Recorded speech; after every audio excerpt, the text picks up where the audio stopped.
Pretty good, the girl smiled. She seemed more confident than last time they met. Zabuza's death had forced her to grow, and a little girl she was no more.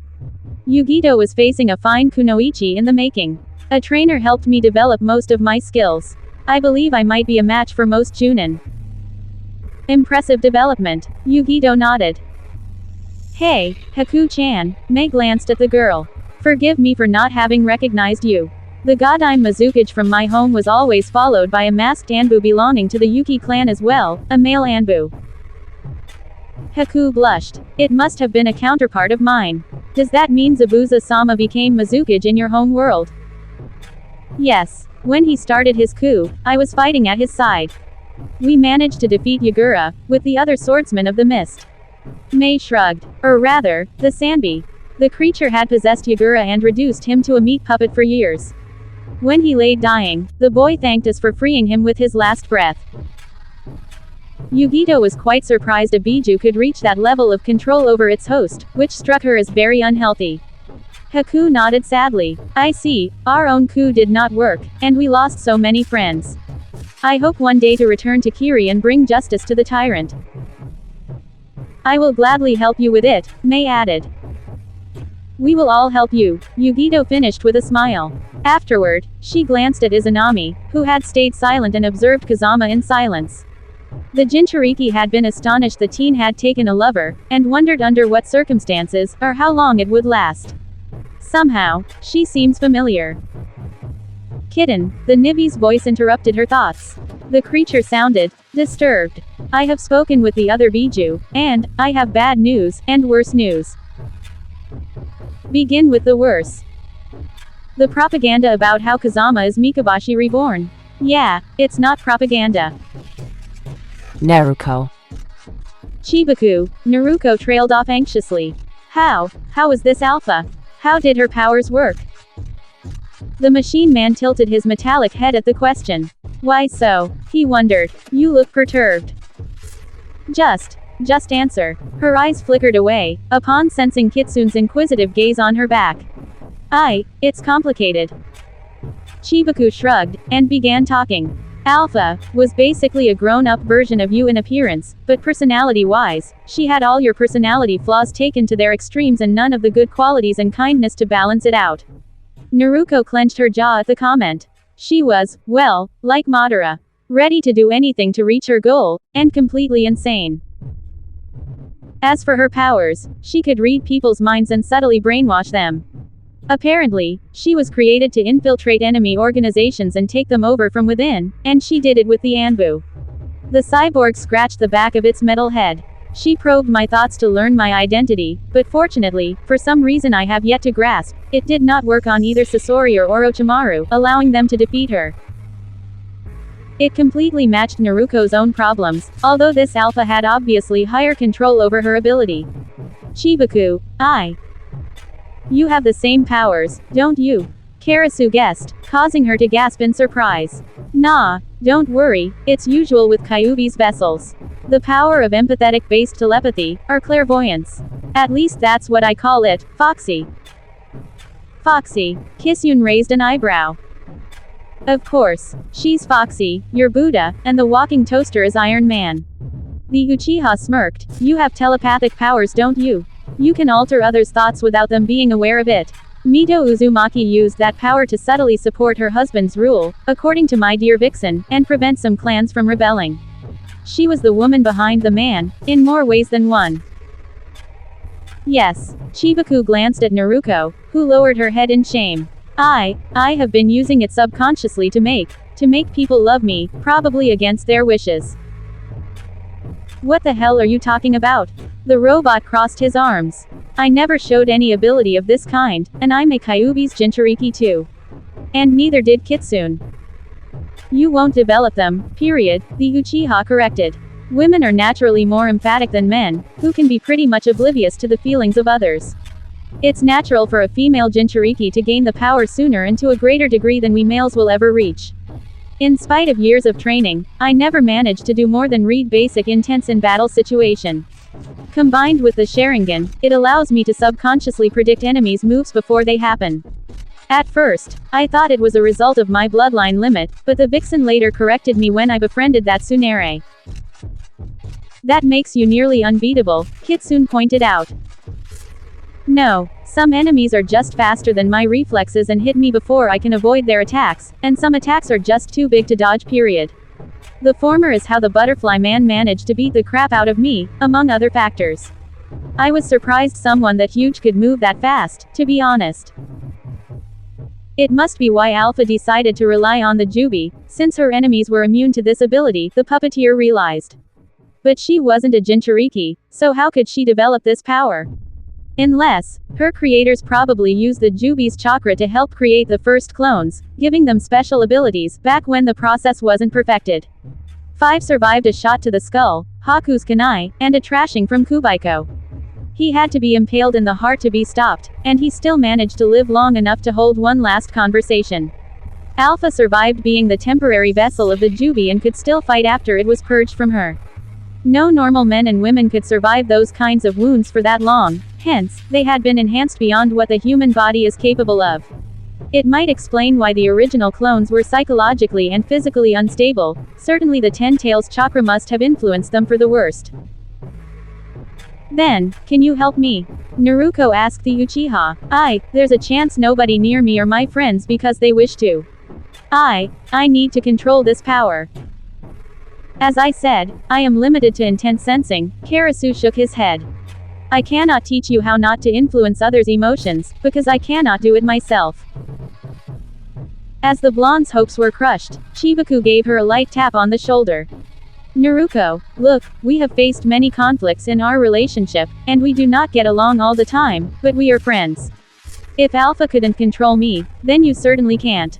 I'm sure it must be the same with Kazama at least. But what about Haku, Gaara, and everyone else? Naruto snapped.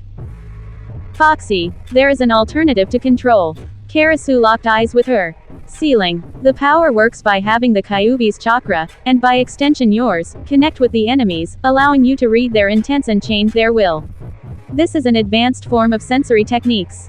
With a few seals, I can prevent this. Truly. Naruto beamed with happiness. Do it. However, you must realize if this ability is sealed, you will never be able to access it again. Ever. Karasu massaged his neck nervously. Look, there are downsides to this power now, but imagine what you could do with it. You could become better than any Yamanaka, read thoughts, end battles before they start. Do you truly wish to surrender this ability? Yes. There wasn't any hesitation in her voice. Yes, it could help others, but I will likely become another Alpha. It would be easy, so easy, to force people to be good, and I would inevitably abuse it. I want friends, not thralls. And I want to win my battles by my own merits. Wow, Chibaku chuckled. It's pretty selfless, and wise. I didn't think you were able to do it. What happened to you during your travels? What does that mean? Naruto asked dangerously. There is one little problem, Karasu cut in. While I have the necessary knowledge to make the sealing possible, it would involve manipulating your chakra, and since we aren't truly friends yet, you would subconsciously react to my attempts badly. Someone else must do it. Someone you have absolute confidence in, someone you would trust with your life without a second thought. Kitsune glanced at Kazama, and Naruto nodded. I will tell him. Kazama. The daimyo blanched, and Kakashi blinked in horror. My power is causing the multiverse to collapse. Why didn't you tell me? You did not ask. Kubaiko's companions are building a device in your homeworld that should correct the problem, with your help. Sasori crossed his arms. According to their calculations and the different flow of time, we have around 1 week before the damage becomes critical. Kazama placed his glass on the table. Funny. I planned to pay a visit to my old home after Madara was dealt with, but for other reasons. Kakashi narrowed his lone eye. The conspiracy. Konoha will have to answer for its crimes, and not only those against their Jinchuriki. Kazama remembered the long list of grievances he had against its people. Jiraiya and Tsunade will have to answer questions. Sai's betrayal and death will have to be investigated too. The Hyuga and the higher-ups will pay for letting an abomination like the caged bird seal stay in use. Same deal with the Uchiha massacre. He narrowed his eyes. However, Naruto informed me that in Kitsune's world at least, some higher-ups had been brainwashed for years by Shisui Uchiha. If this is true, then I have no idea where to start an investigation. What happened with Kitsune can be different from what happened with your home, Hataki pointed out. There must be at least one person who can inform us on the global picture. Sasori nodded. Speaking of Shisui Uchiha, when we met the Feral Gale, his mentor informed me that in most alternate universes involving conspiracies, Shimura Danzo, the creator of Root, would be deeply connected to most events in some way. Not only that, but should Shisui Uchiha be killed shortly before the Uchiha massacre, Danzo would more than likely possess one of his Sharingan in his right socket, which in turn enables him to access a very potent mind-controlling genjutsu.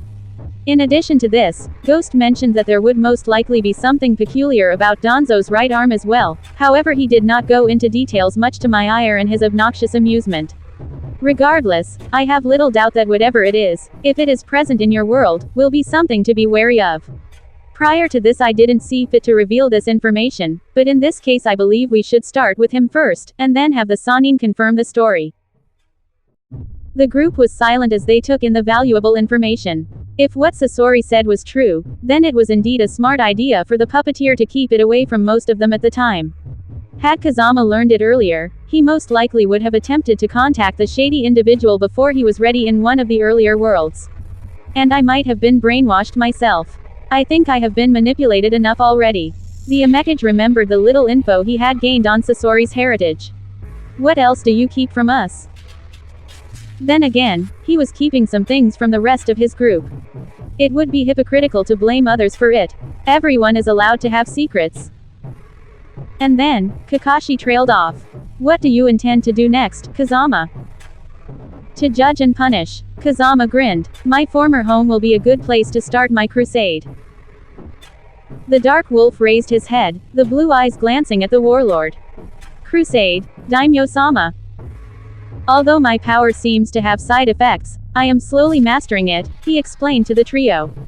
With it, I intend to do good, to jump from one world to another, making them better one at the time, recruiting people along the way.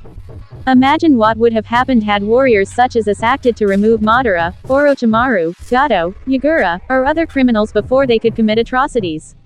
If Kitsune had had someone to care for and protect him, maybe his life wouldn't have been such a tragedy. I have so many other examples in mind I lost count. Izanami's own life was another addition to the list. Perhaps we could help the Dark Wolf retake his homeworld from Zetsu by gathering forces, or lend a hand to those in need of a help. You suggest creating an interworld peacekeeping organization? Kakashi surmised. It's brilliant. It is an ambitious goal. Sasori locked eyes with the blonde. As long as I get to seek more knowledge along the way, I will gladly help you as an administrator or organizer. I have experience with intelligence networks. Daimyo-sama, the Dark Wolf said, may I ask of you to take me under your service as sworn samurai? The blonde raised an eyebrow in slight surprise. Why, you barely know me. It does not matter. A greater will than my own must have caused this meeting, for so far, you have never ceased to impress me. Your ideals and vision are admirable, your strength of will and authority fitting a true daimyo. I wish to become your blade and shield, and to serve you better than I served my former lord. My eternal dedication to your person will be atonement for my previous failures. Wait, Kakashi blinked. Aren't samurai supposed to serve their lord for life? They are, the Dark Wolf nodded. I will serve Daimyo-sama until I die under his service, or until he utters his last words. You do not need to serve me, Kazama countered, you can fight at my side as an equal. I am not your equal. You are a leader, I am a soldier. As a follower of Bushido, I carry no will but the one of my master, and no values but the way of the warrior. If you do not wish me to serve you, I will seek another leader to follow. However, I truly wish to see the realization of your vision, Daimyo-sama, and I fear I may not find another one like you in decades. Kazama silently appraised the warrior. If he said no, he would probably wander aimlessly, but if he said yes, it would be strange, to have a zealous swordsman ready to kill at command. Especially since, according to Kitsune, he wasn't truly caring about collateral damage. Well, if this sword was pointed against evil instead of at innocence, under one condition, he whispered, you may serve me, but I want you to serve me as a friend. You will always be honest with me and tell me when you feel I am making a mistake. If you ever need my help, you will not hesitate to ask for it. You will protect my friends as you will protect me, and we will do the same for you. Agreed. The warrior briefly stopped. Daimyo-sama, before I swear allegiance, I must take off my helm. It is protocol, you must understand. Please do so. I would like you to be the only one seeing it. Sasori and Kakashi silently nodded, and left. The Dark Wolf placed himself in such a way the rest of the people present couldn't see his face. Now, you can take your helmet off, Kazama suggested. He obeyed. Or rather, she obeyed. Kazama felt ashamed not to have realized sooner who the Dark Wolf was. Those eyes had been familiar, like Naruko's. She was Naruko, in fact, although probably closer to 20. Her face was beautiful, yet chilling with stoicism, and her hair was mid-length. And she had no whiskers. Is there a problem? She asked, without a hint of emotion. The voice, the helmet must change it, probably for the same reason as my own. So that she sounds more intimidating. I am merely surprised to see we share some resemblance. Your true name is Naruko Uzumaki, isn't it? The Dark Wolf was my name of war, given to me by my enemies, she replied without flinching. It is the only one worth remembering. Do you still wish to take me as your sword, in spite of my gender? Genders are equals, and to be honest, I have met women stronger than me more than once, he whispered, careful not to let others spy on the conversation. There is no shame in being a woman. The samurai nodded, and unsheathed her two katana. While both were identical, one was, radiating killing intent. Kazama briefly wondered if it was the Kusanagi before realizing his mistake. On my blades, the Masamune and Muramasa, I thereby swear allegiance to Kazama Arashi, daimyo of the rain. I vow to serve him loyally by enforcing his will, and never rest until all his enemies are dead. The last bit sounded creepy, but the Amekage simply nodded. I accept your allegiance, and thus we are bound. The woman bowed, and then did something creepy. She cut her left cheek's skin lightly with one of her swords, the one radiating bloodlust, and the blade tasted blood. The Dark Wolf put her katana back in their sheath, and placed the helmet on her head. What will be your first command, Kazama-sama? The change in denomination made the teen smile. Well, you could tell me about your life. Sorry to interrupt, Sensei, Naruko cut in shyly, as she approached her mentor. But I must speak to you. Privately. Blinking, Kazama nodded, and excused himself to the Dark Wolf. I'm sorry. We will continue this discussion later. The samurai merely bowed in silence. Standing up and taking the little girl with him to a corridor, the Amekage took his breath. Let's go to my office. We will be TRA. A hand grabbed his shoulder firmly. Kazama, Yugito whispered, sounding alarmed, we need to talk. Now. Can't it wait? I have to speak with Nar. Sorry, but it really can't wait. Yugito released her hold, and let the man turn around. She glanced at the confused Naruko. Excuse me, but it's apparently a matter of life and death. No, go ahead, Yugito-senpai, the female Uzumaki replied. It sounds important.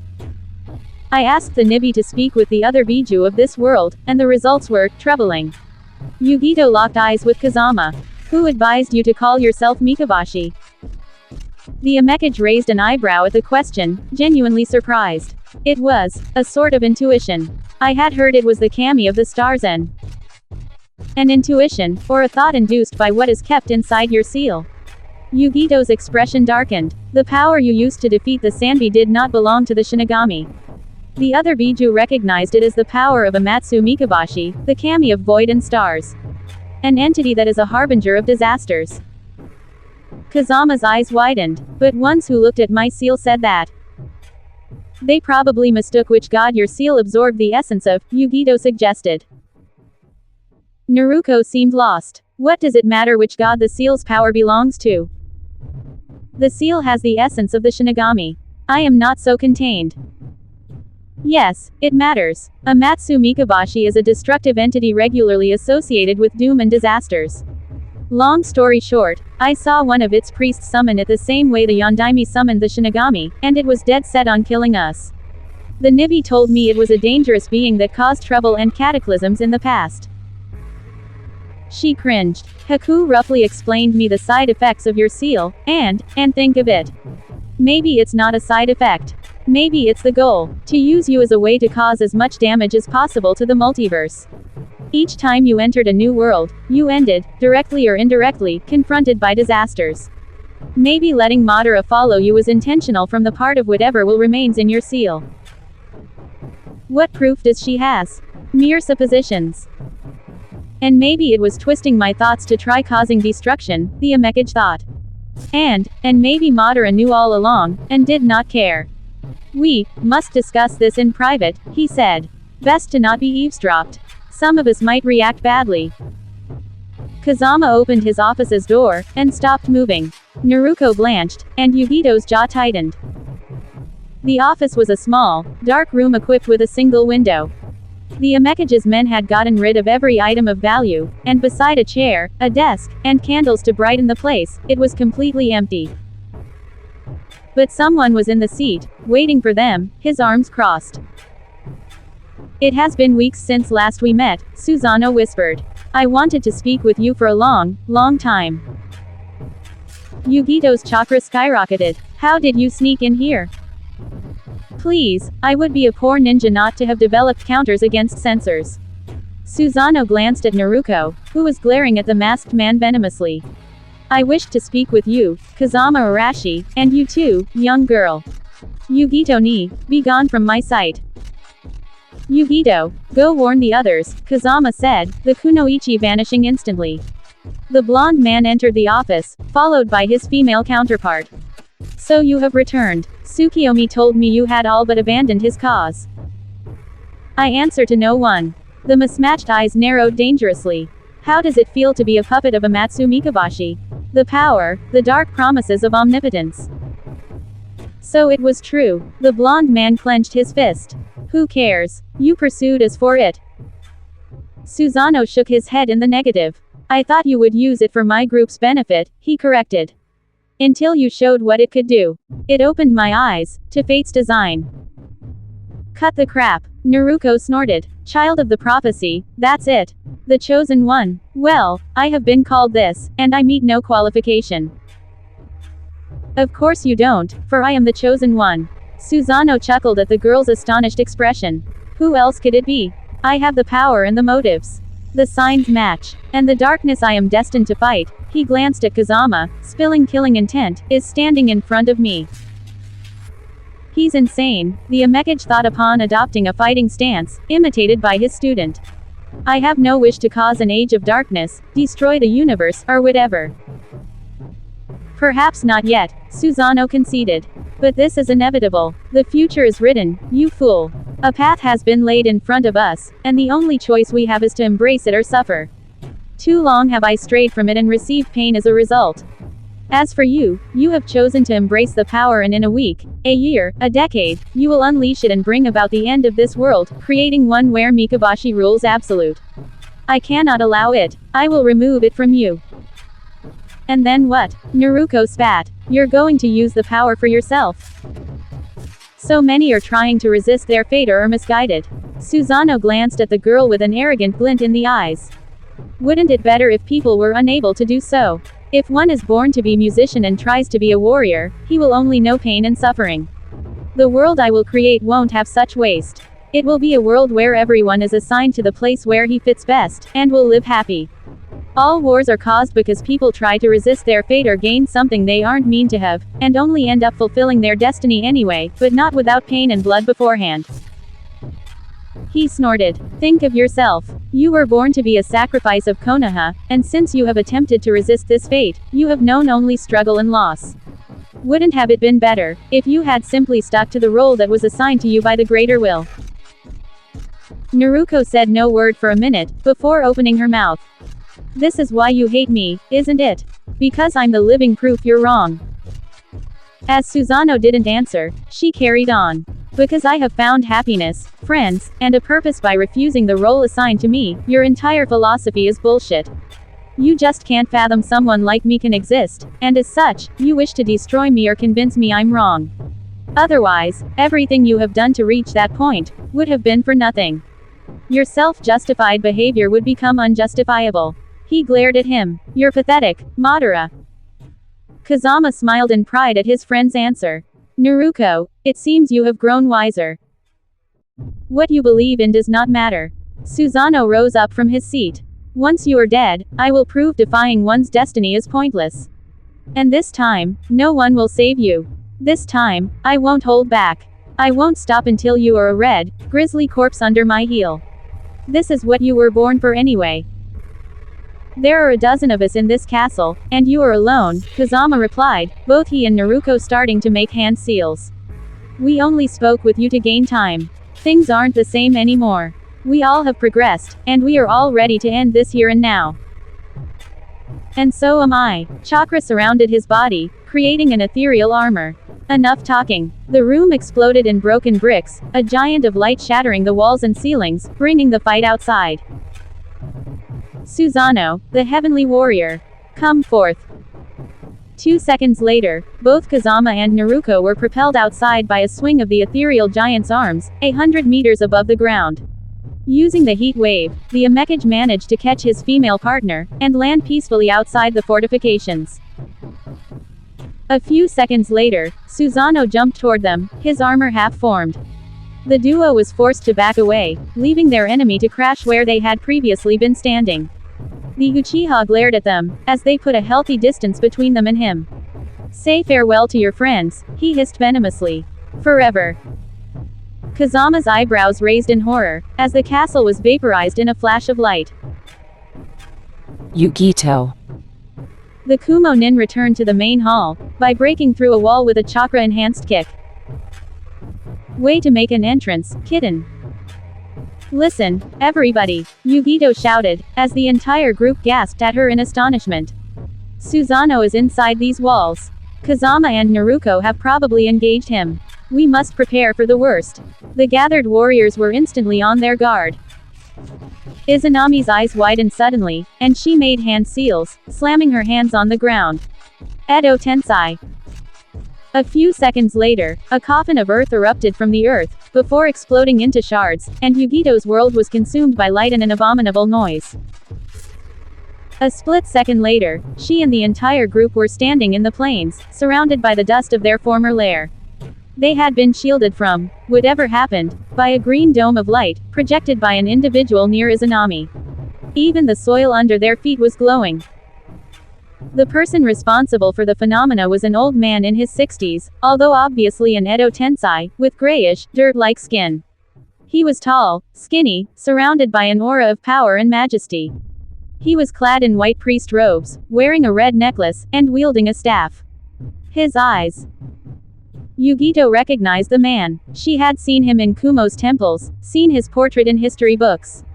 This was the man who created ninjutsu itself, the progenitor of all shinobi, the one who defeated the first Biju and became the original Jinchuriki. The sage of the six paths walked among men, reborn and angered. You are an Edo Tensei user? Mei asked, disgusted.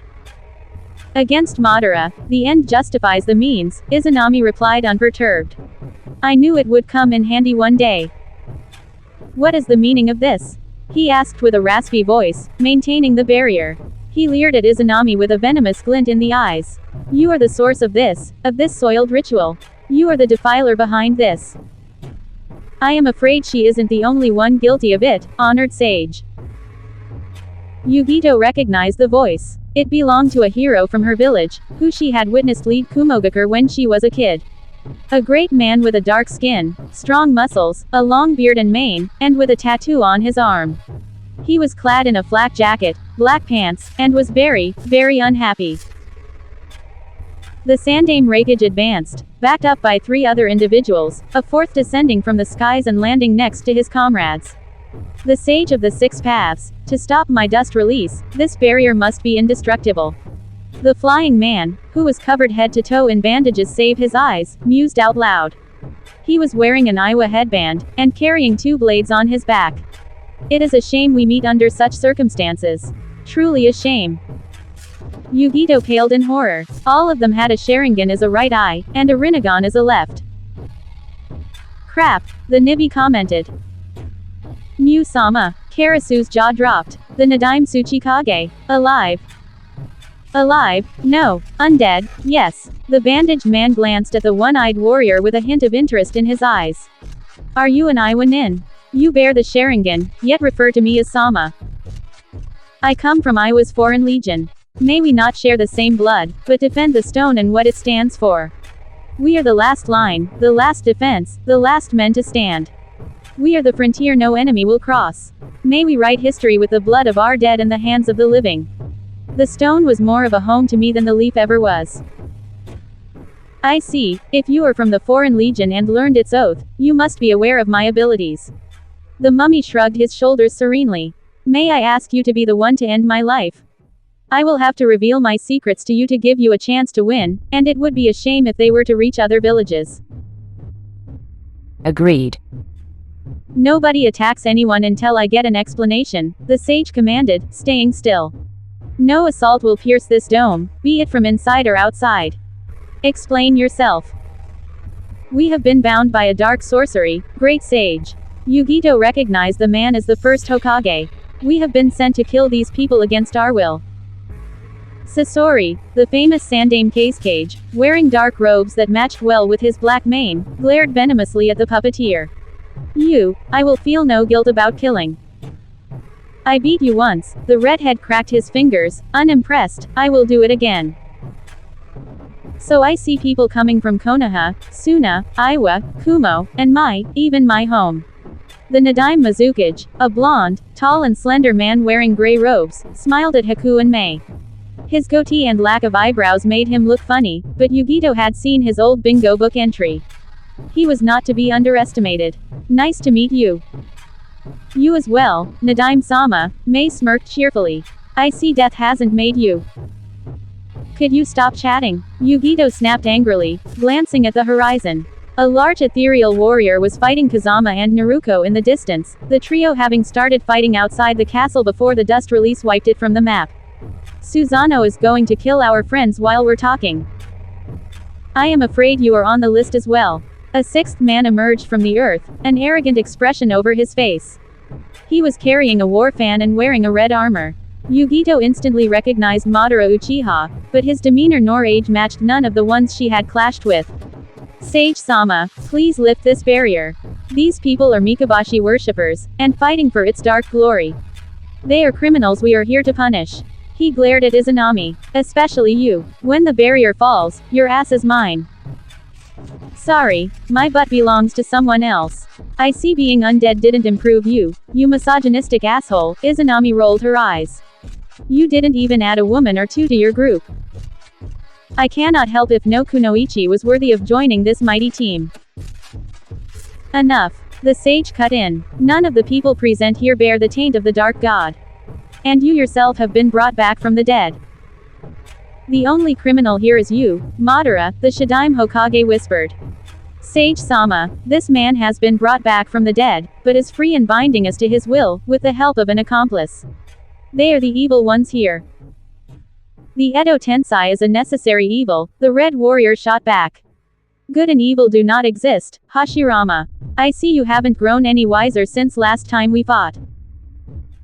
Nothing justifies such extremes, the sage snapped. I did not teach mankind ninjutsu to create such abominations, but to fight them. If you are truthful, release this technique now, and we will settle this peacefully. I will seal the darkness away from this world once again, if needed. I am afraid such an option is out of the question, Madara snorted. They are going to die, and we still need Mikabashi's essence to improve the world. The sage glared at him. No one willing to use the darkness, power is worthy of trust, and no one unwilling to settle arguments through diplomacy is worthy of my help. Sage-sama, please, protect these people, the third Raikage asked respectfully, glancing at Yugito's headband. We are all dead, but they are alive, they are the future. These are the people we all fought for and died to protect. It seems we are facing an international force, the Nadaime Tsuchikage noted. I see ninjas from all nations, a samurai, a monk, such a pity we are to fight each other. I would have liked to learn how this group came into being. So be it, the sage of the sixth paths glared at Madara. I will free all these souls from their chains, starting with yours. You won't be able to fight all of us at the same time. The Uchiha took his battle fan. Hashirama, with me, we take out the old geezer. Such a shame we are to fight against one another, but you leave me no choice. Everyone else, kill the rest when he lifts the barrier. Coward, the Sandaime Kazekage hissed with a disgusted sneer, as iron sand flew out of his robes, creating a dark shroud around him. We are not puppets, to fight your battles in your place. You are a puppet, and as a puppeteer, I will send you back to the underworld. Sasori cracked his neck. Chibaku, with me, we have perfect knowledge of his abilities, and we have the equipment necessary to resist his magnetism. 2 puppeteers against a puppet you controlled half your life.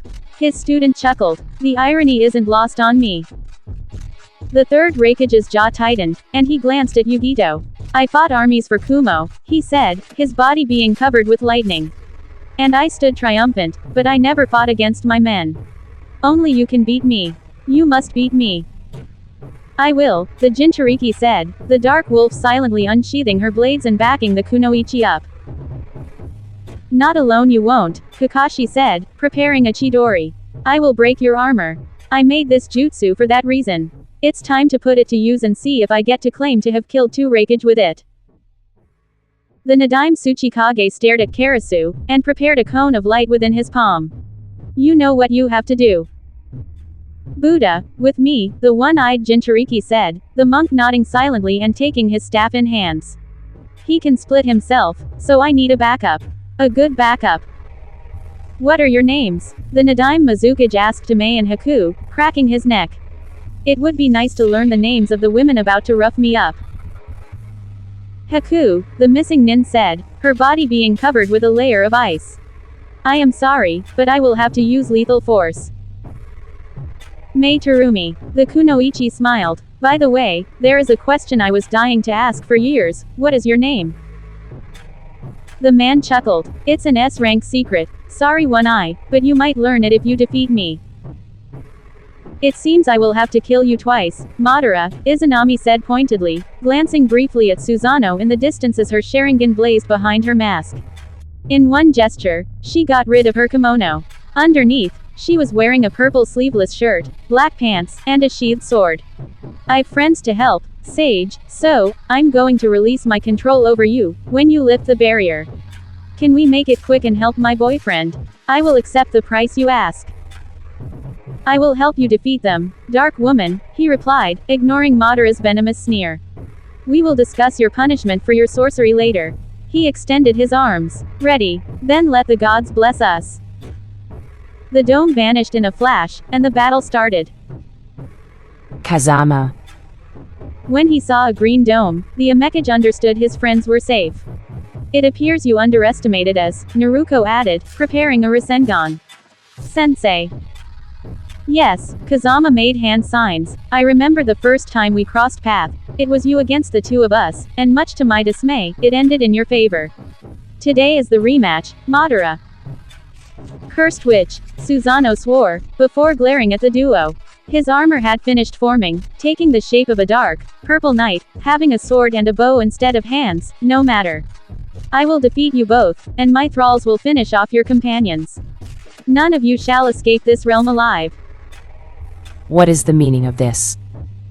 Kazama blinked as Tsukiyomi teleported next to him. Naruto glared at the newcomer, but her sensei grabbed her shoulder, and silently indicated her not to do anything. Susanoo, what madness is possessing you? The masked man asked. I am doing what you did not have the guts to do. The Rinnegan user snapped angrily.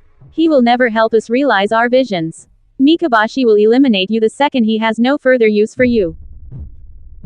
You think betraying a kami does not come without a price? Tsukiyomi narrowed his lone Sharingan. I am surprised you can still stand.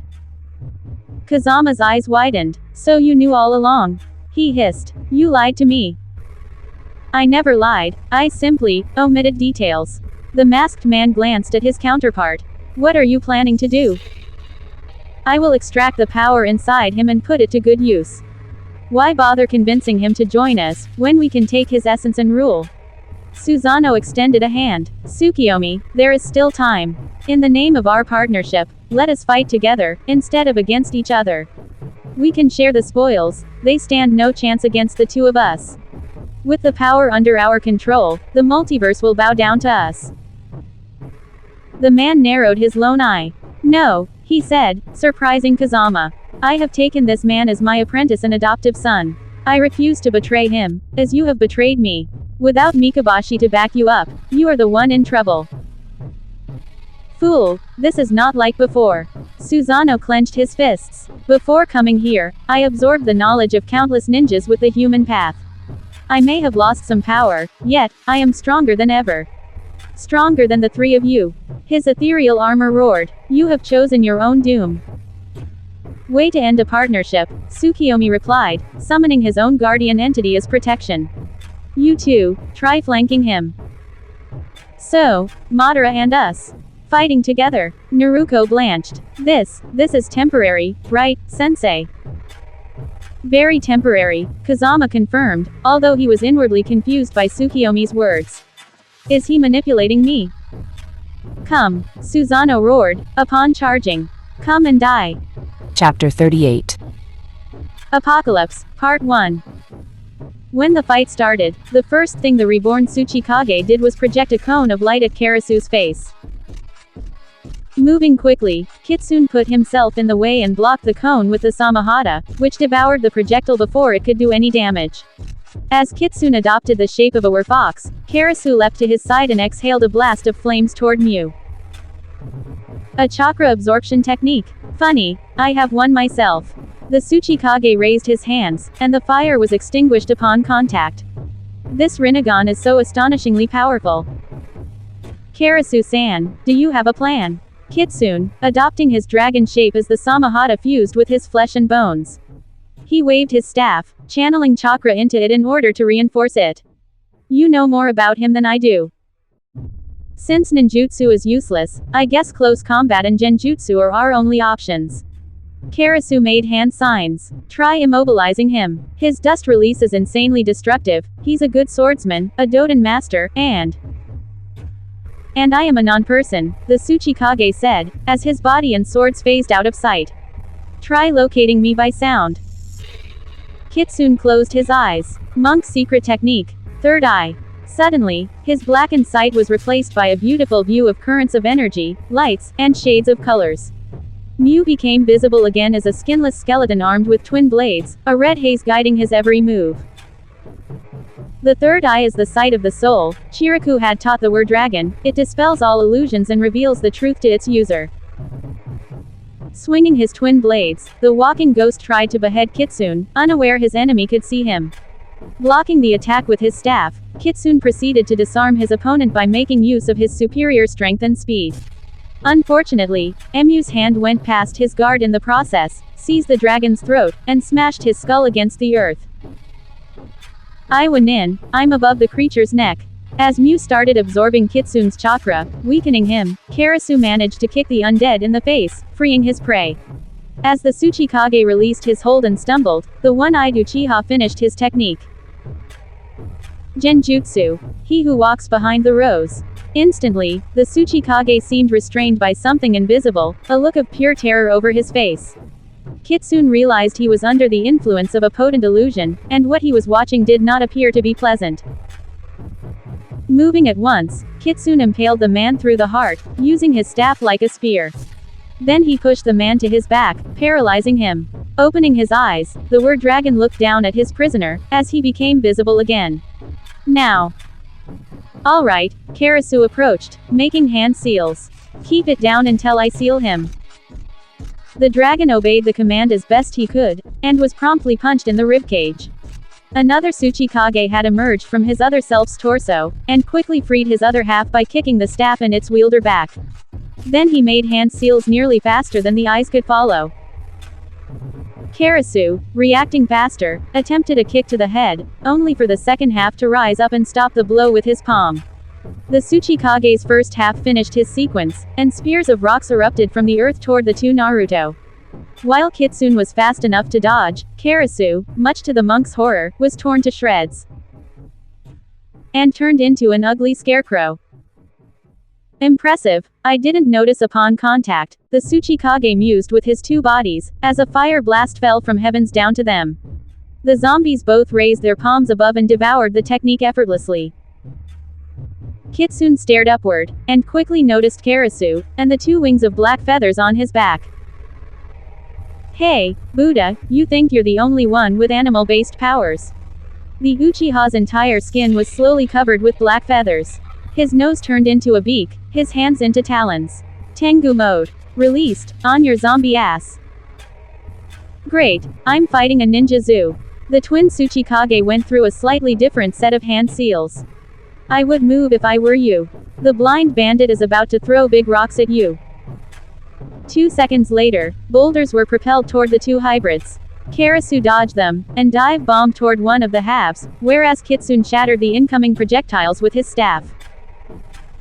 One Tsuchikage levitated and intercepted Karasu, restraining him, whereas the second one slammed his hands against the ground and caused a massive landslide in Kitsune's direction. The dragon jumped over it, only for his tail to be caught by the double. He was thrown against the ground, and Mew grabbed his neck again, beginning to drain his chakra, again.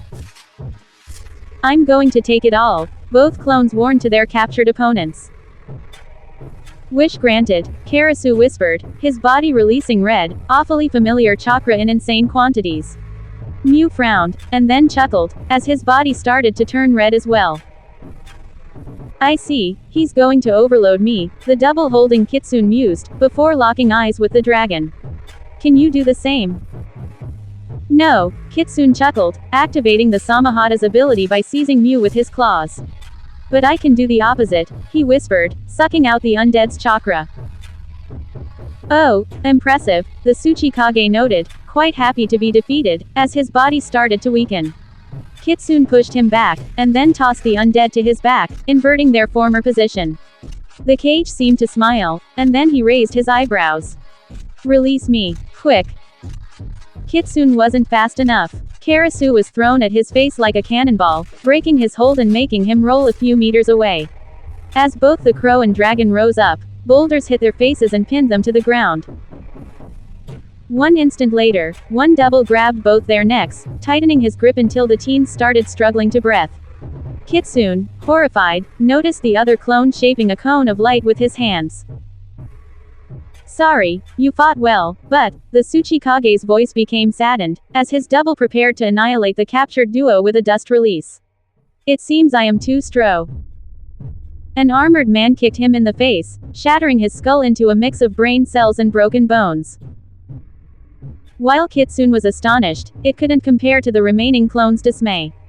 He pointed the cone at the newcomer, and fired it. The armored man merely raised his hand, and the attack was surrounded by a gray sphere. A second later, it completely vanished into nothingness, and the double was cast aside by a powerful tidal wave forming out of thin air. With his iron gauntlets, the mysterious man proceeded to break Kitsune and Karasu's restraints. I'm Kubaiko, he said. Sasori informed me you had faced an ambush, and I teleported here as fast as I could. Ah, so you're the guy the first was looking for. Gotta call you Titanium Man, the one-eyed Uchiha coughed as he massaged his neck. I'm Karasu, and the guy is Kitsune the Buddha, or Dragon Man. I'm still unsure on that nickname. Titanium Man. Kubaiko chuckled through his helmet, before glancing at his side. Both halves of the Tsuchikage were recovering from their wounds at high speed. The armored man groaned, Edo Tensai, how much I regret devising it. You made it? Kitsune asked, horrified. My greatest mistake. Look, we will talk about it once they are neutralized. If they are restrained, I should be able to break the control over the chained soul. He adopted a fighting stance. I take down one of them, you two the other. Right, Karasu groaned. Let's kill some zombies. Haku. This creature, the Nadaime explained, summoning a giant clam with Kurigakure's symbol on its shell, is going to cast a power mirage genjutsu. I've read your dossier in Kiri's archives, thanks for the details, Mei Terumi replied, firing blobs of lava at the summon. Unfortunately, the Mizukage created a wall of water as protection while the clam produced a thick mist that quickly covered the clearing. Damn, Haku-san, memorize the creature's location and destroy it. The mirage is nearly impossible to break otherwise. Done, the snow woman whispered, before the mist separated them. Mei-san, the steam was probably messing with the sound. Sorry, she isn't there for you, bad girl, the Mizukage whispered, as he appeared before her, advancing menacingly. He seemed somewhat surprised Haku didn't appear fazed in the slightest. No attack, no scream, come on, blink at least. You are a mirage, the teen replied, closing her eyes. I will locate the real one. Sorry, the Nadime's voice echoed, but the mist also messes with noise, and even scent. There's a reason it's considered the strongest hiding in the mist technique in existence. It fooled the Inuzuka and the Uchiha alike. Haku twisted around, avoiding the Nadime's hands and catching his sleeve. Then, she proceeded to turn them into ice. Oh, Ayuki, the Mizukage became living water and separated himself from his own frozen arms. Afterward, he turned himself into a blob and attempted to crush Haku under his weight. The Kunoichi leapt backward and replied with a volley of ice darts. The water man didn't bother to dodge them. Don't tell me, you located me by examining the temperature around you. Zabuza-sama and Kubaiko-san taught me well, she replied, breathing in deeply and releasing a dragon of animated ice with the following sharp exhale. The creature attempted to swirl around the Mizukage and freeze him, but the man regained a human shape and dodged with an elegant jump. The Ice Dragon technique. Only Yuki masters could handle this jutsu, and you're smart to exploit my Hazuka nature by freezing me, the man commented, firing bullets of water from his fingers, each able to pierce flesh. Haku created a sphere of ice around herself as protection, and the Mizukage grinned. My, it seems I'm fighting a golden egg from Kiri. In the distance, the earth shook, and the mist started vanishing. The Nadime's grin widened, as blobs of lava flew at him. 2 golden eggs in the same lifetime, he noted, upon dodging the attacks easily. Incredible, my village grew really strong in my absence. We all strive to live up to your example and legacy, Nadime-sama, Haku replied politely, using her shield of ice as basis to shape 2 dragons of the same material. The beasts crawled and pushed the Mizukage back. Oh, this the most fun I had in my entire life. Or afterlife, or whatever. The man laughed, as Mei emerged from the mist and released a long stream of fire in his direction. With hand seals, he created a barrier of liquid as shield. You killed my summon, and next you corner me, only that asshole Mew could pull it off. Defeating the Nadime Mizukage, that is what I signed for, Terumi grinned wickedly. How long I have missed fighting for my life. Crap, the duo heard the Mizukage whisper, as the wall of water transmuted into steam. When it dissipated, the Nadime wasn't alone. The steaming danger tyranny, it seems the boost of the Rinnegan was bigger than I expected. Haku blanched in horror, upon noticing the little, chibi creature happily jumping in place at the cage's side. And then the second, and the third. With Edo Tensei's self-regenerating chakra and the peerless chakra control I gained with my eyes, it appears I'm not limited to one anymore, the Nadime muttered, as his 3 clones raced toward the women. I suggest you to run away really, really fast. Your shields won't protect you from that. We aren't fast enough to dodge, Haku replied, biting her finger. Mei-san, behind me, she ordered, her partner obeying. Hopefully, Orochimaru-san, you were right. As the clones were within an inch of the duo, Haku finished her hand seals sequence and slammed her palms to the ground. The explosion that followed was powerful enough to shape a small crater in front of them, melting the earth and causing the temperature to rise to nearly intolerable levels. However, the summon, a colossal purple snake, was barely bothered, having shielded his summoner and her partner from the hit. I have been used as a shield, twice. Within a month, Manda groaned, before laughing uproariously.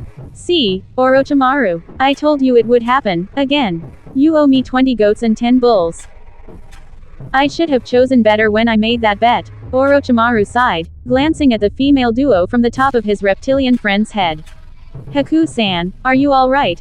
Summoning us both must have been a hard blow to your chakra reserves. I'm fine, thanks to your special summon contract, she replied, although the technique had taken out half her reserves. She felt quite weakened, but not enough not to fight. I still have a third of my chakra left, I think. You can summon snakes? Mei asked, blinking upon recognizing Orochimaru. I see, would you mind helping us? Of course not, the snake sage replied, briefly nodded at Mei, and glanced at their opponent. The Mizukage was creating new clones from 1 kilometer away from them. Who is it? A mammal without eyebrows, Manda chuckled. And look at his attire. Hard to take him seriously. At least Alpha had the taste to dress herself with style. You don't have eyebrows, Mei pointed out, apparently unfazed by the strange situation. I'm the most badass reptile in the entire galaxy, perhaps the universe, what did you expect? A mustache. The beast touched its horns with its tail.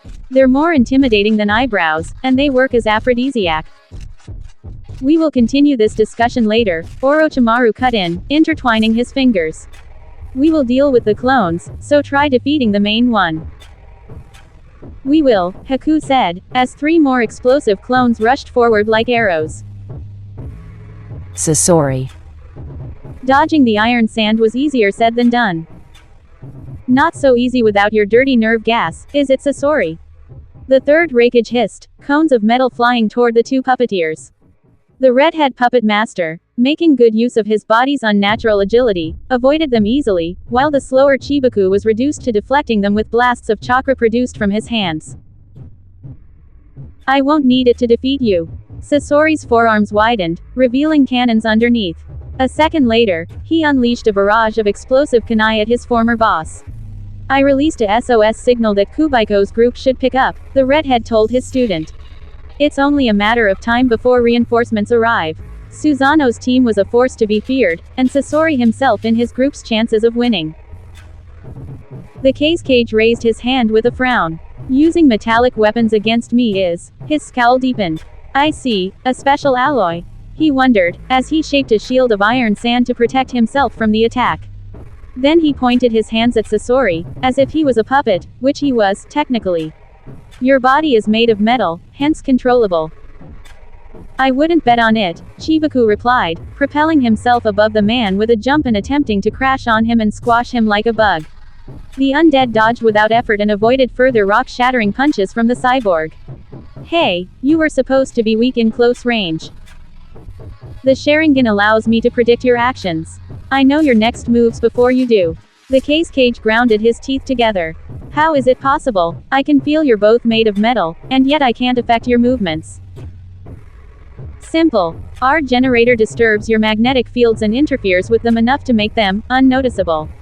Sasori's cannons then shot black spheres at the undead warrior, allowing Chibaku to quickly retreat.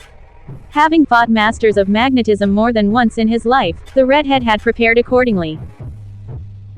Snorting, the Cage surrounded himself with a sphere of iron. The projectiles exploded against it, liquefying the metal instantly. Wait, Chibaku cut in, aren't you supposed to tell us your weaknesses? Against anyone else, I would have, the Cage replied, the iron sphere firing bullet-shaped projectiles at them. While his teacher was fast enough to dodge them, Chibaku simply let them come, his armor too thick for them to cause any damage. But Sasori is too dangerous to be left alive, and I wish to have my revenge. I will explain my weaknesses to you once he's finished off. You allow your grudges to get the better of you, Sasori mocked him, projecting green liquid from his fingers toward the shield, pathetic. You are an insane, psychopathic serial killer, and just as bad, if not worse, than the people controlling me, the man replied, the liquid corroding the protection and revealing him. Acid. My, you have improved.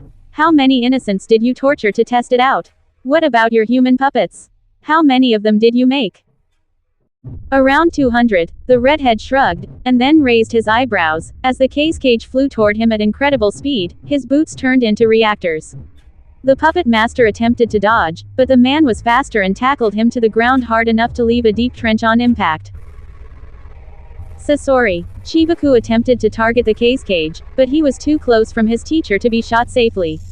The Sandame's flesh transformed into cables, which linked themselves to the redhead's body.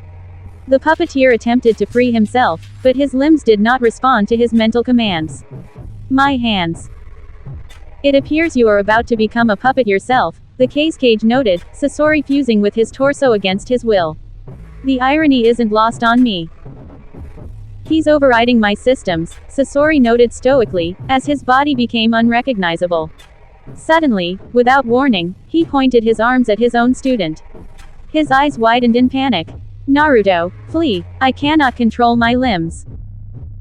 Chibaku, activating the jetpack in his back, managed to avoid a stream of flames, quickly followed by spears made of iron sand. Nice, he deadpanned, struggling to maintain a straight trajectory. He pointed his hands at the cage's head, firing blasts of chakra in his direction. The man created a wall of steel as protection, his iron sand floating around him, leaving himself defenseless. When Sasori's hand grabbed his face, the puppet master struggling to maintain control over himself. This is useless, the cage whispered dryly.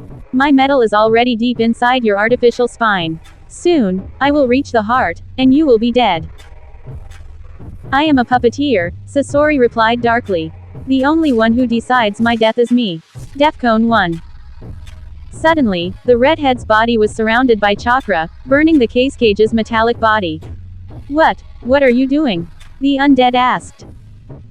Sasori glanced down at his newest discovery.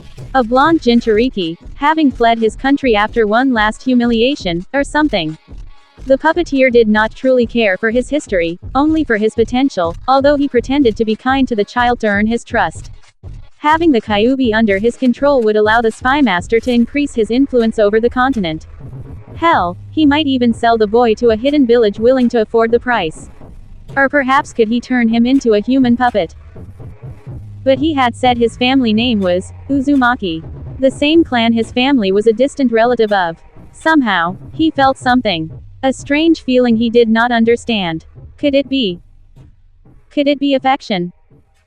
You haven't overridden my system enough to prevent my self-destruct mechanism. The redhead shrugged calmly. I prefer death over killing my student and serving anyone against my will. Since I cannot halt your technique's progress, I'm taking you with me, down to my grave. Sasori, no, Chibaku panicked, as the cage vainly struggled to free himself. Are you insane? Don't do this. It was a look in the boy's eyes and a whim that pushed Sasori to teach the kid puppetry. It was mere curiosity at first. Sasori wanted to see how a Jinchuriki would do with the finest art of Sunagaku. He never expected more than passable results, until Naruto proved himself to be astonishingly good at it. Of course, it was motivated by the desire to earn a compliment from his new employer, but the redhead also noticed a real thirst for knowledge in the boy. In weeks, he was able to manifest chakra strings. In a year, he would probably be able to manipulate a puppet on his own. For some obscure reason he didn't understand himself, when Kumo offered to buy the kid with enough money to buy a country, Sasori replied with a cold, no. You have no chance against both of us. His teacher shot back, worse, I will die anyway. Hence, the most logical course of action is to preserve your life, at the cost of my own. What happened to your goal of immortality? His student asked, obviously hoping to dissuade him. To become the greatest masterpiece.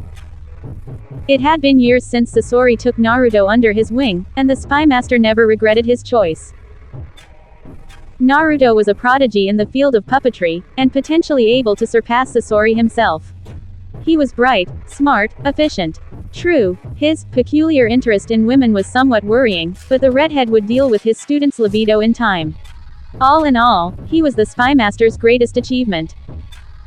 As much as he hated to admit it, the redhead had grown to like this little blonde he found on the roads through sheer luck.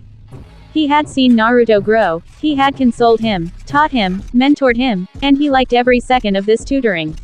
Was this what Chio felt when she raised him? Was this why she had been so sad, after he left Suna? Progressively, Sasori's lifelong quest for immortality had become a secondary objective. He had found a better calling, a goal he thought would be much more fulfilling. To one day watch Naruto surpass his mentor, and be there to congratulate him. By passing down my knowledge to you, I have already achieved immortality, Naruto. The puppet master smiled warmly at the fond memory. As for my masterpiece, you are my masterpiece. I shaped a wonderful successor. So, farewell, son. You were my proudest achievement. He put his hand on Naruto's hair with pride, as his student created his first puppet. True, it wasn't made for warfare and couldn't be brought to the battlefield, but it was the proof of the boy's progress.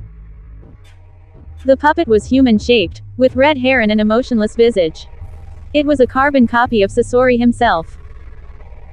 It's for you, Naruto said. I made it for you, Sasori-sensei. Naruto, the spy master smiled warmly. I'm proud of you. Sasori let death claim him, convinced he had saved his student. It was all that mattered. Chibaku.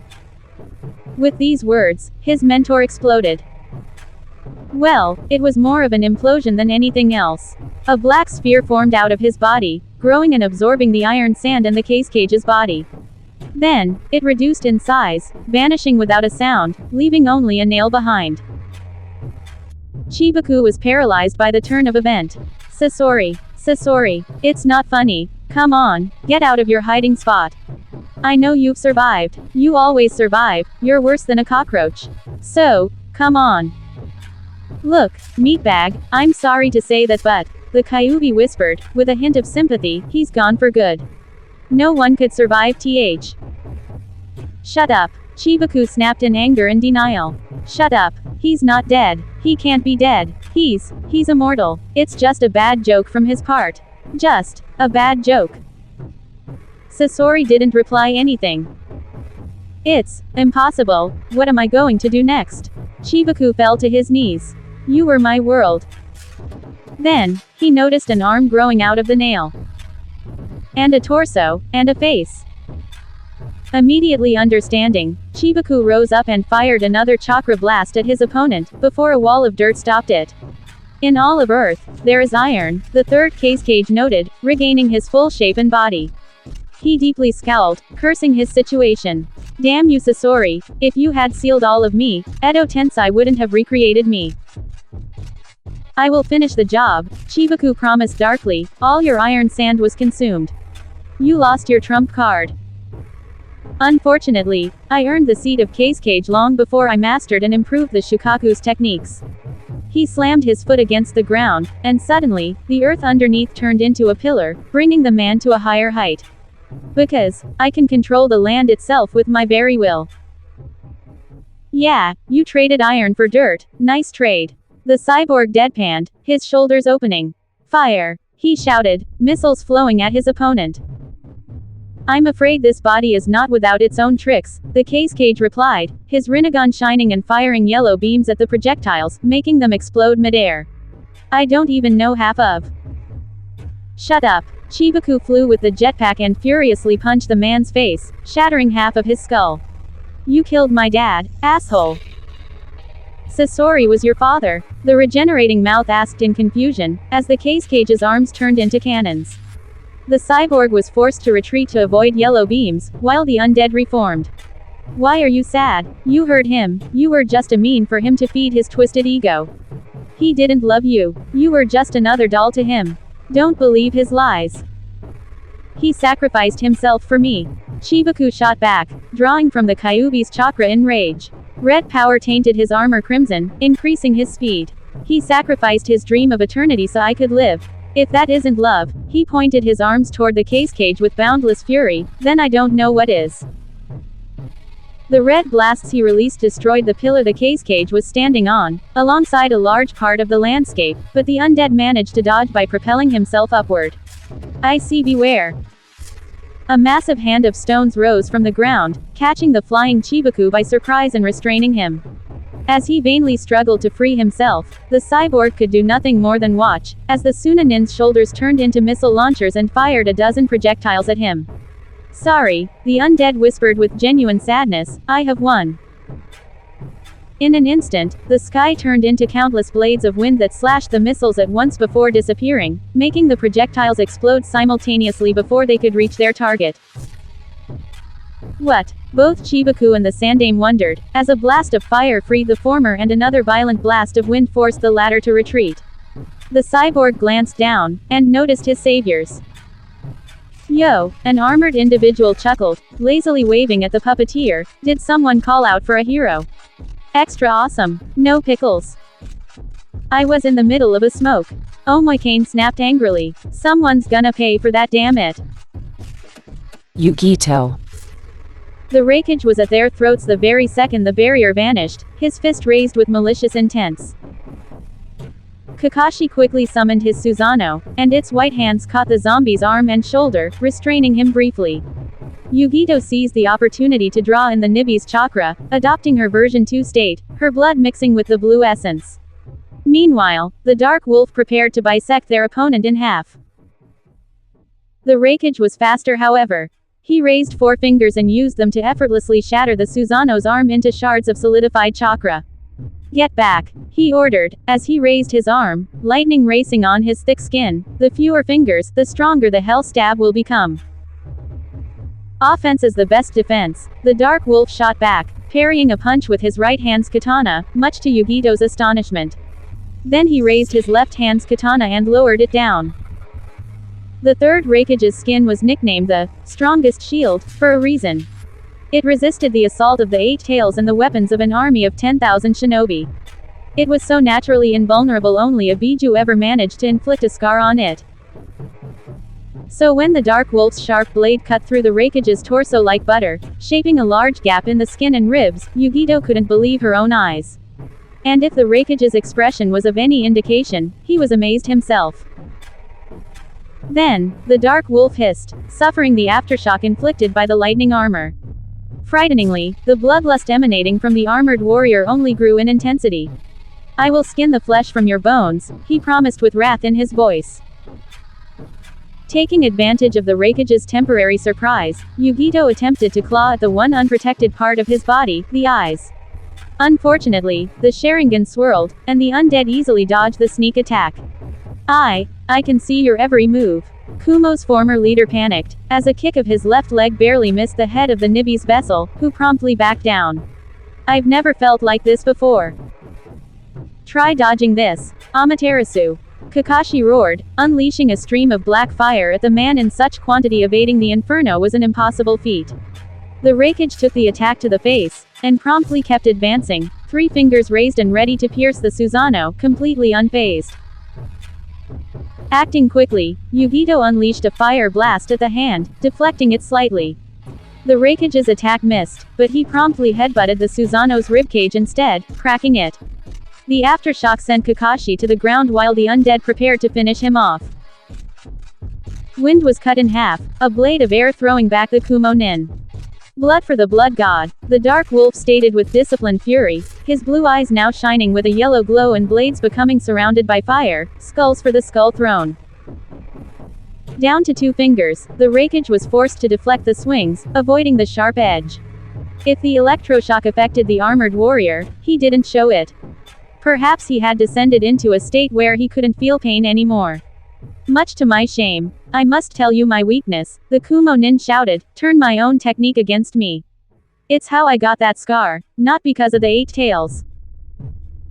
My blades will be enough to rain fire upon your soul, the Dark Wolf replied with a voice full with cold, controlled rage, his attacks methodical and ruthless, each blow aiming to kill and mutilate. Easier said than done, Yugito noted on the raikage's advice, before glancing at Kakashi. If you combine the raikiri with the Susanoo, I should achieve similar strength to his technique. The Konoha nin nodded, his ethereal armor recovering from the cage's onslaught. Then, it gathered a sphere of light in its palm. I should be able to pin him to the ground, and then we could restrain him. I have a few seals that might do the job, if someone immobilizes him long enough, Yugito replied, thanking her foresight to have asked Mei to teach her the basics about it back in Konoha.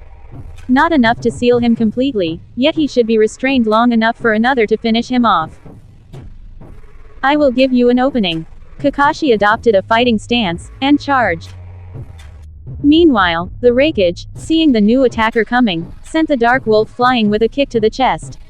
He raised his arm, only his index raised and protected by a spear of lighting, and raced forward. An instant later, Hell Stab and Raikiri collided, causing an impressive explosion of light. At first, the arms were heavenly matched. And then, the Susanoo started to win out. The Reikiri progressed, vaporizing the Reikage's finger, hand, and forearm. But as impressive as it was, the attack wasn't strong enough to progress further. The Kumo Nin managed to deflect the Susanoo's arm with his remaining hand, continuing his reckless charge forward unhindered. The hell stab, overpowered. He whispered, amazing. Moving like lightning, Yugito put herself in the way and quickly fired a blast of chakra at the man's eyes, and he predictably dodged, only for the Nibi's vessel to tackle him by surprise and toss him to the ground, restraining his arms with her claws. Now, she ordered, as Kakashi prepared a second Reikiri. Careful, the Reikage attempted to warn her, but his skull moved faster than his lips. He headbutted Yugito's chest with the power of a cannonball, propelled her upward, and quickly rolled on himself to dodge the Reikiri. Then, he rose to his feet, while the Susanoo was still at loss of momentum. The Reikage's fingers broke past the armor, and reached Kakashi's chest, drilling through it. Yugito's eyes narrowed in horror, as blood flowed from the wound. The Konoha Nin collapsed, the Susanoo falling into pieces. No, she whispered in despair. No. I am so sorry, the Reikage apologized, before noticing the Dark Wolf trying to flank him again. Acting quickly, he grabbed Kakashi's corpse, seized the blade he was carrying, and tossed the Konoha Nin at the armored juggernaut. If his expression was to be trusted, he was ashamed by his own action. The Dark Wolf did not blink, as he callously shoved the copy Nin out of the way before confronting the Reikage in a sword duel. Temporarily leaving the battle to the swordsman, Yugito jumped to Kakashi's side. The Konoha Nin was laying on the ground, blood flowing from his torso, which he vainly tried to keep from leaving his veins. Stop moving, she ordered, putting her hands on his chest. If I keep my chakra flowing, perhaps I can. Kitten, Nibi whispered darkly. The stab severed the main arteries and damaged the heart. Not even the Kyuubi itself could undo that kind of wound. Her expression must have worsened, for Kakashi narrowed his eyes. My father's sword, he whispered weakly, upon glancing at the Reikage. The man, although a dashing swordsman, was heavily outmatched by the Dark Wolf's ferocity, superior skill and twin blades. Used in such manner, honestly, what a way to go. Don't wallow in your despair, idiot, there's still a chance for you to survive, she lied through her teeth, more to herself than Kakashi. The man wasn't duped, his chuckle being followed by a bloody cough. I left despair behind me, it's not as if I wasn't prepared for this moment, I just wished it was at 70 in my bed. He locked eyes with her. Yugito, would you mind promising me something? Yes, she asked, unwilling to deny the man's dying wish. Kakashi mustered the strength to reach his mask and take it off, revealing his mouth from which blood was flowing. Protect them, he coughed, but mostly, guide him, you're wise, you will be. I will, Yugito whispered as she seized his hand, I promise. Kakashi smiled peacefully. Obito, Rin, Sensei, Sakura, Naruto, Sasuke, why such faces? He asked to thin air. Obviously he was hallucinating. I'm coming for you. In the meantime, the Dark Wolf had managed to disarm his opponent by shattering the stolen sword with a strong swing. The Reikage exploited the samurai's temporary loss of momentum to kick him on the chest, propelling him toward Yugito's feet. The armored man was instantly on his feet. And the Nibi's container blinked, as the Reikage was surrounded with black lightning. Run, he shouted, pointing his fingers at the trio. R. A second later, Yugito's world was swallowed by a thunderstorm. Her vision was temporarily blinded by a powerful flash, the grass was burnt to ashes, the earth melted. But the legendary Black Lightning did not kill her, although it once massacred 1,000 soldiers in one battle. Kakashi had managed to rise up when the Reikage had raised his fingers, putting himself in front of his teammates with his last breath. His white Susanoo was shining proudly under the moonlight, having stopped the blast and shielded everyone from a certain demise. The effort had probably consumed whatever chakra the Konoha Nin had left in his flesh, and his Sharingan had become a white eyeball. Those who abandon their comrades are worse than trash, Kakashi whispered, closing his eyes. This time, Obito, I won't run away from it. He kept standing in silence for a few seconds, and Yugito realized he was dead already.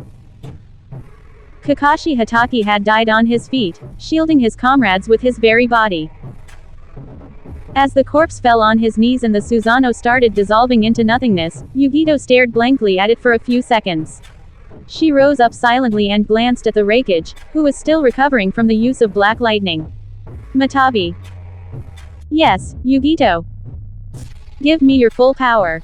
I'm going to use everything we have. Fuck collateral damage. If you do this, you will burn through your reserves and be out after what, 5 minutes? Long enough. As the Nibi's chakra flowed through her veins and her flesh turned into blue fire, as two tails grew out of her tailbone, Yugito stared at the dark wolf. She briefly discerned a hint of respect in the blue eyes, as they glanced at Kakashi, and renewed rage, once they focused on the Sandame. The Nibi's container observed the old cage, and cracked her neck. Raikage, you overcame the 8 tails, but can you overcome me? Izanami. It took Izanami 10 seconds to realize she wouldn't need to fight. The sage was just too good. Hashirama Senju and Madara Uchiha were many things, but weaklings they weren't. They had been considered the strongest ninjas of their time, the best of the best. They possessed bloodline limits of legendary levels, and their skills had been refined through decades of training and warfare. And the sage was wasting them like they were genin. You are stronger than my sons, I will give you that, the man noted, his arms crossed, impaling a dragon of wood from underneath with blades of rock. He didn't have to move to do ninjutsu, apparently. A mere thought was enough to command the forces of nature. And according to your abilities, you are from their blood. Ironic, your forefathers couldn't get along in life but feared me, and now long after their death their descendants are united against me. If you had chosen the elder brother as your successor, none of this would have happened. Madara growled, unleashing a black blaze at the man. You cursed this world by choosing the younger. Oh, so this is how history chose to remember this foolish sibling rivalry. The sage briefly lifted a finger, and the blaze was dispersed by a strong gale. Seconds later, Madara barely dodged sharpened rocks thrown at his face.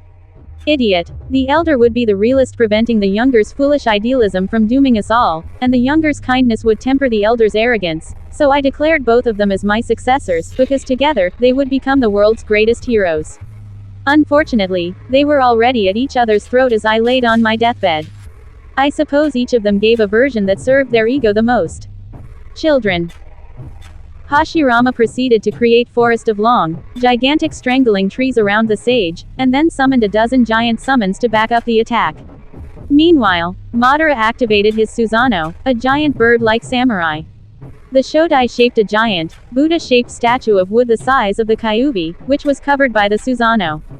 The engine of destruction was probably a match for the Nine Tails himself, yet, as it raised its 1,000 hands, the founder of ninjutsu did not appear disturbed in the slightest.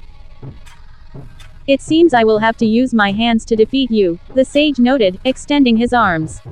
A powerful shockwave devastated the forest, and propelled all the attackers away. A powerful wind tore the giant statue to shreds, and it fell into pieces to the ground. I am far from impressed. Well, if this continues, I should go help Kazama instead of slacking off, Izanami thought, observing the fight from the sidelines. But if I leave my range of control over the sage, he might break free and perhaps rebel. I can't allow that. Silently, the woman intertwined her fingers, and her shadow grew in size. As Hashirama rose up to his feet, solid shadows took the shape of 100 spears and impaled him through all limbs and vital organs, paralyzing him. Madara glanced, astonished at the spectacle. A Nara technique, he asked his former student, before moving to dodge gigantic fireballs unleashed by the sage. No, it's something else entirely. There are so many things I didn't tell you about me, you wouldn't believe half of them.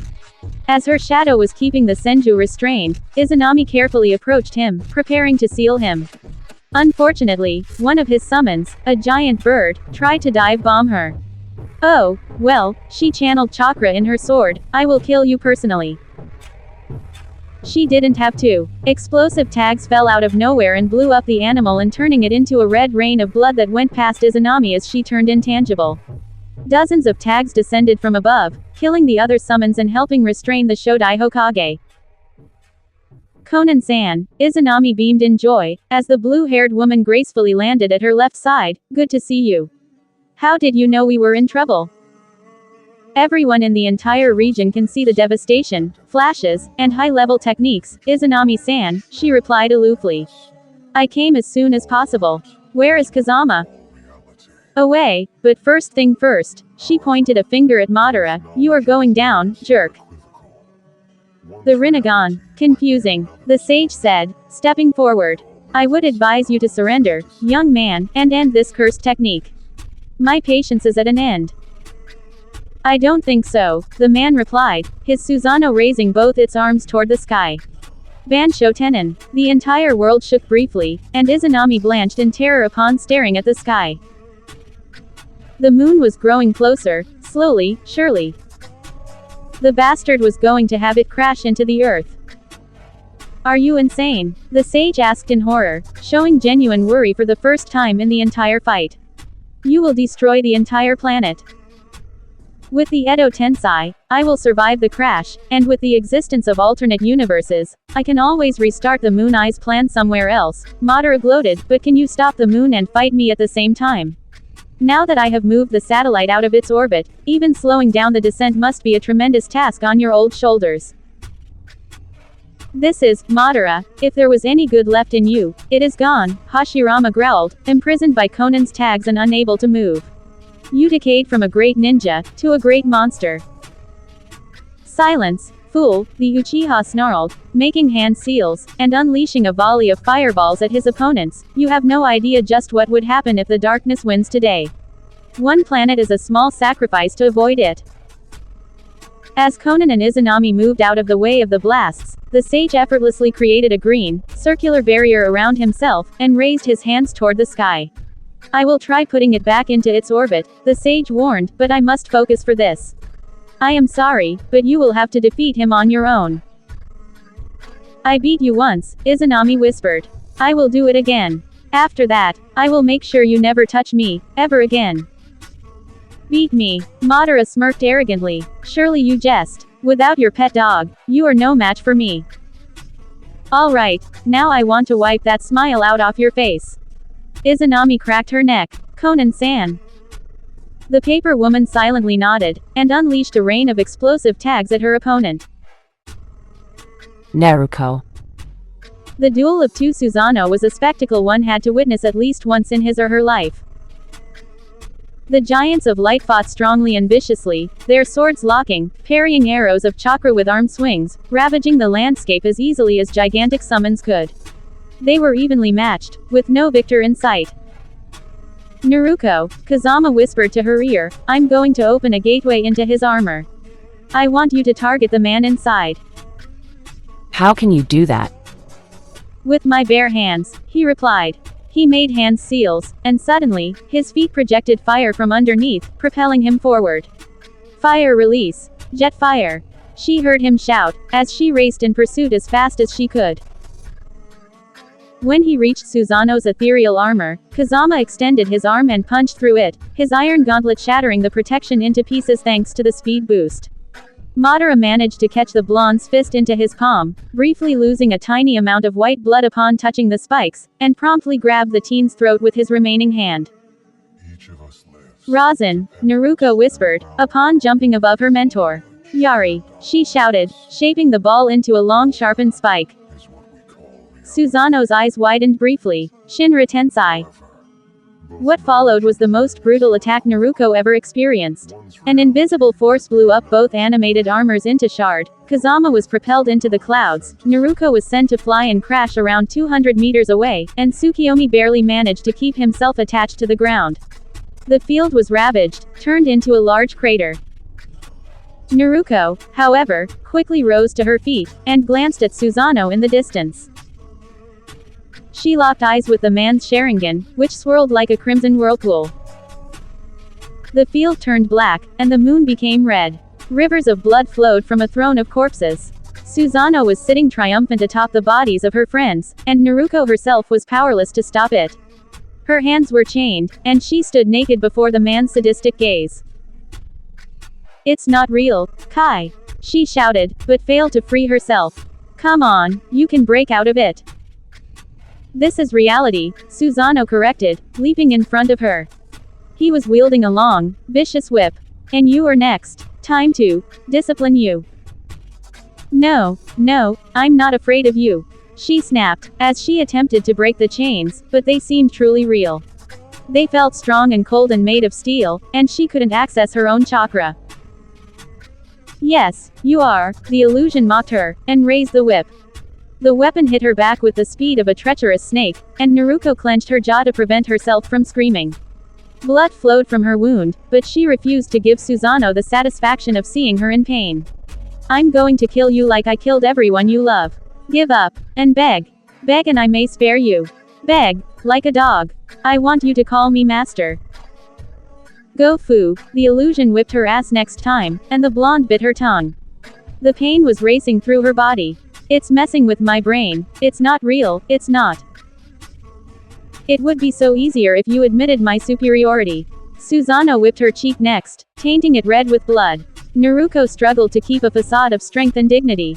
Beg now, on your knees, and kiss my foot. I want to see you lick my sandal. I refuse, she managed to mutter, the pain growing more intense. To submit, to a fake. He whipped her back again, and then her other cheek. I'm real. I am your master, your god, and you are my slave. You are afraid of me, because I'm stronger. As Naruto's vision started to blacken, she managed to utter new words. All right, you want the truth. She grinned. Yes, I'm scared, but not of you. Surprisingly, the illusion's assault briefly stopped. Oh, it widened its mismatched eyes mockingly. Is that so? You can't deny you're afraid of me. I'm not afraid of Madara. I'm afraid of losing them, she replied, glaring at the fake Susanoo defiantly. I'm scared this illusion becomes the truth, and it might happen, but over my dead body first. I may be a dead weight and I'm not going to deny I'm unsure if I can win, but I will fight anyway. Because what happened to Gaara won't repeat itself. Because even if they don't love me by choice, I love them. So vanish, for I must fight the real Madara, or die with my family. The illusion stayed silent, then started laughing uproariously and kicked her in the ribs, making her gasp in pain. You will fail, just as you failed again and again and again. You're a dead last, a failure, a miserable, lonely liar. What can you do? He asked, as he raised his whip again. Ah yes, beg for my mercy. I may be a failure, and I may die as one, she joined her fingers. But I will never beg you. Kai. And this time, it worked. Tsukiyomi. That should take care of her, Susanoo whispered, before glancing at his counterpart. My Tsukiyomi may not be as perfect as yours, I admit, but she will spend the next 3 days standing there, experiencing a scenario I repeated time and time again in my head. You glow too much, the masked man snorted, unleashing Amaterasu's flames on his opponent. The Rinnegan user raised his arms and consumed the flames, chakra without any problem. Teleporting behind his opponent, Tsukiyomi stabbed the man's spine with a kunai, or would have, had not a beam of light pierced his cape and blew up in Madara's face. Using Izanagi to manifest again a few meters away, Tsukiyomi watched as his former partner got rid of his black robes to reveal the body underneath. The sick white flesh was fused with pieces of machinery and weaponry. He used the Asura path to heavily modify himself, must be how he's able to survive without Mikabashi's favor anymore. How many times will I have to kill for you to stay dead? 100 times, perhaps. No matter. I can counter all your techniques, and you none of mine. Susanoo pointed his left hand at Tsukiyomi, attracting him in his direction like a magnet. Kazama's mentor teleported away to escape the invisible hold. Right above Susanoo. Opening the gate to his pocket dimension, Tsukiyomi rained explosive projectiles and chakra-absorbing rods down his opponent, who instantly stared at him. He raised his right arm, which had taken the shape of a long cannon. A yellow beam vaporized the weapons, alongside their user himself. Activating Izanagi again, Tsukiyomi returned from the dead, and threw a dozen Fuma shuriken at his opponent from behind.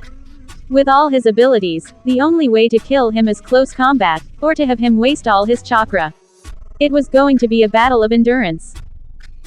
Suddenly, reality fell apart. The sky was darkness. The sun itself was black. Konoha was silent. The Hokage Tower had crumbled. The city was in ruins, its citizens turned to stone. The Hokage monument was nothing more than dust. In the center of the disaster, Kazama Arashi was standing. Tsukiyomi knew it was him, although his student was barely recognizable. His entire body had become nothing more than a walking shadow, keeping the same shape, a living void in the picture of creation. His eyes were stars, and his mouth a smirk of light. "So, why so silent, Izanagi?" The shade asked to thin air. "Are you afraid? Sad? Can a god feel despair? Or, can you feel it all?" As of now, a strong voice replied, "I only feel disappointment in you, Naruto Uzumaki. You have sacrificed your heart to the darkness for the power to achieve your ambition. Your hubris cost you, instead of benefiting you. You did not have the strength of will I hoped would come with your boundless pride." "I brought justice," the shade shot back with a hint of anger. "I brought order. I will build a perfect world. I do not regret my choice." "Then you are well and truly lost," the voice replied. "Farewell, forgotten soul. You have taken the path another laid before you, instead of your own. You have chosen to become a lone shadow, when you could have been the brightest sun. I pity your decision." Both knowledge and And darkness consumed everything, and the sky never became a light again. And Madara shook hands with his student, as fellow rulers of a world of ashes. And creation howled in despair. Tsukiyomi blinked at the vision. Was that the future? He thought, as Susanoo parried the attack with punches and retaliated with missiles and laser beams. Kazama's mentor dodged them all, more preoccupied by what he had seen than his opponent. It proved to be a mistake, when Susanoo closed the gap between them and unleashed a series of gentle fist-based strikes. His enemy easily dodged them, and realized it was a fake assault when the Rinnegan used grabbed his torso, absorbing Tsukiyomi's chakra to prevent him from turning intangible. 100 Izanagi, it would take forever to kill you the clean way, the fatalist noted, before chuckling cruelly. What if I ripped your soul apart instead? Tsukiyomi then saw two ethereal purple forearms emerging from his flesh, and reacted quickly. Activating his Sharingan, the masked man activated the Amaterasu, burning both his body and Susanoo himself. When he used Izanagi to reappear again, pain raced through his arms. Falling on his knees, the masked man glanced at his forearms, which were starting to rot. Then he looked at Susanoo, who quickly absorbed the black fire like a living sponge. The ghost of two arms lingered in his hand, slowly vanishing from the physical realm. The bastard hadn't taken all his soul, only two limbs. The throne room couldn't really be called a room at all. It was a series of obsidian pillars surrounding a seat of crystal, without roof, without walls, without guards. Around, there were only an endless black sky, and a barren, silent wasteland. The air was chilling, and the few people present were devoid of humanity. Absent-mindedly, the almighty shadow of Kazama glanced at the sky, and moved the stars out of the way, until he could see the blackened, corrupted sun in the distance. This is not how I imagined my victory. Kazama-sama, a black knight looking like a wolf turned his head to better listen. I expected more fanfare, Kazama said. Now, after this long crusade, the multiverse is so silent. So still. I miss Naruto, Izanami, even Chibaku. They had the gift to bring ambiance. Kazama-sama, they betrayed you and your vision, plotted your destruction, the Black Knight replied coolly. It was a necessary sacrifice in order to achieve your vision, for the multiverse to see your light. There is no need to regret them. No, of course, Dark Wolf. Only you were loyal to the bitter end, yet, my heart is empty, so empty it kills me. Kazama watched the stars. Ever since I have become the embodiment of the void, my hunger has never ceased to grow. Obedience did not fill it, and no matter how many lives I consumed, how many worlds I devoured, I was never satisfied. Is this why Tsukiyomi set out to conquer the multiverse? Because it was the only way to fulfill the void in his bitter life. I will have to ask him the question once he returns from his dominion. This is the downside of victory, a new, yet somewhat familiar voice added.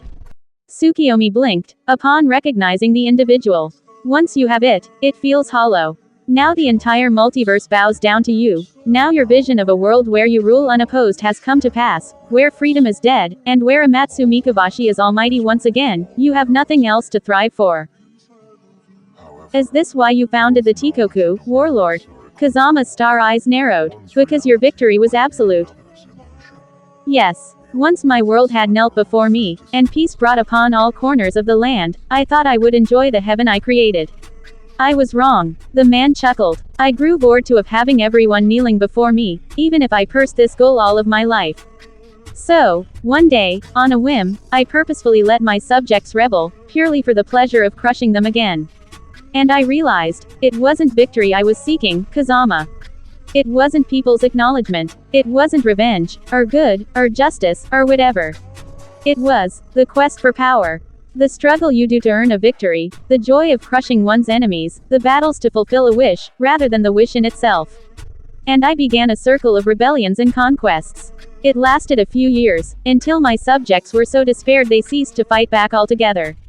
I almost considered destroying my own universe in my ungodly boredom. He glanced at the stars. And then, I discovered the multiverse, and thanked the God who made this possible, learning later it was you. I built the Tikoku to light again the fires of conquest, and with an infinite supply of worlds to dominate, I thought I would never be bored again. Finally, I met you. The second we crossed gazes, I immediately understood we shared the same lust for power, the same ungodly hate. You denied it and refused my offer the first time, of course, but I knew you would, even in your insane dogmatism, change your mind. You were fascinating, and I wanted to see how far you would go. And here we are, victorious, with the infinity conquered and under our complete control. Maybe is it time to light the fires of conflict anew, to feed our thirst for blood and devastation. This is insane, the Dark Wolf protested. Kazama-sama, you have enforced true order over this chaotic world. What this man suggests, would be against everything we did. Our sacrifices would have been for nothing. I refuse to bring disorder to my realm for your entertainment, warlord, Kazama said softly, with a hint of disgust. Who suggested such idiocy? You should be less narrow-minded, and more flexible in your thinking. Where is the sinister, driven man whose violence I have come to love, I wonder? The warlord chuckled. I have a better idea. As Kazama said no word, the monster grinned. There are other multiverses out there, are there not? Waiting for the reaping. Perhaps, it is time to expand. To start the cycle of death once again. What is this? Tsukiyomi wondered, as he returned to reality once again. Is it the future? Was he seeing across the veil of time through Mikabashi's eyes? Was it caused by overuse of the Izanagi? It is so confusing. You're gibbering to yourself now, aren't you? How low you have fallen. Susanoo mused, kicking his counterpart in the ribs and sending Tsukiyomi to roll. You're harder to kill than I expected. Very well. I was keeping this for Izanami, but since you insist on being a thorn in my side, he made hand seals, and a coffin of earth formed around his opponent, closing instantly. Tsukiyomi tried to phase past it, and failed. Teleportation became impossible as well, and the Sharingan noticed the seals on the walls. Oh crap. We shared the same power once, of course I would have the means to counter it, Susanoo gloated, as the coffin shook, probably being buried underground. My, perhaps a grave robber will find you in some distant century. Madara could only curse his opponent at that point. Kazama. Using the jetfire Madara taught him, Kazama managed to fly and gently land on the ground, after the Shinra Tensei propelled him away. Tsukiyomi and Susanoo were fighting each other, giving him time. With some luck, they will mutually slaughter each other. A part of him wanted to rush at Tsukiyomi's rescue, but the ruthless shinobi leader in his heart crushed these feelings.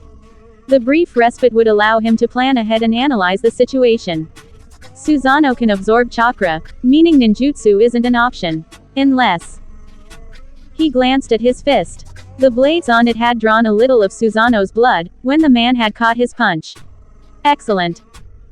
Kazama removed his helm and dropped it to the ground, before summoning one shadow clone. Then, as he traced a symbol on the ground, the blonde let his double lick the white fluid. It probably had a horrible, bitter taste, but the clone grinned malevolently. His skin turned black, red lines drawing themselves where the veins were supposed to be. When Kazama finished drawing the seal on the ground, a circle with a triangle inside, Susanoo had imprisoned Tsukiyomi inside a black coffin, which phased through the earth and vanished from sight. The shadow clone quickly jumped inside the symbol, just as the Rinnegan wielder glanced at Kazama. The teen had seized the Kusanagi. You want to experience Mikabashi's power, right? Well, Kazama raised his blade. He taught me this. In one swift swing, he beheaded his own double. At the same time, Susanoo's skull fell from the neck. As the terrible memory flowed through his brain, Kazama briefly experienced the pain of his clone, but shrugged it off. Susanoo fell into dust, and the blonde quickly created another double, intending to repeat the process. After all, it wouldn't be the first time Madara suffered lethal wounds and survived. It was at this moment he noticed Susanoo preparing to sucker punch him in the back. Moving faster, Kazama dodged, but the masked man dispelled the shadow clone with his fist, and deformed the seal with his foot. That hurt, the Rinnegan user whispered, his eternal Sharingan transforming into a white eyeball. But now, it's just you, and your doom. Next time, I'll go for the heart, Kazama whispered, backing down and releasing a stream of fire at his opponent. The man raised his hands, absorbing the attack, and then an invisible force attracted the blonde to his nemesis like a magnet. No more rituals. Susanoo snapped angrily, catching Kazama's forearm with one hand and removing the bloodied gauntlet with the other, tossing it and the Kusanagi away with the same action. No more trick. Kazama smashed a Rasengan into his white mask with his free hand. The object exploded into shards, and the man was propelled backward, barely managing to regain his footing upon hitting the ground. Kazama rose to his feet, ready to incinerate his enemy with a Kaiden technique. But then, he saw his enemy's face. Horrific, isn't it? The ghoulish, hairless skull said, its white skin as pale as milk and his lipless mouth revealing the man's sharpened teeth for all to see. The eye socket where the Sharingan used to be shined briefly before it was filled by a second Rinnegan. I do not have long to live myself. Yes, you have minutes left before I kill you, Kazama replied. You're going to follow Tsukiyomi soon enough. My, why so angry? Susanoo gloated. It's because of you he was beaten. If his idiotic paternal feelings hadn't made him foolish enough to. Naruto smashed a Rasengan against his back while he was occupied talking. Kazama briefly stayed still in astonishment, before seizing the golden opportunity. Rushing forward, the blonde prepared a Rasengan, aiming for the heart this time. Naruto imitated him, and soon, they were within an inch of the dead man walking. Be gone, Susanoo roared, extending his arms. Both his attackers were thrown backward by an invisible force, but they managed to correct themselves.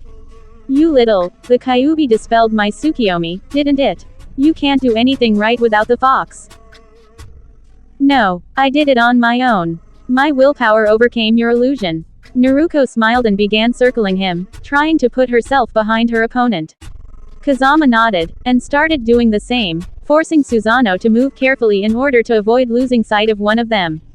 With a thought, the Kusanagi floated and returned to the Amekage's hand. As for the Kyuubi, I will not use it. I can't use it. What? Susanoo asked in genuine surprise, Kazama silently thinking the same thing. You heard me. Naruto glared at her enemy. And even if I could use it, I wouldn't, as I would prove you right if I defeated you with it.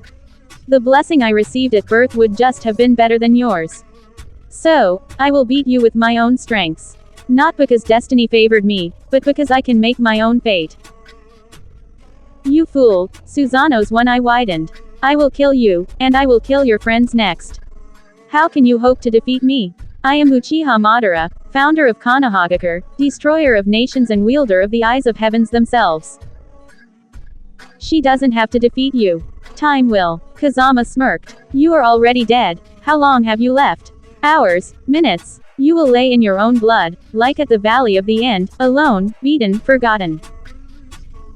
You don't know what you're talking about, Susanoo said, unable to hide the comment had hit a sensible point. Oh, I see, so you were a hypocrite since the beginning. Naruto mocked him mercilessly. You should have died when Hashirama Senju beat you, but you refused to die and accept your fate as a loser. You went against your own destiny since the moment you survived your duel with the Shodai. She gave into a cheerful laugh. How funny. Shut up, he threatened. Why, it's so amusing. She laughed happily. I never knew Madara Uchiha could be such a wonderful clown. I said shut up. Susanoo roared, extending his arms toward her in rage. Kazama seized the opportunity to unleash his chakra chains at him, but the Uchiha managed to dodge them, only to be hit by a kunai covered with explosive tags. The projectile exploded against his chest, propelling him into the crater, having resulted from his own Shinra Tensei. Got you. Naruto grinned. He's still alive, Kazama warned, and the following event proved him right. A cloud of smoke filled the field, and a towering giant was summoned where Susanoo crashed. The blonde blanched, upon recognizing the creature's shape. Atop the demonic statue of the outer path, Susanoo glared down at his opponents. Let's go, he whispered ominously. Chapter 39. Dependence. Apocalypse, Part 2. Individual knowledge. To create water out of thin air, Tobirama, it must be you. The second Tsuchikage commented while floating like a feather, missiles of water nearly hitting his vitals but always missing at the last moment.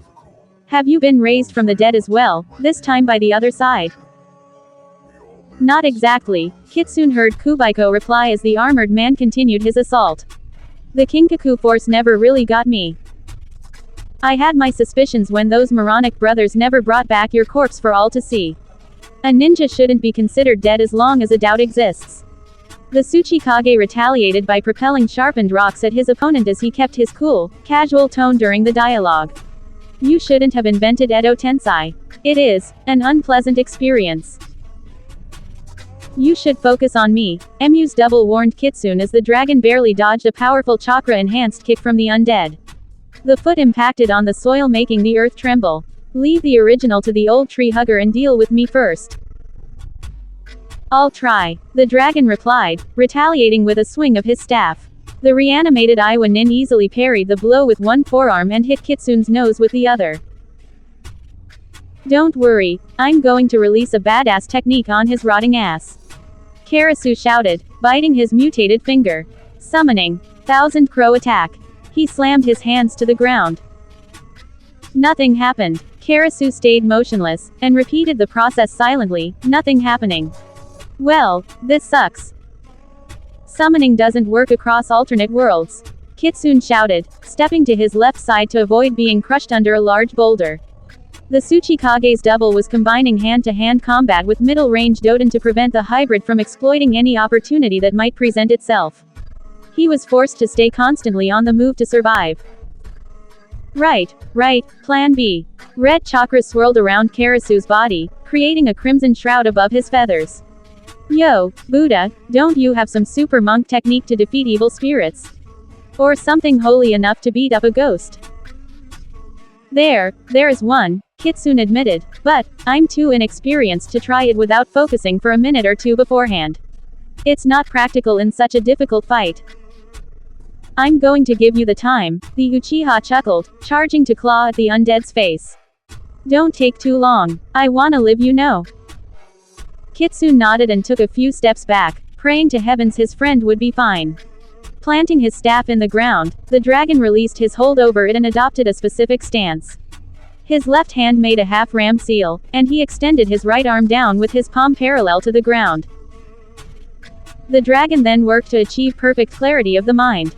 His spirit had to be untainted by earthly desires and emotions, which was easier said than done when Karasu was slowly being backed into a corner by the clone's ruthless onslaught. One boulder hit the crow man's wing, breaking it and resulting in the Uchiha preventing himself from screaming. I mustn't be alarmed. I must be as still as the rock, as peaceful as the tree, as clear as the river. The dragon took his breath, and uttered the special technique's name. Welcoming approach. Thousand-armed murder. A source of light manifested in his back, taking the shape of the heavenly spirit of the founder of the Fire Temple. He was said to be the first monk to have achieved true enlightenment, shedding his mortal skin to become a truly pure being. The spirit was thrice Kitsune's size, and had the shape of a golden, peaceful man with 1,000 hands. The entity was supposed to grow stronger depending on how close the user was to true clarity of mind, and the summoning paled compared to Chiriku's, who made the spirit 10 times bigger than its caller. When it noticed the undead Tsuchikage, the heavenly spirit turned red, and punched the undead with all its hands. Thanks to the Sharingan, the clone managed to dodge the first 50 strikes, and then was promptly hit by the remaining 950, each punch shattering his bones to dust and piercing his fake flesh. When the heavenly spirit vanished, the Iwa Nin had been reduced to a pile of ashes, which was beginning to reform. No round 2. Karasu joined his palms and slammed them to the ground. Dead man ceiling. Red lines were drawn on the ground, and then became ethereal crimson chains, which promptly restrained the undead. 2 seconds later, he was captured in a red sphere. Got it. Karasu chuckled, before reacting quickly to prevent Kitsune from collapsing to his knees. Hey, you're alright. I'm fine. The summoning is taxing, both physically and mentally. The dragon glanced at Kubaiko. Do you? It happened in a gray blur. The armored man vanished, and the remaining Tsuchikage exploded into dust and broken bones. While the human eye couldn't understand what happened, Kitsune's picked some thanks to his scenes. It was like Kubaiko punching and kicking the undead multiple times in a single second. He had done it so fast. Reacting quickly, Karasu proceeded to use his sealing technique on the original Mew as well. By the time chains started restraining him, the Tsuchikage had regained his mouth to breath, and lips to utter last words. Congratulations, he said with a serene tone, you've got stronger, Tobarama, and you too. He glanced at Karasu and Kitsune. Well do. He vanished, turned into a red sphere before he could finish his sentence. We'll speak later, Kubaiko told the duo, we have more pressing matters at hand. Haku. The landscape wouldn't survive the battle. One after the other, clones charged at Manda's skin and exploded on contact with his body, without damaging the beast in the slightest. In fact, the serpent appeared merely annoyed. My scales are tougher than diamonds, mammalfuckers. The snake boasted for all to hear. They're unbeatable. Respect my authority. I would beg to differ, Orochimaru commented, pushing back the living bombs with earth techniques, allowing Haku and Mei to race toward the original undisturbed. I did manage to graze them. Multiple times. Unbeatable, Manda stressed. Ignoring the arguing duo, Haku and Mei closed the gap with the true Mizukage. The Nadaime smiled upon seeing them coming, and turned into water. Here we go, Hazuka's secret technique. Demon fish. He multiplied in size, reaching the size of a house. He charged forward, his hands taking the shapes of maces. Both Mei and Haku dodged, and retaliated on the spot. The Snow Woman unleashed another dragon of ice toward her opponent, while the older Kunoichi fired multiple shots of lava at the water construct. Putting his liquid nature to good use, the Mizukage twisted to avoid all assaults, before countering with his water bullet technique. Haku summoned a barrier of ice to protect herself, while Terumi was simply agile enough to avoid being hit. With his colossal foot, the giant Mizukage smashed the ice apart, forcing Haku to leap backward to avoid being crushed. Mei seized the opportunity to unleash a blaze at the ninja's back, evaporating half of it. Hazuka's secret technique, the man whispered ominously, water blob. His arms extended forward, catching Haku's head by surprise. The girl struggled, as she felt the water attempting to break past her lips, nose and ears to drown her. A blob of lava separated the arm from the rest of the Mizukage's body, freeing the Kunoichi. The water fell on the ground, harmless. Thanks, Mei-san, the Snow Woman whispered. You're welcome, the older woman chuckled happily, before deflecting bullets of water with a fire jutsu. Haku-san, since the water becomes harmless once separated from the body. Then it means there is a core controlling the technique, while the rest of the body is plain water, Haku guessed. The core can control any water in contact with it and reshape the body with new material. Oh, you realize you just pierced the single greatest weakness of the Hazuka clan in one fight. The Mizukage grinned wickedly, before stopping a new blast of fire with a shield of water.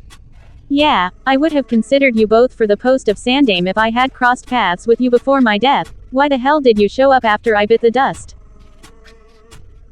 Aren't you going to tell us your core's location? Haku asked, freezing the air itself.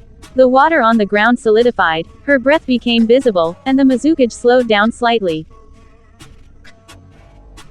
The undead turned his arms into axes of thick liquid and attempted to cut the women apart, without success. The difference in speed was too much for him to overcome. Why bother? You're going to beat me without the info. A blast of fire blew up his face, his jaw regenerating in an instant. Just like I said. Nice idea, to freeze the air. I'm having trouble moving at all. That's only the beginning, Mei replied, unleashing a torrent of fire on the Mizukage, who had become too slow to dodge. Much of his body evaporated into steam, reducing the cage's size. Soon, he was half the size of Haku herself. My, the Mizukage laughed happily, before unleashing a few water bullets with his fingers. I'm still in the game. Although I look like a brat. No more, Haku replied, upon dodging the projectiles. Ice release, winter prison. Instantly, the steam's water condensed, surrounding the cage with a sphere of ice. The man tried to free himself, but since Mei had gotten rid of nearly all his liquid, he was powerless to break past his containment field. Ah, I see. You separated the water from my body so you could turn it against me. The undead gave them the thumb up. Smart idea. And nice teamwork, team hot babes. Now, my turn. Mei made hand seals, and Kanji slowly covered the sphere of ice. Now, what about our reward? Ah yes, I almost forgot, the cage grinned. My real name is. The technique sealed him before he could finish his sentence, and Mei let go a disappointed sigh. Haku turned to look at Orochimaru. The clones had fallen into pieces the second their creator was sealed, and the snake summoner and his ally stood triumphant among craters. Surprised, mammals? Manda asked, before laughing uproariously. Where's the next battle? I'm going to allow others to admire my divine awesomeness a bit longer. You should grovel at my tail for my royal kindness. Because I totally do not help because I like you. And bound by The three humans present sighed in unison. Chibaku. all that is what Without the iron sand, the cage was forced onto the defensive against the assault of three dedicated warriors. and awareness Losing one's trump card and being outnumbered will do that to you. might be another's illusion. Wow, the mysterious armored man chuckled, parrying thrown rocks with wind techniques and countering with gusto. How much did I miss these kinds of fights? Good old ninjutsu, the Asura path on steroids, and no giant creatures that will make me potentially lose my sanity just by looking at them. Just a good old normal battle to the death. Yeah, definitively the Fei Chibaku thought, dodging a sharpened spike of stone at the last second. Damn it, he roared, blasting at the flying cage with Kyuubi-enhanced beams. Why won't you die, you undead cockroach? I can control any metal in a kilometer's radius, as long as I can use the appropriate resonance and push enough chakra into the magnetic field, the Suna leader replied coolly, telling them his weaknesses. Unfortunately, I have much materia. Three snakes as big as lions erupted from the earth from underneath the cage to bite his neck, arm and legs, before crashing him back to the ground below. Then Omoikane summoned more reptiles, which promptly restrained the man in a flurry of scales and muscles till barely any part of his body save his head was visible. Wasting no time though, she reached down with the dexterity of a snake and seized his temples with a vice-like grip. Chakra drain, she shouted, her hands shining blue. You may have reserves that recuperate at incredible speed, but I'll still drain you enough to prevent you from even twitching anything bigger than your fat head. The following falls of the formerly floating projectiles proved her right. Both of the woman's companions leapt to her side. Guess we just have to seal him off now. The feral Gale noted, raising his arms to make some signs. I'm not an expert, but I can keep him down long enough for us to get one of the. The cage's eyes widened under the woman's hand. Oh no, get away from me. Your armors can be. A kick from Omoikane hit Chibaku's head, pushing him back. The woman released her hold over her captive, who promptly blasted away the snakes with missiles fired from his fingers. As the puppeteer regained his momentum, he realized both his saviors started floating, their body twisted like broken dolls. Magnetized, the cage finished with a saddened tone. Omoikane cursed with her eyes wide, watching as the undead unwillingly clenched his fists. If Chibaku still had a jaw, he would have cringed at the horrible sound of imploding bones that followed these last words. The armors tightened, shattering the people inside, twisting the flesh, crushing the meat. Blood flowed from the joints in the armor, and the two were tossed aside. Team killer, Chibaku roared in anger, firing a new blast of chakra at the cage. The man slammed his feet to the ground, summoning a wall of earth as shield.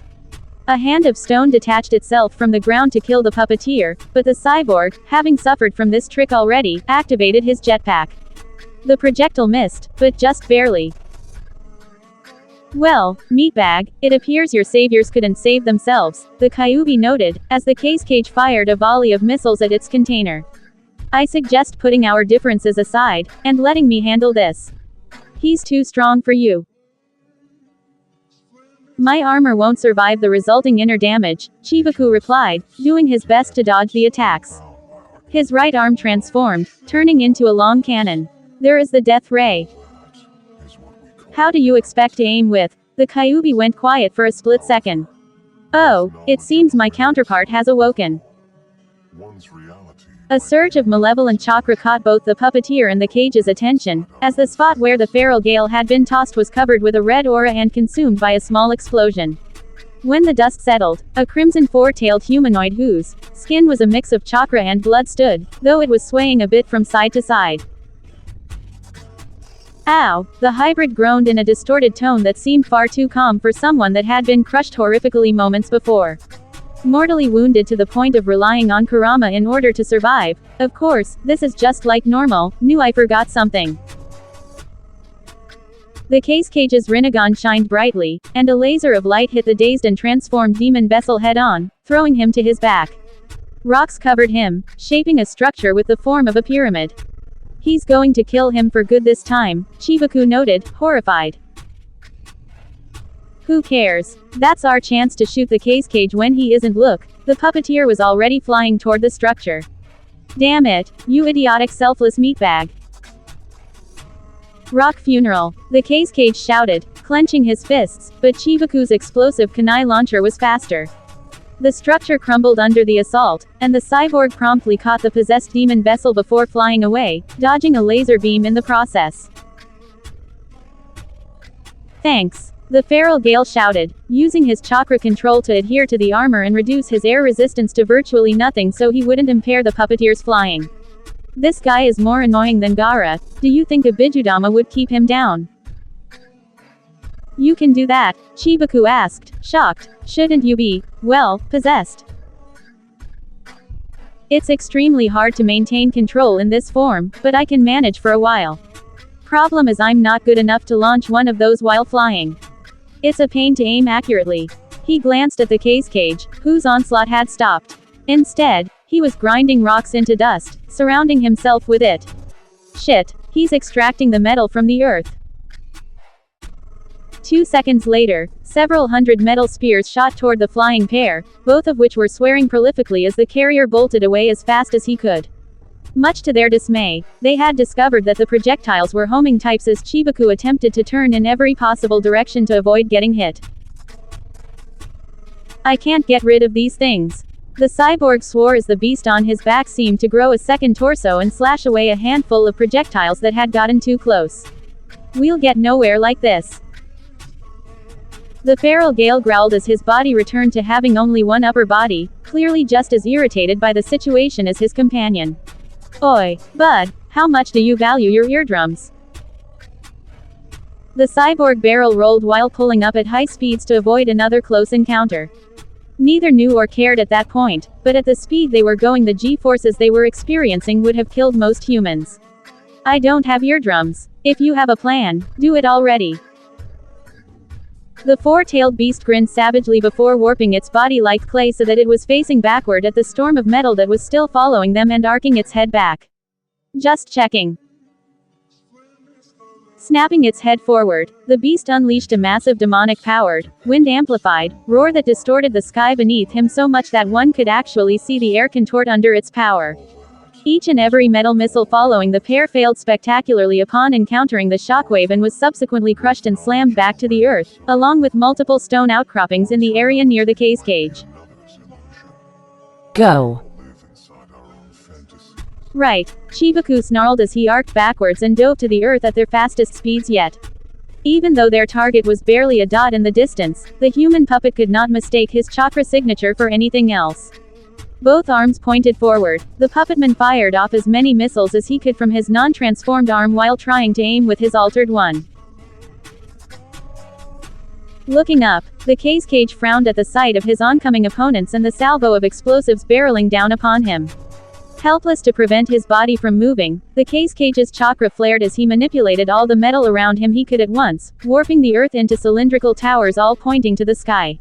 Soon enough, he was equipped with 24 cannons the size of houses, and fired multiple white beams at the duo that utterly destroyed the oncoming explosives. Shit, the puppeteer cursed, barely dodging the attacks. A ray of light grazed the feral Gale's side, causing a large white gash to appear in him to hiss in pain.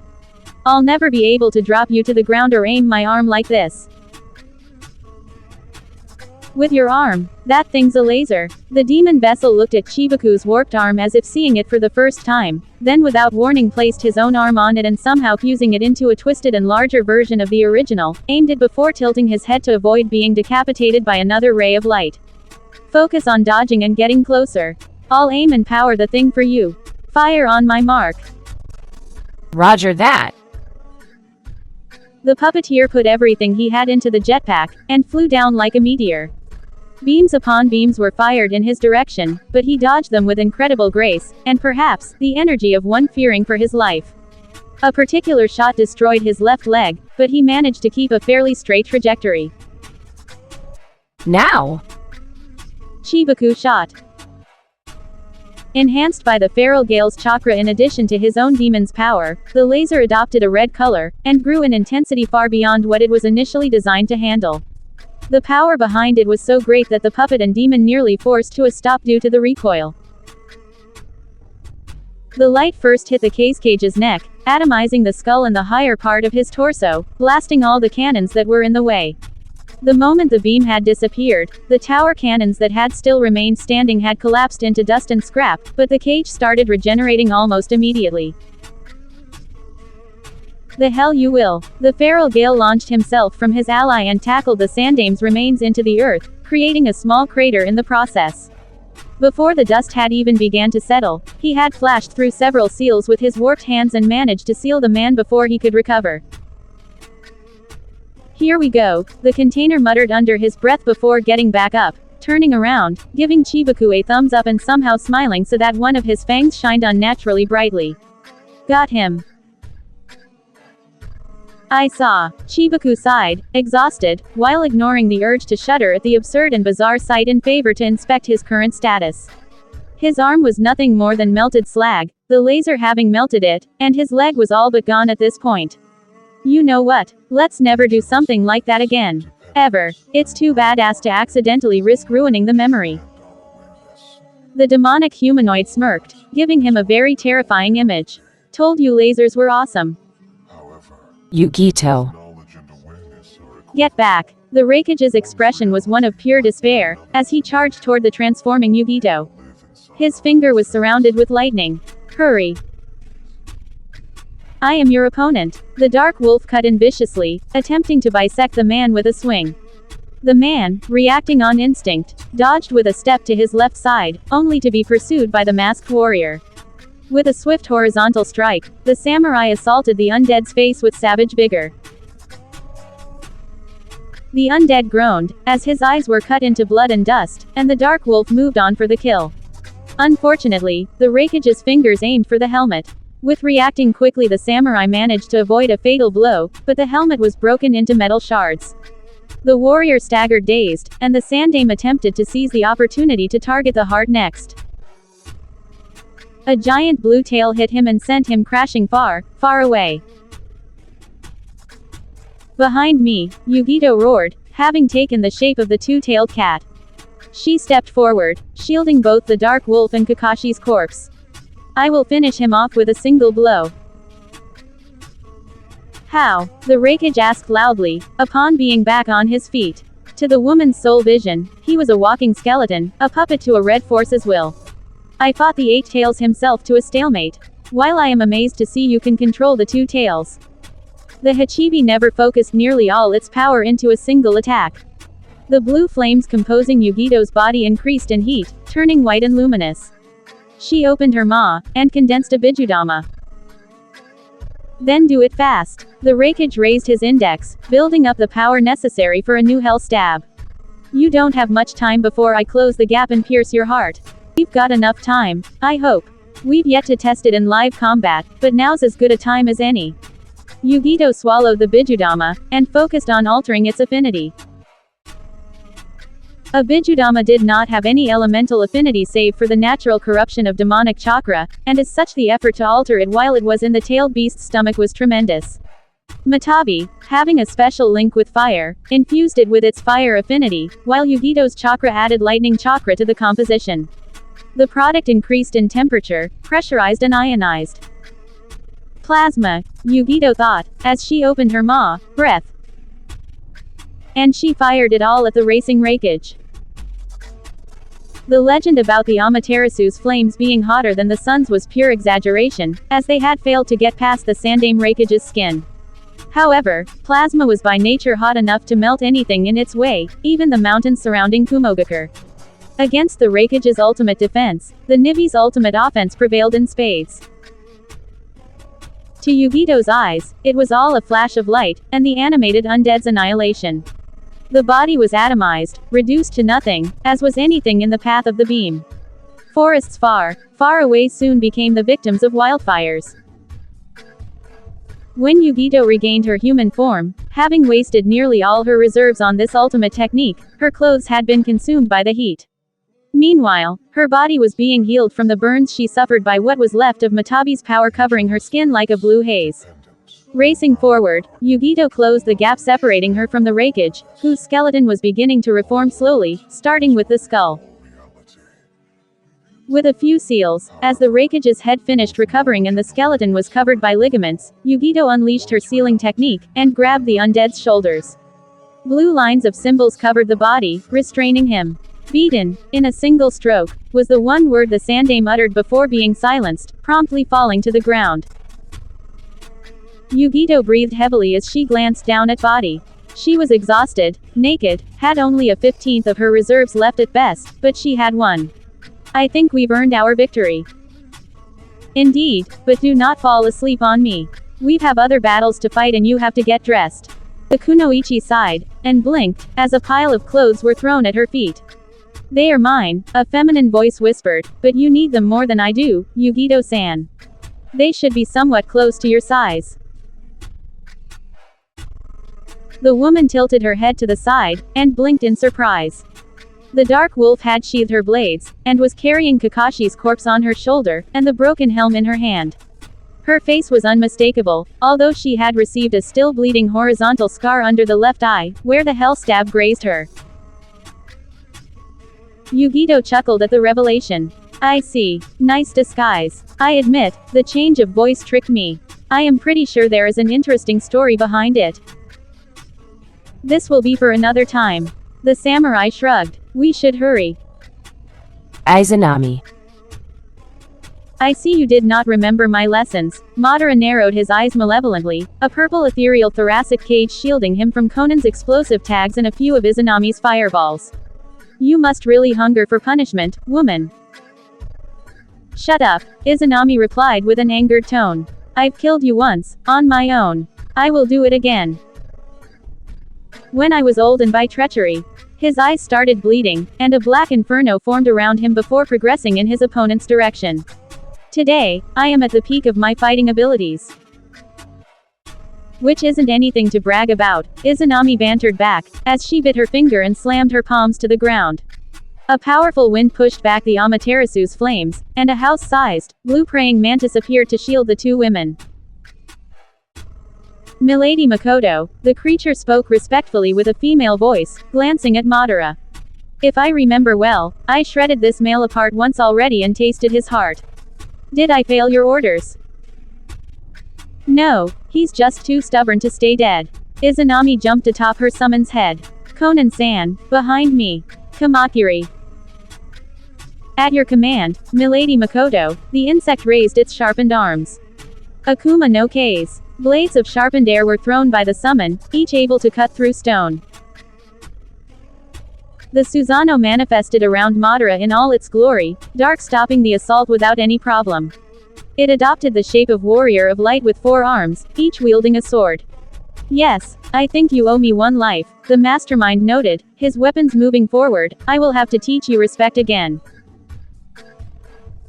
She was chained to an operation table, stripped of her clothes. The old bastard was glancing down at her, his eyes radiating with killing intent. You truly thought you could escape my grasp? He asked softly. I have 4 Kage obeying my every command through the Edo Tensei. There is no place where you can hide.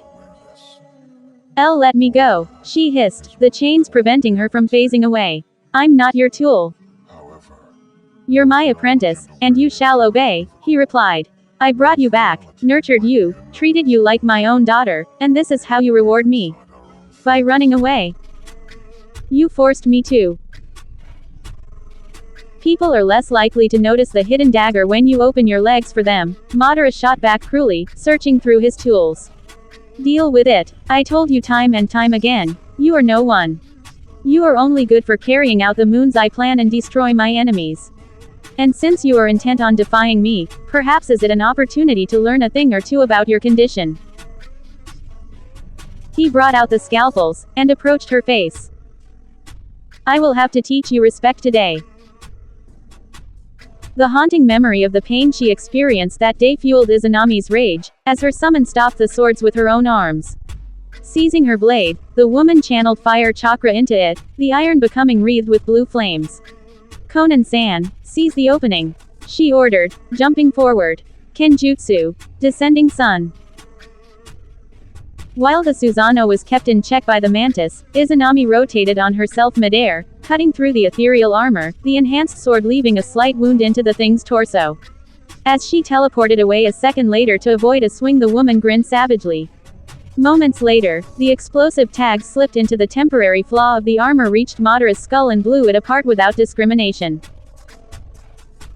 I tire of this, he snorted, his jaw instantly reforming. 2 of the Susanoo's 4 hands completed a seal sequence, in coordination with the Uchiha Lord's own fingers. Shattered heavens. The dark sky lightened as a dozen room-sized red stars fell upon the world below. Shit, Izanami bit our lower lip in anger. Kamakiri, retreat. You aren't fast enough to dodge. But Mill. Do it, she ordered, causing the summon vanishing into smoke with a saddened groan. Konan flew away as the first meteorites impacted on the ground, each causing a tremendous explosion, while Izanami decided to dodge with repeated teleportation. Shinra, Konan raised her hand toward a particularly large meteor. Tensai. The rock was sent to fly in another direction. Madara's, to be precise. Oh fuck, he managed to blurt out, before his own technique hit his armor, vaporizing it into shapeless chakra. Izanami, not being stupid enough to think Edo Tensei wouldn't regenerate her old tormentor, immediately unleashed a powerful fireball toward the spot where he used to stand, which was followed by 100 of remotely controlled explosive tags. A powerful shockwave pushed back the projectiles, most probably the same technique Konan used to turn back the meteor against its collar. Madara stood one more time, his skinless flesh slowly recovering from the meteorite impact. Bansho Tenon, he shouted, raising his hands at both women. Instantly, both were attracted to him, as if he had turned himself into a living magnet. Losing contact with the ground, Izanami and Konan were caught by Madara. His hands grabbed their faces and began tightening the grip, probably aiming to shatter the skulls. Izanami's shadow moved on its own, and cut the bastard's forearms in half. Shit, the armless man grunted, his eyes blazing with unrestrained fury as his former limbs fell into dust. Amatera. Izanami slammed her palm on the upper part of his face and channeled fire chakra into it. Madara screamed in pain and anger as his eyes and forehead were consumed by flames. Shinra Tensei, Konan roared, as the undead was thrown to his back by a powerful artificial gravity, keeping him pinned to the ground. Izanami's shadow became three-dimensional, adopted the shape of stakes, and impaled the man thoroughly through his spine, hands and feet. Time to teach you respect, it seems, the woman mocked him, as she searched into her pockets. What are you going to do? Seal me off? I will get out eventually, even if it takes me a century. Madara's burned jaw groaned as his skin healed on its own. Only one person could send me back to the pure world, and he isn't likely to. Oh, well, sorry to disappoint you, but with the secret of Edo Tensei kept in Konoha's scrolls, I knew sooner or later, some idiot would have the bright idea to bring you back from the dead to beat his enemies. As such, I extensively studied Edo Tensei, and its flaws. She brought out a talisman covered with seals. This will sever your connection to your summoner, and sever the binding keeping your soul chained to this lump of dirt you call a body. So, I guess I should tell you goodbye and good riddance. You little. Izanami shoved the object down Madara's throat, reducing him to dust. His flesh was turned into inanimate ashes, leaving only a pile of old bones behind. So you have indeed used this technique, Conan whispered softly. Are you going to blame me? Izanami shrugged. No, the paper woman replied, much to the Uchiha's shock. I can see the circumstances. She glanced at the moon above, which the sage was slowly putting back on orbit, called for extraordinary measures. Kazama taught me sometimes, someone has to dirty his hands to make the world a better place. Oh, it seems little Conan-san has turned into a bad girl when I wasn't looking. Izanami chuckled, before glancing at the captured Hashirama.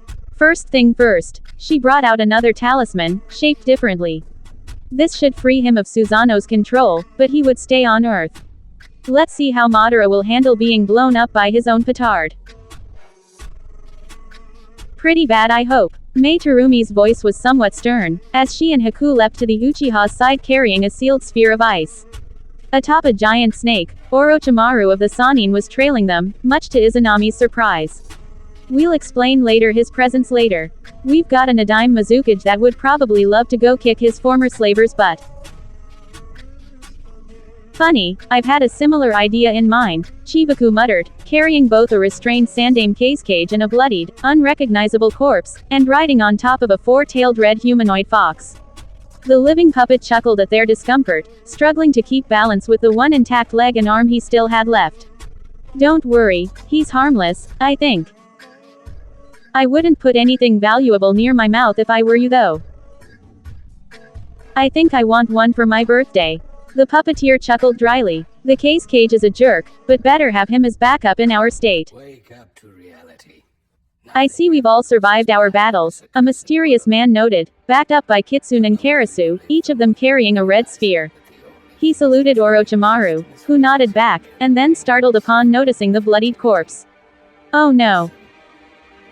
Sorry, neither she nor Sasori made it. Chibaku apologized with a sad tone. Most of the people present staring at him with sympathy in their eyes. I am afraid, they aren't our only losses. Yugito Ni looked prettier in her new black shirt and shorts, which did nothing to hide her voluptuous curves. Izanami actually had to stay focused on the corpse she was carrying not to leer at her, and realized Kazama would probably get pissed upon seeing his fallen friend. Kakashi sacrificed his life for us. His death will be avenged, the Dark Wolf replied, carrying the Sandaime Raikage by the neck. Izanami was actually surprised upon seeing her female, somewhat familiar face. Where is Kazama-sama? A powerful series of explosions in the distance answered her question. What are you waiting for? The Sage of the Six Paths asked, upon lifting his barrier. The moon appeared to have been stabilized. Nothing, Izanami replied. Nothing at all. Kazama. Kazama watched up in dread, as the smoke cleared out, revealing Susanoo atop his summon. The demonic statue of the outer path stood in silence, immobile, inanimate. It was overshadowing the Naruto duo with its colossal size. You thought you were the only one able to command this creature, Kazama. Susanoo chuckled. Forgive me, I forgot, you can't use it at all. Because you are unworthy, because you are the darkness it was created to defeat. I signed the contract, Kazama replied, unable to hide the fear in his voice. It can't be used against me. No, of course not. Susanoo's fingers transformed into long gray cables, which linked themselves to the creature's skull. Not if it isn't forced to. The statue roared horribly in pain and anguish, almost making the blonde's heart stop beating. It was like listening to a wolf howling to the moon, or a man being tortured into madness. For a split second, the Amekage felt pity for the summon. Then it raised its leg. Kazama and Naruto used a shunshin to avoid being crushed by the creature's foot. The attack shattered the earth underneath. Fire release. Great Inferno. The Amekage unleashed a dragon-shaped blast of fire, which caused a large explosion upon impacting against the giant's arm. He had hoped to target the head, but the beast had shielded its summoner at the right time. The statue roared madly, and a powerful shockwave devastated the surrounding battlefield, the effects similar to a Shinra Tensei. Kazama was pushed back, and barely dodged a punch from the creature with a wind jutsu. Gathering fire-natured chakra in his feet, the blonde flew through upward, intending to attack Susanoo directly. Meanwhile, Naruto was climbing on the statue's back, adhering to it as if it was a wall. She reached Susanoo first, and attempted to kill him with a new Rasengan.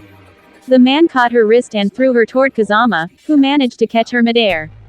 Got you, he grinned, before realizing the protuberances on the statue's back were shining brightly.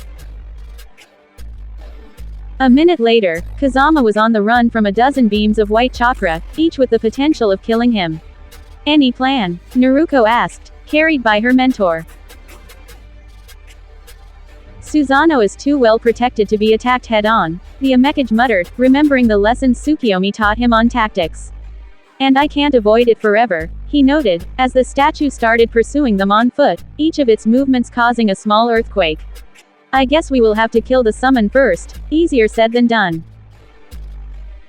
Without a Biju to back me up, nothing in my arsenal can take it down, Naruto muttered darkly. My Imperial Water Tide might phase it a bit, but... Kazama frowned. I have been working on a jutsu that could do the job, but it takes so long to prepare that I'll never have the chance to put it to use in time. I need the statue immobilized for that. What kind of jutsu is it? Something inspired by a friend's technique. Seeing Nagato's Moonmaker jutsu had been a sort of epiphany. I have a plan. 2 minutes later, the statue opened its mouth, releasing dragon-shaped blue lights in their direction. Dodging with an agile maneuver, Kazama landed on the ground gracefully, placing Naruto at his side. Next, he rotated and summoned his chakra chains. The long chakra constructs swirled around the giant monster's legs, restraining them. The demonic statue of the outer path kept its balance, and prepared to fire new chakra beams. Naruto, adding her water affinity to her Rasengan, shaped it into a blue sphere and threw it at the creature's face with the force of a cannonball, the water chakra helping it maintain its form for the entirety of the flight. The monster raised its forearms to block, interrupting its own technique in the process. Imperial Water Tide, the girl shouted. Upon contact, the sphere exploded with relentless force. Gallons upon gallons of pressurized water were released, enough to create a small lake. The technique's shockwave caused the monster to stagger, and thanks to the chains restraining its legs, to fall onto its back loudly. The resulting earthquake almost put Kazama to his knees, but he managed to keep his balance.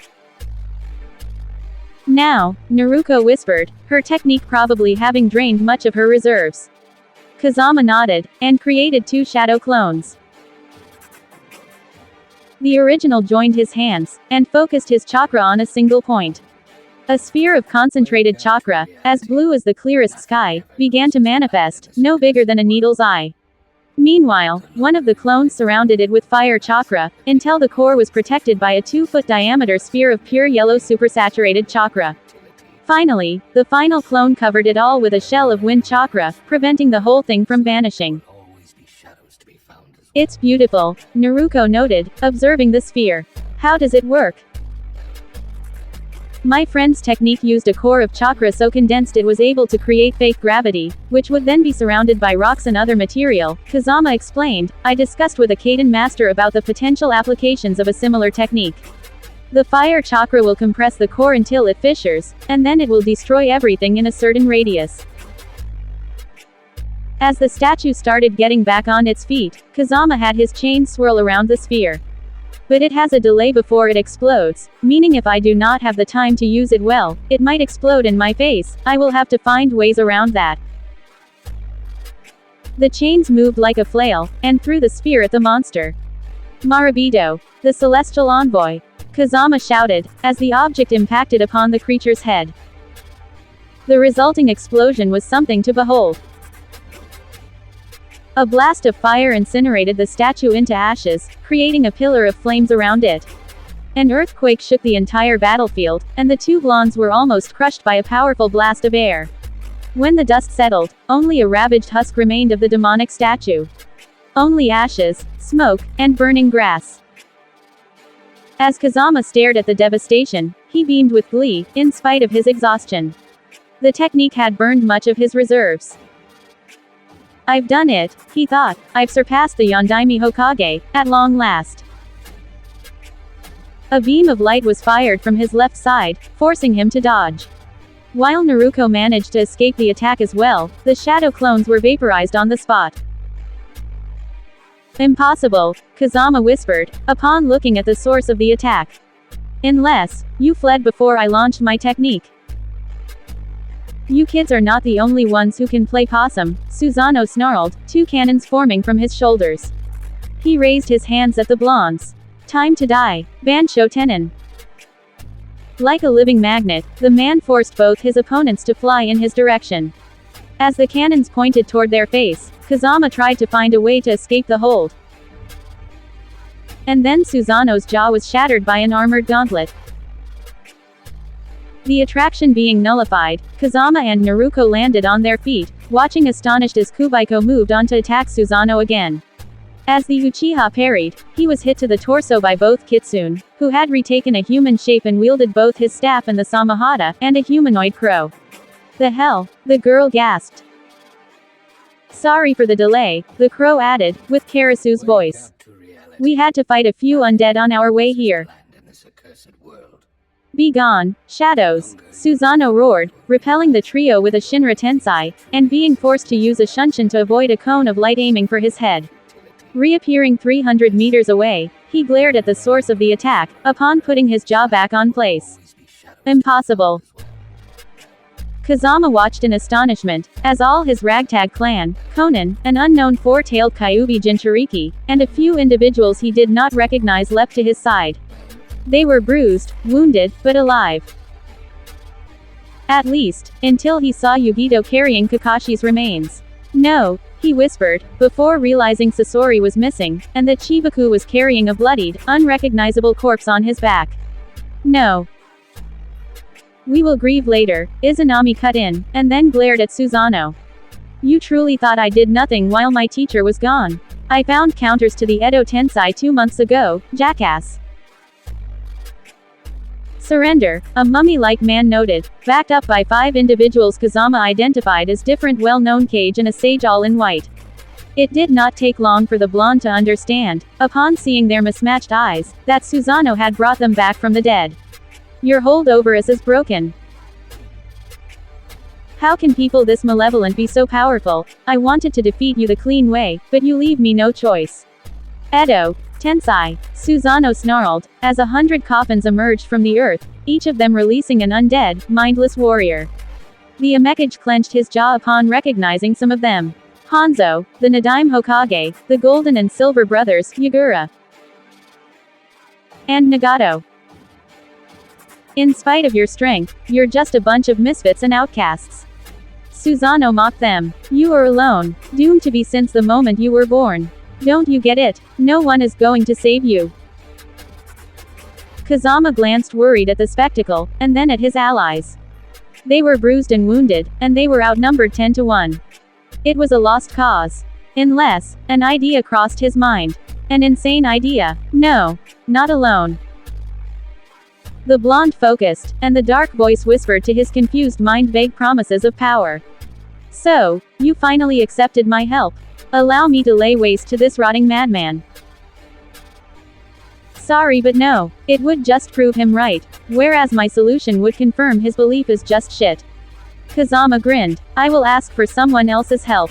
Can you teleport others here? Not open a gate, just bring them in. The creature seemed genuinely surprised for a second. Who do you want me to bring? Everyone willing and able to help us. In a blink, the entire clearing was consumed by a white light, briefly blinding Kazama and forcing him to close his eyes. When he opened them again, he couldn't repress a gasp of surprise. Wake up to reality. The voice had obeyed. It had summoned everyone. Kazama was no longer leading 24 warriors. The more you will realize He was leading an army. truly exist in this reality. Oi, Kazama-san, dear ladies, long time no see. Jiraiya grinned from atop Gamabunta's head, his student at his side. Always be The pervert had burns on his face, but strangely, it made him look cooler. Mind explaining how I went from a hot bath to this? Naruto. Sarutobi Hiruzen glanced at Kitsune, with a sad smile, a giant monkey backing him up, surprised. You shaved your head, I see, even bald, I can still recognize you. Gigi, the monk nodded at him. It has been a long time. Yugito, is that you? Mabui asked her blonde friend, beaming with joy when the Nibby's vessel recognized her. It has been so long.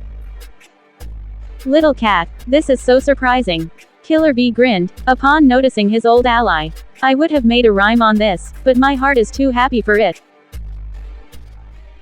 Yugito-san, Mei-san, Kazama briefly grit his teeth at seeing Minato Namikaze, but loosened up upon seeing Makoto Uchiha, a masked Anbu, and an unknown woman at his side. Their horrified expression when they noticed Kakashi's corpse was downright depressing. Oh no. 20, nice to see you again. Chibaku waved off at 2 copies of Naruto, one male, the other female. In fact, Kazama blinked upon realizing they were accompanied by dozens of blondes sharing the same face. Hey, Chibaku, the woman smiled cheerfully. We've earned names, you know. We will give them later. President Sama, 90, bowed to Orochimaru, we await your orders.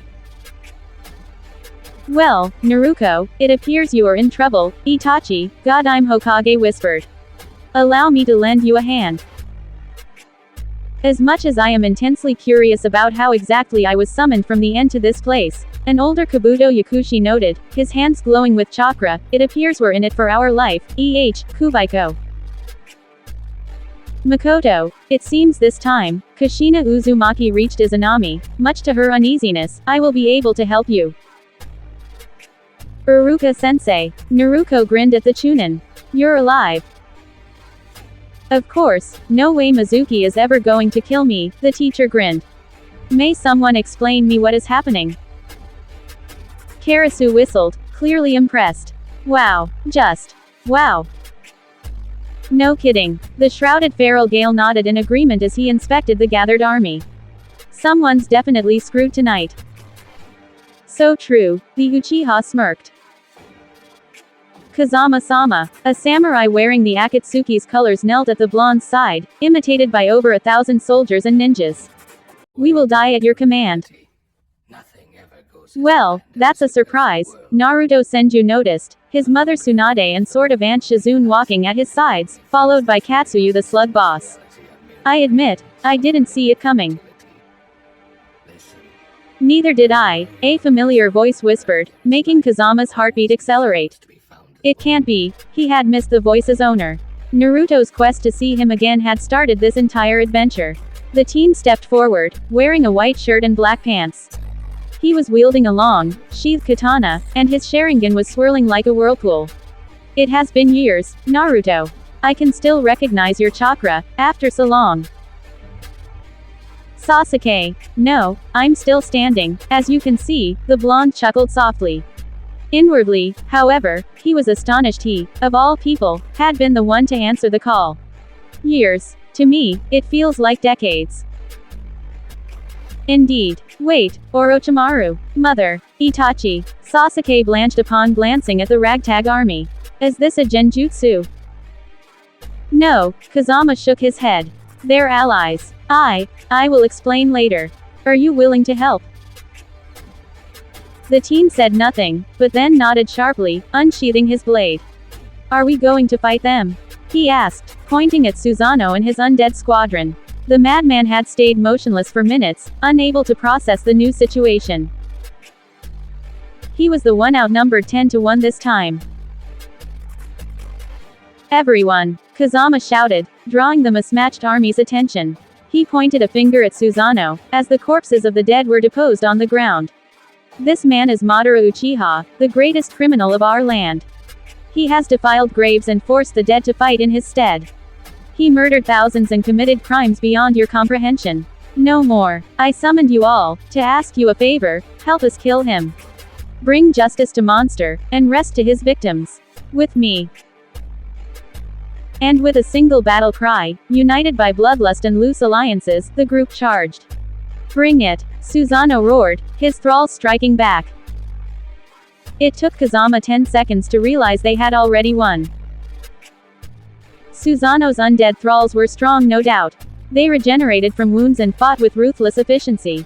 But they were outnumbered by the best warriors the multiverse had to offer and did not stand a chance. Kushina, in the early term of her pregnancy, still managed to defeat Akumo Nin with a powerful sealing technique while Izanami pinned him to the ground.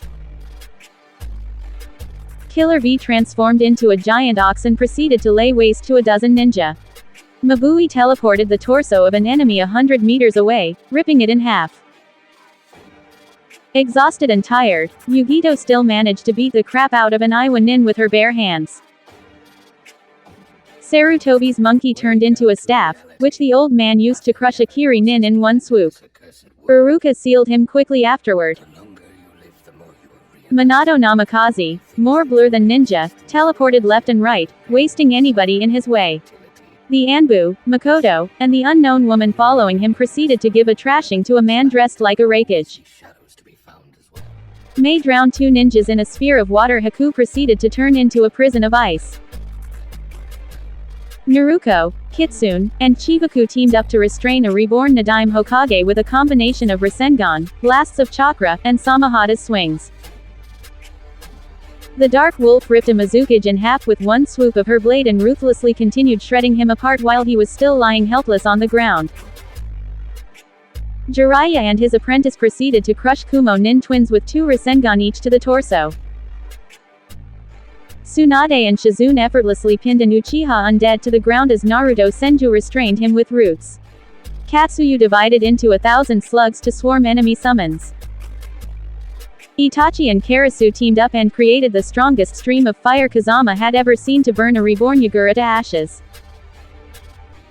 Kabuto, Kubaiko, and the 4-tailed Kyuubi ganged up on Hanzo of the Rain and pushed him into a corner in a battle which tore apart the landscape. Sasuke effortlessly cut a Kazekage in half with a sword of lightning, before burning his remains with a fireball. Orochimaru, atop Manda, led his army to fight a corps of Iwa Nin, and won without breaking a sweat. Kazama's army, commanded by Konan, swarmed the enemy with a mixture of fanaticism, loyalty, and genuine bravery. The mysterious sage in white wasted Nagato without even trying, burying him under a mountain of rocks. Susanoo himself was forced to fight the 5 he enslaved, now free from his influence and more than happy to pay him back for their enslavement. Do you understand now, Susanoo, how much this destiny crap is crap? Kazama shouted, while beating up a nameless undead. It's not destiny that shall beat you today. It's not the darkness, or whatever. It's everyone we befriended. We are outcasts and misfits, yes, doomed to be lonely, but we change that. Quickly, the Rinnegan user found himself the last one standing, and Kazama decided to end this now. Everyone, he shouted, his voice resonating through the battlefield, summoning his storm flail to end the Uchiha's life. Let's finish this. He took his breath, and unleashing the enhanced Rasengan like a thrown shuriken. Soon, this attack was followed by countless others. Susanoo. Susanoo raised his head and faced his doom as a dozen beams, Bijudama, high-level jutsu, explosive kunai, and fireballs rushed in his direction. Time briefly stopped for the Uchiha Lord, as he saw the end of his life coming. Alone against an army, he had no chance of survival and he knew it. Is it my fate to be defeated? Susanoo thought helplessly. Were this girl and Kazama right? Was I the foolish one, instead of the chosen one? Was I wrong since the very beginning? Madara was confronted with one final choice. accepting his destiny and dying, or trying to fight his doom. For the one time in his life, he chose to defy the inevitable. Shinra, he joined his palm, and let go most of his remaining chakra. Tensai. The shockwave threw back the attacks, sending his enemies fly in all directions and ravaging the entire landscape. Susanoo's heart briefly stopped working, before returning. One more attack like this one, and he would die.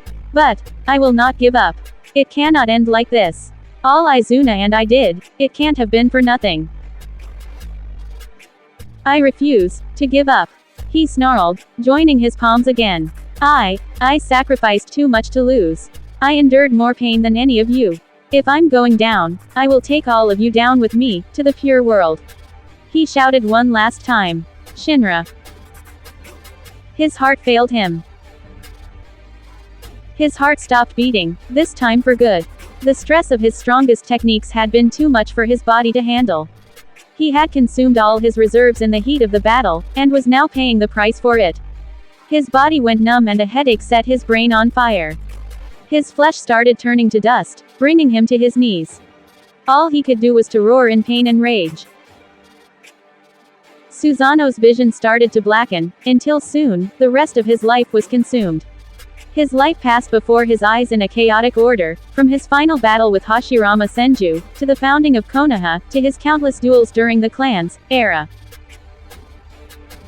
He remembered his childhood, and the brothers he lost to the wars that plagued the world back then.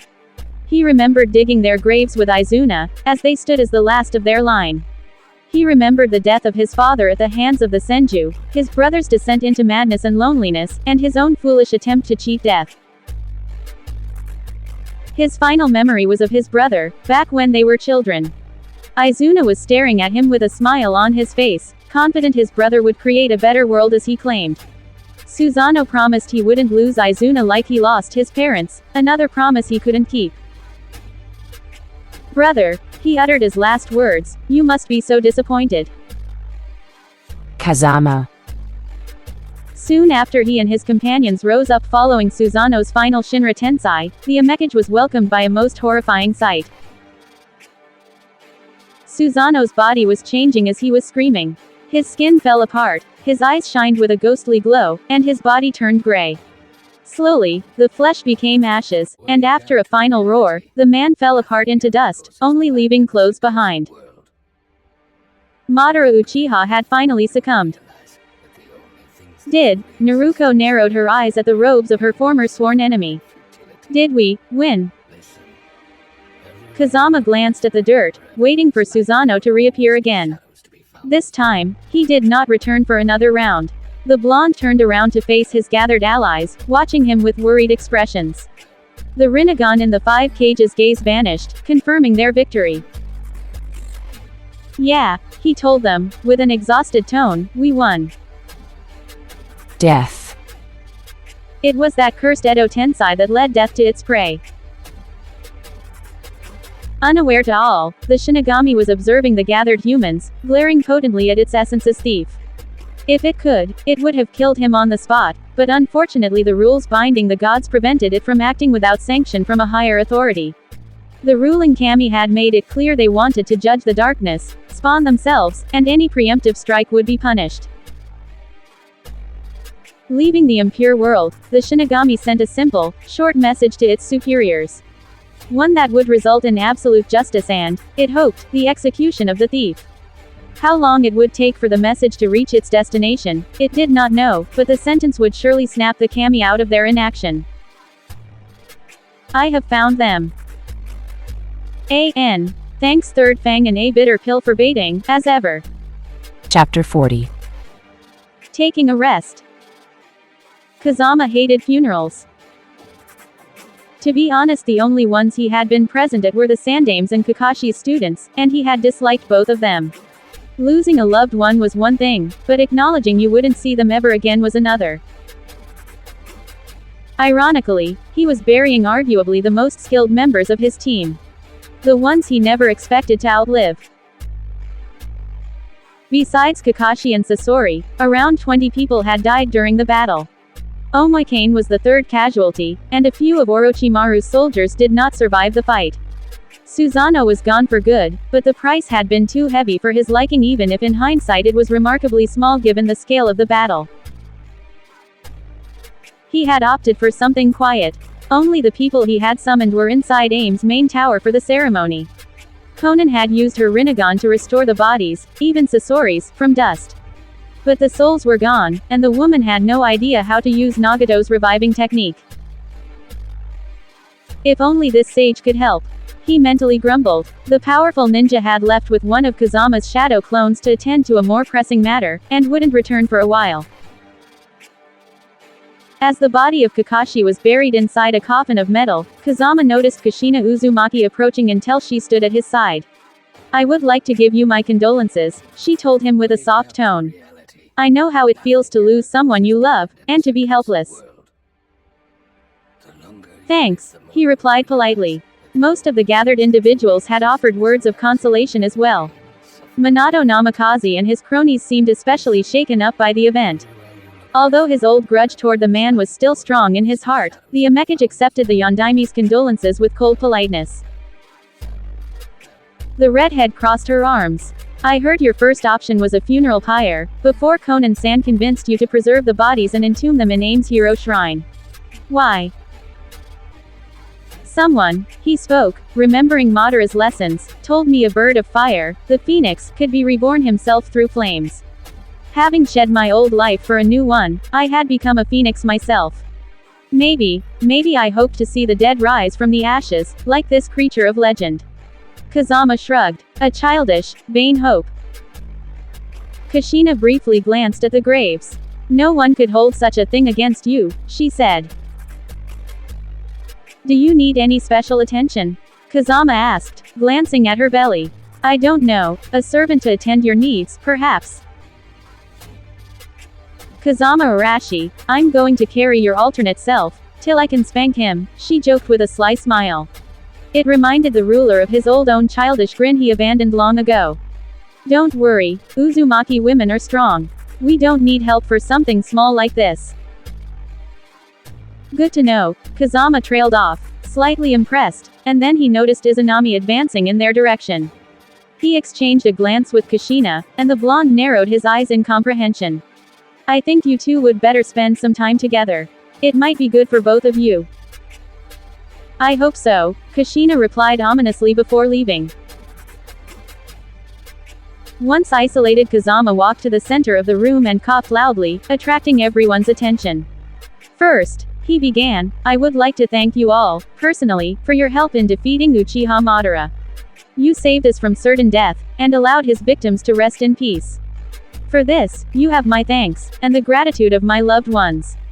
Until I regain enough control over my power to send each of you back home, you are welcome in a Megakure. I will have my men prepare rooms, beds, and attend to your every need. Ask for anything, and you will get it." As the gathered ninjas were taken to their rooms by the palace's workers, Kazama approached the remnants of his closest circle. Chibaku in particular was staring blankly at Sasori's coffin. "I am sorry. I should." "You couldn't do a thing, boss," Chibaku snorted as Naruto glanced at him sadly. I would like to watch over it for the night, alone. My new body does not need sleep unlike the rest of you. You guys need it more than I do right now." A brief glance to the group confirmed his words. Yugito looked as if she could collapse at any moment. Kitsune, Karasu and Naruto were barely better off. With a final nod, and in Yugito's case, a last salute to Kakashi's coffin, they separated. The Dark Wolf argued she needed to escort Kazama wherever he was, but the Amekage simply ordered her to get some rest for herself. As the night would end in a few hours, Kazama decided to take a quick rest in his room, as he would have to deal with Aim's problems the next day, and most probably send back these people back to their own world before their absences could be noticed. However, Sasuke had a different idea in mind. "Naruto," the Uchiha told him, "we need to talk." "Sasuke," the Amekage narrowed his eyes. "Please do not use that name. I abandoned it for good after my fight with Orochimaru, and I have grown to loathe it. Kazama Arashi is who I am, and will be." The missing nin winced noticeably, and scowled. It's what I wanted to talk about, he said. I want to apologize. Kazama raised an eyebrow in genuine surprise. Sasuke apologizing? For what? You know why, the Uchiha snapped. I almost murdered you at the Valley of the End, abandoned the leaf, and, it's because of me you vanished fighting Orochimaru. Alright, this was definitively strange.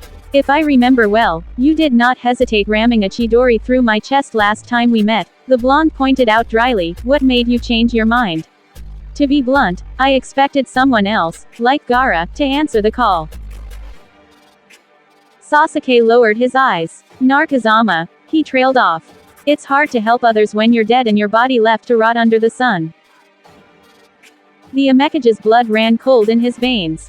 Gaara is dead. Sunagakure has been destroyed, its citizens massacred. The element nations are on the verge of collapse. The Uchiha sighed. The world went to hell soon after you vanished. Kazama locked eyes with his old teammate. Alright, let's talk. Chibaku. The puppeteer was left undisturbed for an hour before two people arrived and sat at his sides. Couldn't sleep? He asked rhetorically. Nah, Karasu replied. To be honest, I rarely sleep. Too many nightmares for that. Ditto. The feral Gale yawned before looking at the graves around them. These kind of funerals reminds me of how things used to be before Ero Ghost saved my ass. As the Uchiha raised an eyebrow, the teen sighed. I'm mentally older than I look. Short version, I fought Madara along with half of Akatsuki and lost. Badly. Luckily I was sent back in time to correct things. So far I managed to prevent a lot of tragedies. I lost my mentor too, but I believe I can save him this time around, I think. How lucky you are. The puppeteer spoke, with a hint of jealousy. Many of us would kill a lot of people for that chance. Nothing ever goes as planned in this Yes, world. Karasu trailed off. But a new chance is not a guarantee of success. Realize that the only things that truly exist in Nope. this In world fact there's a bigger chance of failure when you try to do what I did. The feral Gale sighed. Because it happened once means it can happen again, even if you try to stop it. shadows to be It's likely something worse can happen at one point or another when you mess with the long-term plans of S-ranked criminals and international politics. You can't be in control of everything. The best you can do is push in the right spots at the right times at the right amounts and keep your ears open. I take it things haven't gone according to plan, the Uchiha observed. Before I came here, there was a good chance that war could break out between Iwa and Konoha. He snorted. The Jinchuriki of the Gobi apparently had a grudge against the Yondaime, heard about me, busted out of prison, snuck into the land of fire along with several dozen inmates who either also hated Dad, hated Konoha, or just wanted to kill someone important. They then pretty much wrecked everyone under my command including several clan heirs while we were returning from another mission. Then he and I fought and pretty much reshaped the landscape in the process. You can imagine what the political scene was when word got out. Jinchuriki escaping from their villages and causing havoc in another major nation isn't something that can be ignored. And no, nothing even close to this happened the first time around. Karasu nodded. For want of a nail. Chibaku winced, understanding how bad the situation was. While his recent travels had been hectic, they were all short-term. Most of the worlds he had visited he had only been in for a week or two. Playing the political game, especially long-term, was something he and Sasori had avoided whenever possible simply because it wasn't worth it and caused more problems than it solved. It also took forever for anything to get done. Why bother trying to work the system to expose a traitorous political client over the course of months if not years when killing the target and stealing information and money in a single night works just as well? I thought that Ghost or whatever was supposed to help you to stop this stuff from happening. The feral Gale snorted bitterly. Hey, him. He helps occasionally and he does train me, but more than half the time it's more than clear that me, my problems, my friends, Madara, and even my world are nothing more than entertainment for him. I can't do anything about it because he's just that much stronger than anyone and everything else my universe can produce. So in a sick way, my world's existence could be considered a tragic parody of sorts, with events being led around by forces that don't really care about the people's or the planet's well-being in the first place. You're serious? The puppet master asked, bewildered. The idea of the events in his life and home being little more than part of a higher existence's entertainment was nothing short of sickening to him. The Uchiha rose an eyebrow. That's really messed up, and that's coming from me. This guy is supposed to be some kind of god. To reality, nothing ever goes Human with the authority and power of one. The eldest Naruto shrugged. Gods and immortals are really fucked up in the head in one way or another, even if they don't seem like it. They see things we don't, and their logic is just as tweaked. A word of advice. If a genuine god or existence with similar authority ever comes to you and offers their help, get it in writing and quadruple check it first. Then do it again. That is if you can stay alive or sane while near it in the first place. The feral Gale glanced at the memorial to the fallen, switching subject. When things get too nuts, I sometimes dream of history repeating itself. Sometimes I wonder if I could have done much had not Ghost and Co. helped me, and if I wasn't such a damn oblivious idiot the first time around. He looked at Chibaku. If you hadn't acted to save me from the Cage's rock funeral. You helped me beat him, so I guess we're even. The puppeteer crossed his arms.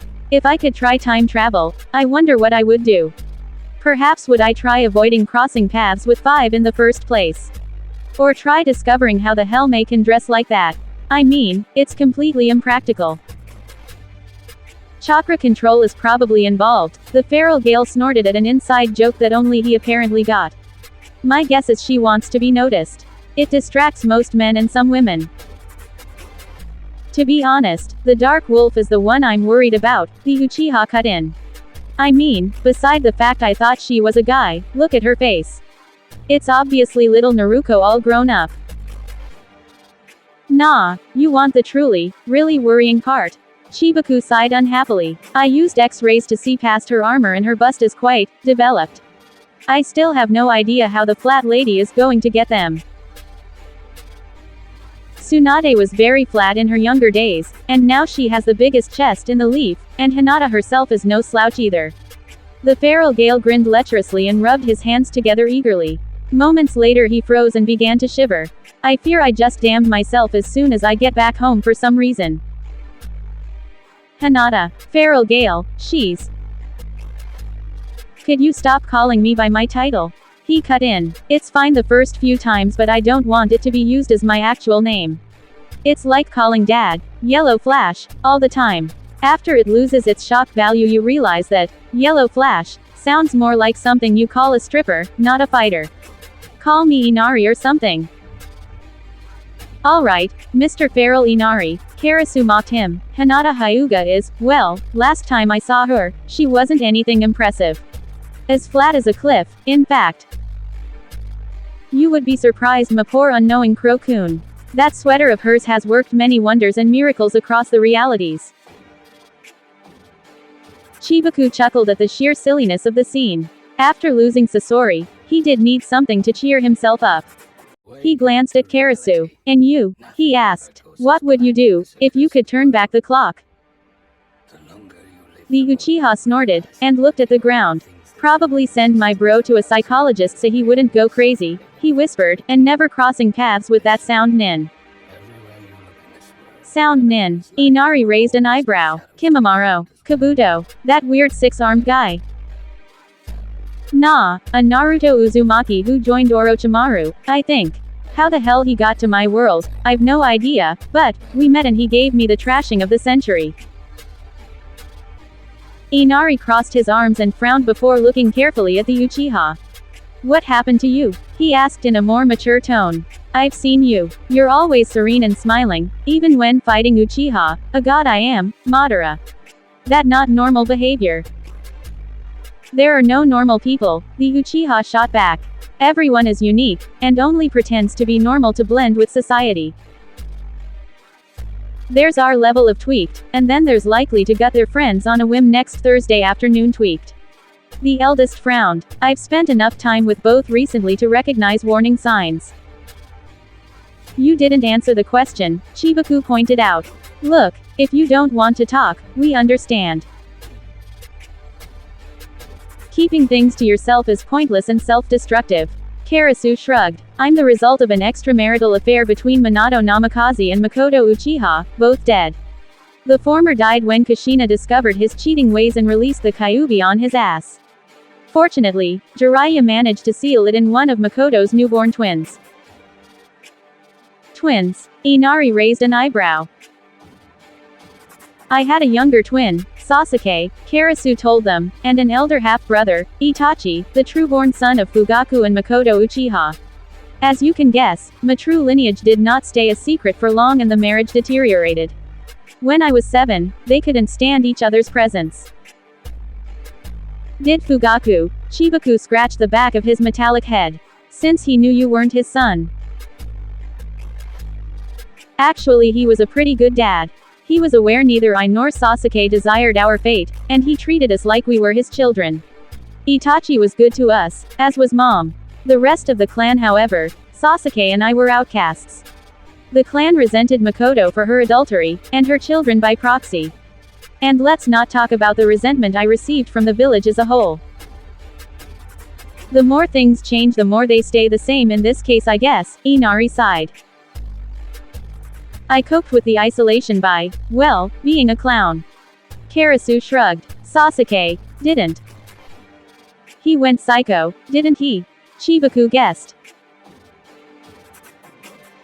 Not at first. Due to my Sharingan and Madara's fabled ability to control the Nine Tails, Konoha feared the Uchiha clan might use it against them. We were progressively relegated to the outskirts and placed under close scrutiny. As a result, the clan started resenting me and Bro for their newfound situation on top of being the result of Mom's adultery. Soon after we started the academy though, Sasuke began to change, slowly, but surely. It was hard to notice at first, but he would spend days trying to decipher the Uchiha steel under our compound, avoided human contact as much as possible, and sometimes vanished for no reason. Then, one night, Itachi and I returned home after spending some time at Ichiraku's. He shrugged his shoulders. We found no one, which worried us. We raced through the compound, but all houses of the houses were empty. Then Sasuke appeared from out of nowhere, attacked Itachi by surprise and crushed him with Susanoo. Then he went after me. When I asked him what was wrong with him, he told me the spirit of Madara Uchiha had visited his dreams and taught him the truth about the Uchiha's eyes, that we had decayed by embracing the Senju's weakness instead of the bloody traditions of our ancestors. That the Mangekyo would grow in power the more heartless its wielder would become, and that by killing his relatives and stealing my eyes, he would be able to surpass the clan and see the light. But he hadn't full control over his new powers and was still too young to handle the Mangekyo safely, so I was the one who emerged as the victor in the end. Both Chibaku and Inari did not say a word, disturbed by the implications. I lost faith in the leaf after that. Karasu shrugged. Their resentment warped by Bro into that fiend. I left the town as soon as I could to walk the earth. 2 years later I was selling my skills for the highest bidder when I got noticed by Iowa's Foreign Legion. They offered me a steady paycheck and did not care about my origins, age, or anything. The stone turned out to be a good place where to live in, and its citizens, if austere, quite welcoming and supportive. Their stated resentment of the Yondaime Hokage is greatly exaggerated, and only a few old crones disliked me on sight. Iowa's Jinchuriki mentored me. The Tsuchikage Onoki is very kind, when you look past his grumpy behavior, and I even started dating his granddaughter. Pretty much the perfect life. Kuratsuchi. The feral Gale laughed. Quite the tomboy, isn't she? Yeah, pretty much why we got so much chemistry. Karasu crossed his arms. It was like in the tales, love conquers all, and then the Sound Nin crashed one of our dates and captured me. What happened to your girl? Chibaku asked. Karasu looked away, and did not bother to answer. Kazama. Sitting on Kazama's desk, Sasuke massaged his temples. You gotta be kidding me, alternate universes. And you are a cage now. He chuckled, having finally finished absorbing what Kazama had just told him. Of course the latter had left out some disturbing facts, like the nature of his power or Izanami's identity. The warrior figured it would be better if he did not tell Sasuke he was dating his mother. Ironic, isn't it? You achieved your dream, in another village entirely. And you beat Orochimaru on your own. The guy who killed the Sandaime himself. This is hard to believe indeed, but I've got the feeling it isn't this part that you have the most trouble swallowing. The blonde sat on his bed. There is a very real possibility Konoha was behind the Uchiha massacre. Of course, due to the nature of the information, it may, or may not, be true, but I intend to verify it when I return. If it's true, then it would mean. Sasuke glanced at the broken mirror Kazama shattered days ago in blind rage. Itachi. Sasuke, the blonde cut in, monopolizing his old foe's attention. I told you what happened to me, after my departure. Now, it's your turn. How did my former home go to hell? What happened to you after Orochimaru and I left? Sasuke glanced at the mirror again. At first, I thought Orochimaru killed you and retreated elsewhere. Later that both of you died, possibly because you executed a suicide technique. Konoha sent rescue teams to examine the battlefield, as did Akatsuki. Without Orochimaru and Kabuto, the Hidden Sound disbanded. I recruited a small team to focus on Itachi, and I got my revenge by impaling his chest with a Chidori. Sasuke snorted sadly. He ranted. How he spared me so he could rip my eyes and gain the eternal Mangekyo Sharingan when I was old enough. He gloated how he felt joy when he killed mom and dad, but I prevailed in the end. I see, considering how Itachi had trounced Kakashi, Asuma and Kurenai at the same time, it implied Sasuke had grown into AS-ranked ninja during the 3 years he spent outside Konoha. Orochimaru did not lie when he gloated how much better of a teacher he was compared to Jiraiya. And after that, you returned to Konoha. No, the Uchiha chuckled. I felt hollow inside. My entire life was built around avenging my clan, and when it was done, I realized I had nothing left to live for. It made me think about what I had sacrificed. He observed Kazama with a serious expression. I realized, I had lost my real brother for nothing. Kazama's heart briefly stopped beating at the admission, and he shyly glanced sideways, touched and confused. So what happened next? Orochimaru had Edo Tensei, and he left notes. Sasuke shook a bit. I thought I could at least try apologizing, maybe revive you for real. I captured a random thief and attempted to bring you back. Kabuto had smuggled some of your blood to analyze your Uzumaki's lifespan for his master. I tried to bring you back from the dead, and failed. Kazama sighed sadly. I guess we have all done nasty things for what we thought was the right thing. He admitted, I'm not saintly enough to criticize your choices. The longer you live, the more you will. I realized you were alive, somewhere, and I walked across the elemental nations in an attempt to find you. I even trained as censor for this. But, Akatsuki had other plans. Deidara had a grudge on Itachi, and since I deprived him of his revenge, he tracked me down and slaughtered my team before I managed to kill him. I'm not going to mourn him. After the battle, I tried to pursue my research on my own, and then you summoned me here. Sasuke rose up. And knelt. He knelt before Kazama, much to the blonde's bewilderment. I truly apologize for what I did, the Uchiha whispered. If you want to kill me in payback for my acts, I will gladle. Sasuke. The Amekage seized his shoulders and forced him back to his feet. I don't care about that time anymore. In fact, thinking about it, you were right to abandon Konoha, and I was a fool in trying to bring you back to it. The ninja's jaw dropped, but the world wanderer did not let him talk yet. I have come to hate Konoha, just as much as you hated Itachi, he explained.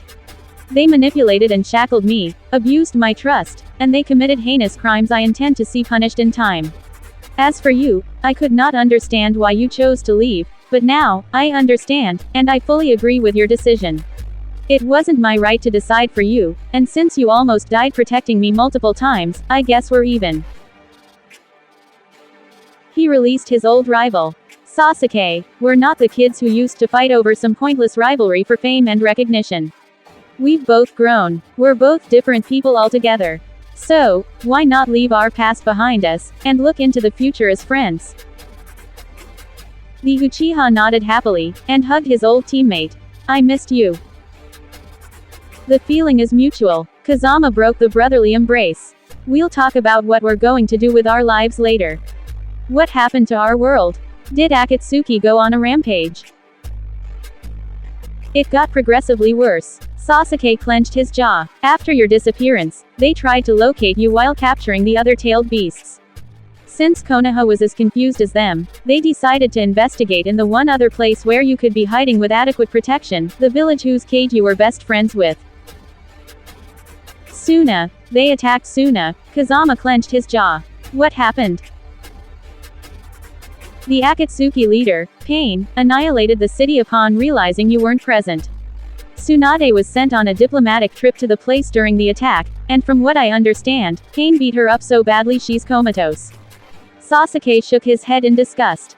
He said it was a warning to the world, that he was the sage of the Six Paths Reborn, that his eyes were the fabled Rinnegan, and that he would bring God's suffering to all corners of the earth. Wake up to reality. Kazama blanched at the evidence. Nagato, and how did the earth react to this bold claim? The longer you live, the more you will realize. Before I was brought here, civilians were speaking of a cage summit and a possible worldwide alliance to defeat Akatsuki. The last Jinchuriki is the brother of the Raikage, and perhaps the only ninja in the world who can match Pain. Shadows to be found as well. And Konoha? Tsunade is still alive, and as far as I know, Sakura and Kakashi as well, I think. I admit I focused more on your disappearance than the leap and you brought me here before I could learn more. Sasuke glanced at his friend's face. What do you intend to do? To burn the tree down to its deepest roots, and wipe the name of Konoha from all memories, but first, stop Nagato. I owe him this at least. I have important issues to deal with whose importance outweighs the fate of one world, he admitted, thinking of the ongoing multiversal collapse. Afterward, we shall see. He gave a tap to the Uchiha's back. I would suggest you to get some rest. We'll talk tomorrow. Right now, I'm tired. Sasuke gave him a sharp nod. See you tomorrow, Kazama, he said, upon closing the door behind him. The blonde let himself fall on his bed exhausted. Damn it. Is something troubling you? Kazama wasn't surprised as Izanami sat next to him, her beautiful face revealed for him to see. By looking at you, one would believe we didn't get rid of Madara for good. I've lost two of my closest friends, the Amekage replied, and now, there are new problems to take care of. It seems I can't ever catch a break. The woman sighed. Look, try to see the positive side. Your greatest foes are gone, your loved ones are safe, and it appears you rekindled your friendship with this, Sasuke. Apparently, she noticed the family resemblance. It may have come with a price, but it is a happy ending. She laid next to him, her hands caressing his face. Perhaps is it time to rejoice? No, the Amekage glanced at his lover. Not now. What? She glared at him, appearing angered. How dare you defy story conventions? The big bad villain is defeated forever with the help of everyone you ever helped. A bright future awaits you, and now the girl asks to spend quality time with you. The ending wouldn't be right if we didn't do it. Your refusal makes me sick with anger. And here she was in her drama queen persona again. Izanami, this isn't. Kazama, she cut in, with a stoic face. Life is too short to give this much forethought to all of your acts. It's not as if I'm going to get pregnant or anything. You might die tomorrow, or in a week, for any reason, so I simply want to advance our relationship to its next level when we have the time. He sheepishly intertwined his fingers. The prospect was attractive, but I'm not in the mood after what happened. Nothing ever goes as planned in this accursed world. That's why it's important, she countered, with a smirk. For a short time, we will think about something else than our problems. In this reality, For once, stop worrying, and just go along with the flow. Enjoy the bright present instead of focusing on the future. She approached her lips from his own. Enjoy. found as well. He put a finger on her lips. What did Kushina tell you? Her reaction confirmed his suspicions as she glanced sideways, her previous amorous demeanor all but gone. I don't want to talk about it, Izanami admitted, with a hint of sadness. Look, one day I'll tell you, but right now I just want to forget it even happened and have a good time. I'm kinda tense and I wanna relax. She put her head against Kazama's chest. With someone I appreciate, and who appreciates me in return. I see. After an instant of hesitation, Kazama seized the back of her head and made her to lock into his eyes. Are you sure you want to do this? Yes, she approached her lips from the blondes, who this time did not resist. Yes, I want. Kubaiko. Losing one's comrade was one thing, but admitting you could bring him back, but didn't, was worse. Kubaiko had more than once considered using Edo Tensei to revive some of his closest friends and loved ones. In fact, it had been the main reason why he conceived the technique in the first place. In his mind, the sacrifice of a few prisoners was a small price to pay to see his wife and dead family one more time. It was only after realizing how unbearable the situation was for the resurrected he decided to label the technique as a kinjutsu, and ordered his students never to use it unless all other options had been tried. The Nadaime Hokage was worried a second Madara or tyrant wannabe would rise one day, and the heroes of old age might be the only ninjas with the skill to save the leaf, and perhaps the world. The irony of seeing Madara turn the technique against him and use the Shodai as a tool wasn't lost on the scientist. How much time will it take to send us back to the pure world? The Tsuchikage crossed his arms. As much as the opportunity to walk the earth again is enticing, the risk of us being taken over again is too great to ignore. It will take time, I'm afraid. Fukuro examined the seals his friend designed. The technique is designed to end when the user decides it, and only in this case. It will take a few days before we manage to send you back manually. Meanwhile, you could spend some time here, Haku proposed. She had been assisting her tutor after the funeral, and Kubaiko was thankful for her emotional support. Kind people were rare in the shinobi world. Personally, I'm in no hurry to leave, the Mizukage grinned, eyeing Haku. Actually, I have an idea to make up for all the destruction and chaos I caused, teaching. Everyone glanced at him strangely. Wake up to reality. Yeah, I mean, I always looked forward to teaching my tricks to a Sandaime Mizukage, and well, guess how badly it turned out, he chuckled. Now I've found 2 golden eggs from my village. No way I'm not going to teach them a trick or two. Listen, Really? Haku blinked in surprise. You would teach me and Mei-san. always be shadows to be found As soon as she's back from her trip or whatever. He crossed his arms. You don't intend to refuse, I hope. Of course not, the Snow Woman bowed deeply. It would be an honor to learn under a legend. As much as I hate to agree with the eyebrow-less wonder, the idea has merits, the Tsuchikage pondered, while the Raikage nodded and left the room, probably looking for Yugito. I guess the youngsters deserve a reward for beating me. How fortunate there is an Iwa nin among them. Unless there is a metal user among them, I will pass, the Kage stated, before glancing at Fukuro and Kubaiko. I would like to apologize for killing your friend. If I can do anything. I do not see how. Fukuro continued working on the seals, barely acknowledging the man's words. Enko Mitarashi rest in peace, I hope. The Kage frowned slightly. I thought her name was Omoikane. Her real name was Enko Mitarashi, the scientist replied. She was the student of Orochimaru, one of the Sannin, but he betrayed and left her for dead. She vowed revenge on him and attempted to master space-time ninjutsu to beat him, ending up trying one of the Nadaime's most obscure techniques. The one you used to survive your showdown with the gold and silver morons. The Tsuchikage guessed, upon glancing at Kubaiko. Yes, the former Hokage confirmed. She ended up lost in the limbo between worlds, and like he rescued me, Vajra saved her from certain death. She spent some years with us trying to return to her home, but once she did she learned Orochimaru had been killed by his new apprentice. Some Uchiha called Sasuke, I think it was. Afterward, having nowhere else to go and no goal in sight, she decided to stay with us, Fukuro noted. I see, and how did you join this group? The Tsuchikage asked. The scientist just grinned. That story will be for another time. Kubaiko shrugged, and then smiled slightly as the Shodai Hokage approached. Hello, Aniki. To you as well, brother. The 2 siblings shook hands. Next time you invent a resurrection technique, could you please add a failsafe to it? I am loath to have been used this way by our archenemy. I will do better next time, the man chuckled, before hugging the Senju. I missed you.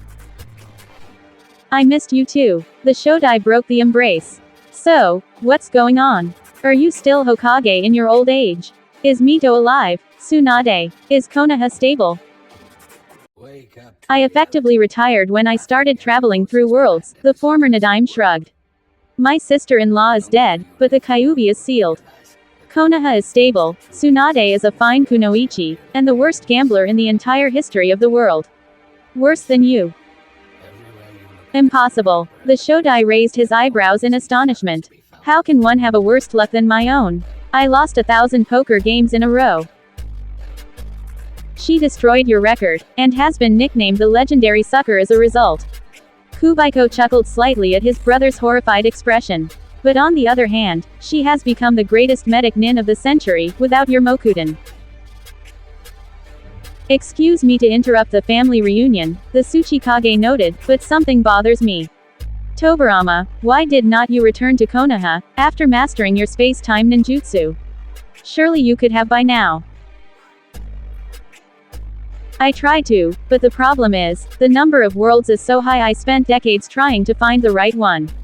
Kubaiko shrugged. When I managed to find it, I learned Sarutobi sacrificed his life to seal the Kyuubi in the son of the fourth Hokage. That only a few of my students were still alive, that my children and nephews had been killed in the Second Shinobi War, that nearly everyone I grew up with was dead. The Senju were gone, with the exception of Tsunade, as were the Uzumaki. 50 years is a long time, especially when you can slow down your aging like I do. The Nadaime crossed his arms. I realized if I were to return, I would probably weaken the Yondaime's authority and cause more problems than I would solve. People would look up to me in times of need, and I had lost touch with the world and its politics. Even my enemies were gone. I realized I would be more helpful by using my knowledge to help populations from other worlds threatened by cataclysms. It was time to pass the torch. Old men must leave place to the young one day, and the era I strived into was over. My world had moved on, I did not. I see, the Shodai crossed his arms. And the will of fire. Did it work? Is the world safer? Haku tensed visibly at that, and Kubaiko glanced away. The memory of Alpha's raging insanity was still fresh in his mind. In some worlds, it worked, but in others, it worked in the worst way possible. Before the Shodai could ask what he meant, 3 newcomers opened the room's door. Kubaiko raised his eyes, recognizing the feral Gale, Chibaku, and the one-eyed Uchiha he rescued. Karasu, he thought. His name is Karasu. I have been looking forward to speaking with you. The Uchiha scratched the back of his head. Vajra tasked me to show you something. Is there a pen and paper nearby? No. The Nadaime shook his head, and glanced at his robotic ally. Perhaps you have one, Chibaku-san. As the puppeteer did not answer, the man frowned. Is something the matter? Wake up. No idea, the feral Gale shrugged. He has been acting this way since he tried to show me his body's X-ray. The longer you live, the more you will Oh boy, Chibaku whispered. Kazama can use shadow clones in that way. suffering and futility. Kazama. The feral Gale blinked in confusion before apparently having an eureka moment. There is life. He turned to Chibaku and whacked the robot hard upside the head. Don't tell me, he's using them that way. Kubaiko decided he really did not want to learn what the two were talking about.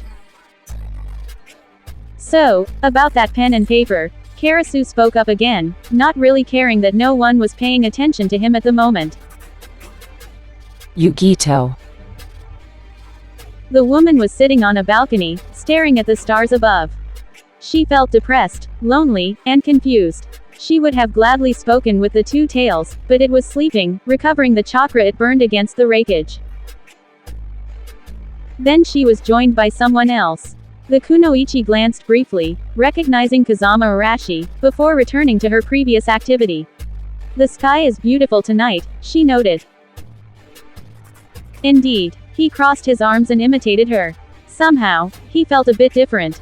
Yugito was used to seeing him as tired and older than he should be, but now he was relaxed. You couldn't find sleep either. No, she shrugged. I can't go home again.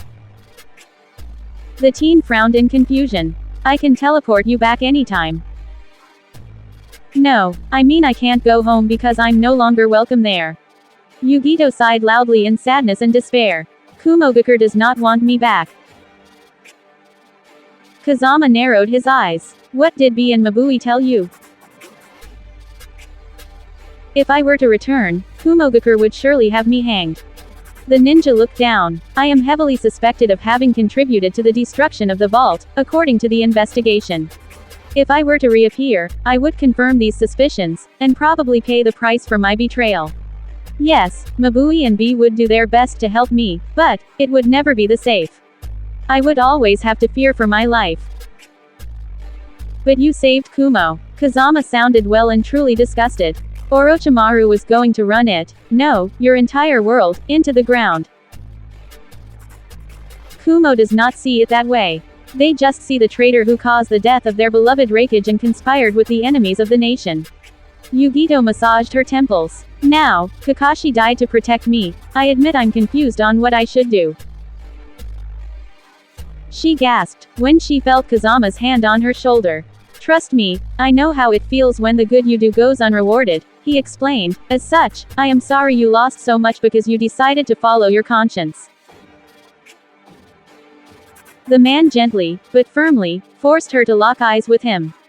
That's why I want to help you as much as I can. Wake up. You lost a home, but my group isn't truly the most functional community in the multiverse, but we would welcome you with open arms should you decide to stay. The more you will And if you do not, I can always teleport you to a place of your liking. Or maybe we could visit Kumo, and pretend you were forced to go along with our plans. everywhere you look in this world, wherever there is Quite touched by his offer, Yugito smiled widely. Thanks, but I don't think the latter would work. To be honest, I think I would have attempted to kill Orochimaru without your intervention, only years later. She glanced away. I did some things I am not proud of during the war, and what Kumo was doing was wrong. And thought the same, but he let his craving for recognition get the better of his conscience, Kazama guessed, releasing his hold over his friend and glancing at the sky. It's a flaw we Naruto Uzumaki share. He sighed. How was he, before the war? Pretty much like Naruto. After his first battles he kept pretending nothing changed, but it was easy for anyone to look past the mask and realize his heart was filled with remorse. Her special vision also helped. Were you the same, once upon a time?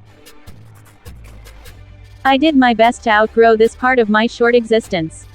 I look forward into the future now. He narrowed his eyes grimly. That's what Kakashi would have wanted. For us to be happy. All of us.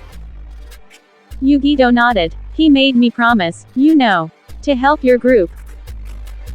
The teen raised his head slightly. He was a good man. The kind you don't meet often nowadays.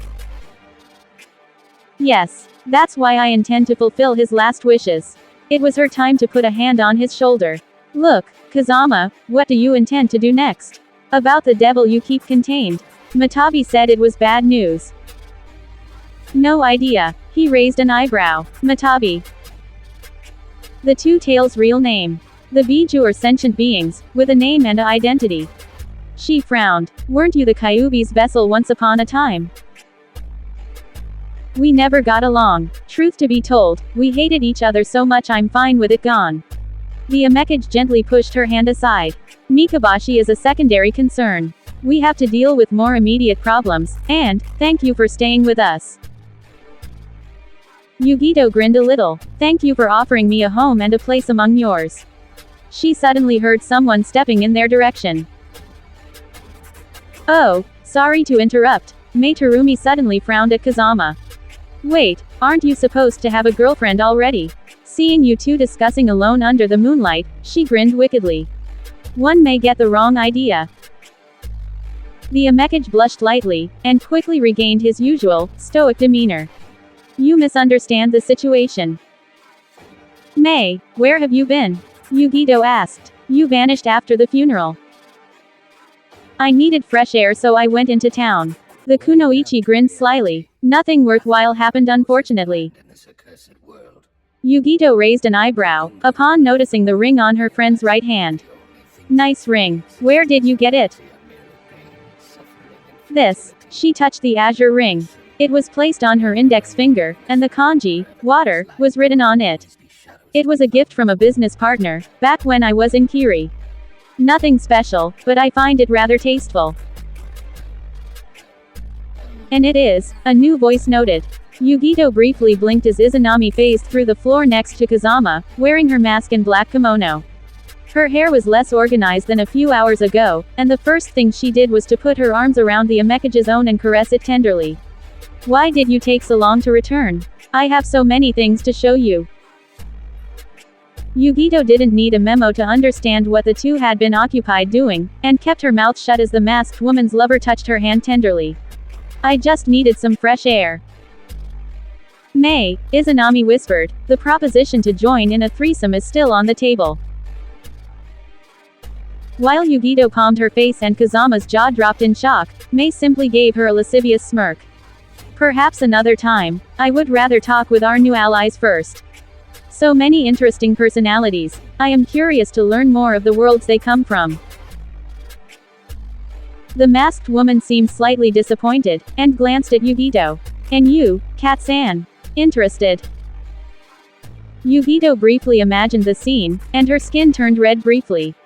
Ah, I knew it, Kat-san. Izanami's hand approached, and grabbed Yugito's butt. I knew you were open-minded too. No, the kunoichi shouted, pushing the masked woman's arm back in shame and horror. If the Nibi ever learned about this event, it would tease her all the time. Sorry, but, no. It's not against you, you're beautiful and all, but you know, at this point, we should try an orgy, May joked with a sly smirk. You seem already all worked up. Stop talking, Kazama said, so Red Yugito briefly wondered if he was going to die out of shame. Just, stop talking, and control yourself. Yeah, Yugito shuddered upon remembering the contact. That would be good. Peeve, you're too prudish, which is why I like making fun of you. Izanami embraced Kazama. Fine, I will keep him for myself. But remember, you only die twice. Quote. Naruto. Finding sleep was hard when two summons were fighting right next to your room. Say it, Manda roared, his tail strangling Gamabunta's neck and having his head hit the paved ground. Say uncle. Never, the amphibian replied. Boys, perhaps you should make peace. Katsuyu the slug tried to calm the situation, to no avail. Go Gamabunta, Jiraiya shouted, before grinning to Orochimaru. My summon is so much better than yours. We aren't watching the same duel then, the man shrugged with a proud smirk. An entire crowd had gathered to look at the racket, and Amegakure's ninjas were keeping citizens away. Most of Kazama's guests were glancing at it from the balcony, some of them wagering on the outcome, and others, like Tsunade, face-palming at the sheer stupidity of the battle. $20, Itachi started with a sarcastic tone, that Manda is going to win. I suppose this will be closer than I thought, Orochimaru chuckled, as Gamabunta grunted, managing to free himself and brawling with the snake. Go Manda, I know you can beat him. You know, for the other alternate version of a murderous psychopath, you're a surprisingly good guy to hang around Orochimaru, Jiraiya grinned. It makes me sad over how your potential was wasted on vivisection at my home. As the snake man blanched, a fact Naruto found astonishing due to his pale complexion, Naruto Senju coughed. Yeah, can I ask you why your followers call you president? I have been elected president of the new Republic of Mankind, at least until we finish building our institutions, the man replied softly. Since the deposing of our latest tyrant, there has been much work to do. Especially since armed groups are still fighting to put her back in power. Elected. Tsunade raised an eyebrow. You weren't designated by the daimyo. I was designated by the people, Orochimaru replied. I believe it's time citizens get to choose their leaders instead of leaders choosing themselves. After we finish drawing up a constitution and placing power checks, no further authoritarian rulers shall be able to take over. If only we could get our hands on Alpha. I thought you captured her? Naruto asked with a frown. She was broken out of jail and has been at large for weeks. The leader crossed his arms. Her second-in-command 3 escaped as well. How, however, is still a mystery. As I said, armed militias have caused troubles ever since Alpha's downfall, and a few warlord wannabes intend to exploit the situation. Infrastructures are inadequate, and a pestilence outbreak has been detected. You know, our world has been quite peaceful, and we've got nothing to do, the pervert Naruto noted. Perhaps Ero-Sennin and I could help you. An excellent idea, Naruto Senju noted. If Kazama-san is willing to send us to your planet, my family would be glad to lend you a hand to keep the disease contained. As a medic, it's my duty to help the sick anywhere I can. I've got the feeling the three of us are going to get along perfectly, Jiraiya grinned, giving a tap to both Orochimaru and Tsunade, much to their embarrassment. It seems the Sannin are united again, Itachi told Naruto. A force of legend we should all look up to. Such a pity it disbanded in so many universes. I guess it must be one of the variables, Minato Namikaze spoke upon joining the duo. He shook hands with Itachi. I admit, it is a surprise to learn you became Hokage in one world, Itachi. I thought Jiraiya-sensei would have taken the post, or perhaps Lady Tsunade. In my case, I find the idea of you surviving the Kyuubi incident to be believable, however seeing you together with my mother is strange. What happened to my father? The Yondaime's embarrassed expression told it all, and Itachi frowned. I see, so the Uchiha coup was put down in blood. Not exactly, your father became Madara's pawn, Itachi guessed. I see, my father is everything but treacherous in my universe, and stayed loyal to your legacy. It is unfortunate it didn't happen elsewhere. When you look at me and Kitsune-san, we are two completely different individuals, Naruto noted. One Fugaku can be as different from another as I can be from Madara. True, Itachi glanced around himself. Speaking of my mother, where is she? With Kushina, the Yondaime closed his eyes briefly. Makoto, she hides it, but she feels she's a replacement to take Kushina's place, at least for a time. As such, she wanted to speak with her and make peace with her feelings, even if it isn't the Kushina she grew up with. Naruto nodded, and glanced at Omegakure. The town was lively in the night, illuminated with neon. The girl had never been to a city this big and strange. It was made of steel instead of wood, and Kazama-sensei ruled instead of one of the 5 kage. Is anybody interested in looking around? Why not? Itachi shrugged. It's not as if I had nothing better to do. But I would suggest you to adopt a henge. I have no idea how citizens would react to your resemblance with their leader. Daime used a henge to change his hair to black and eyes to green. If it does not bother you, I would like to join you. Nice disguise, Naruto noted, upon imitating it. Where would you like to go first? Leaving the palace was quite easy for the trio, and they found themselves visiting the streets. Much to Naruto's amazement, many establishments were opened, even so late in the night. As if the city refused to sleep. Parts of the town were damaged or under repair, but overall, the girl could hardly see any trace of the battle with the Sanbi her mentor mentioned. The thing that shocked her the most, however, were the portraits. In each and every street, they found a portrait of Kazama. Some were small posters, others paintings large enough to cover entire walls, associated with sentences like, "Our protector, the father of the nation, no sin escapes his gaze." One was especially creepy. It represented Kazama facing down the looker with a serious expression, the slogan, "The star god is watching you," underneath. The eyes were as blue as the ocean, and as cold as ice. This feels wrong, Itachi noted. I have seen these eyes before, Minato Namikaze noted. They are bad news. Only the sinners should fear the gaze of the maelstrom. A man in his 30s politely greeted them. Are you newcomers? Foreigners looking for employment?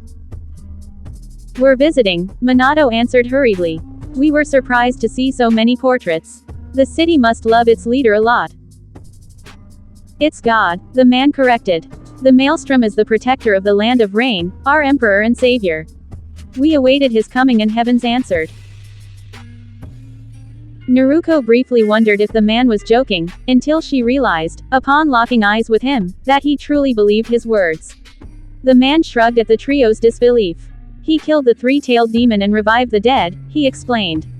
He brought order to the land, food for the poor, and shelter for the homeless. A god he is, to all of us. You would do well to remember that, or you will be taken for dissidents. Dissidents? Itachi raised an eyebrow. Anarchists attacked the emperor's home for the poor and the homeless yesterday. In retribution for the capture of their leaders, the man spat on the ground. Last week, they tricked the workers into going on strike, even speaking of marching against the god's tower to meet him. Fortunately, lawful and fair-minded citizens dispersed them with stones and fire, and the police detained the organizers. They were chained.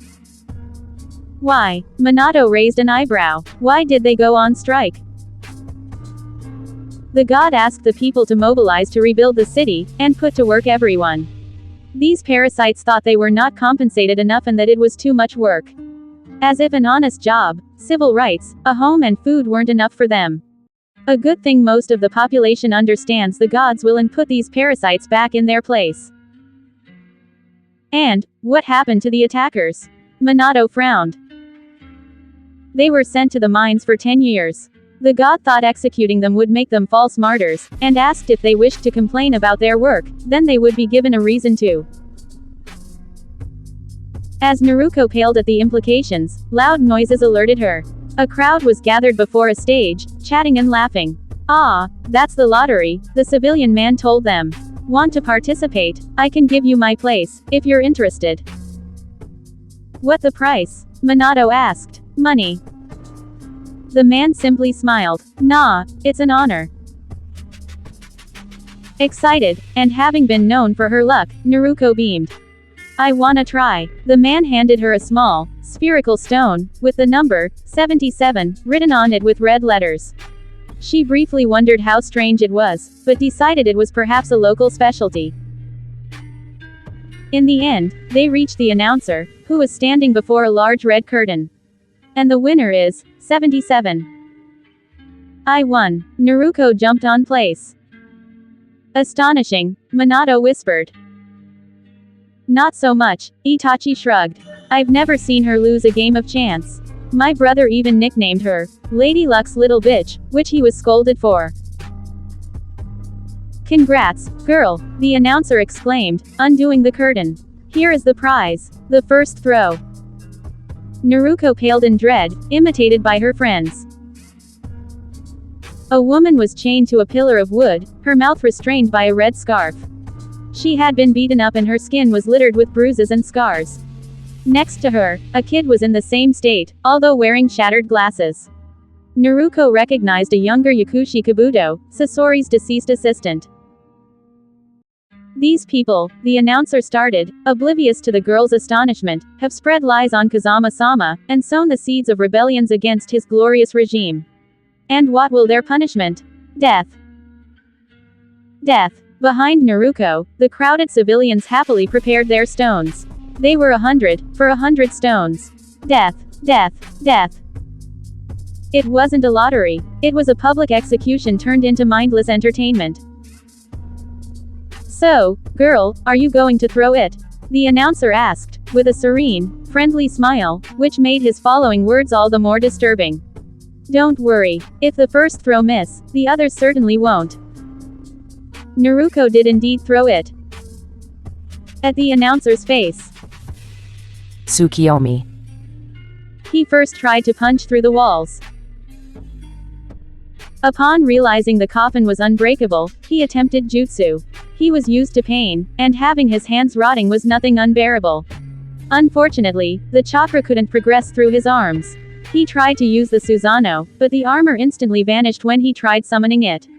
Runes briefly glowed in front of him. Chakra-absorbing seals. How wonderful. Tsukiyomi was alone in the dark, with no way out.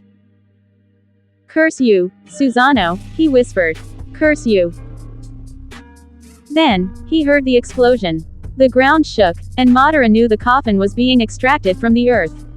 By whom, however, the Uchiha put himself on guard, ready to fight for his life if it happened to be a hostile individual. A chain broke through the coffin, carving holes into the prison before eventually shattering it. Tsukiyomi did not wait, and freed himself with a charge. The light of the day illuminated his vision, but soon, he saw the shadow of his savior. Why? He asked, genuinely surprised.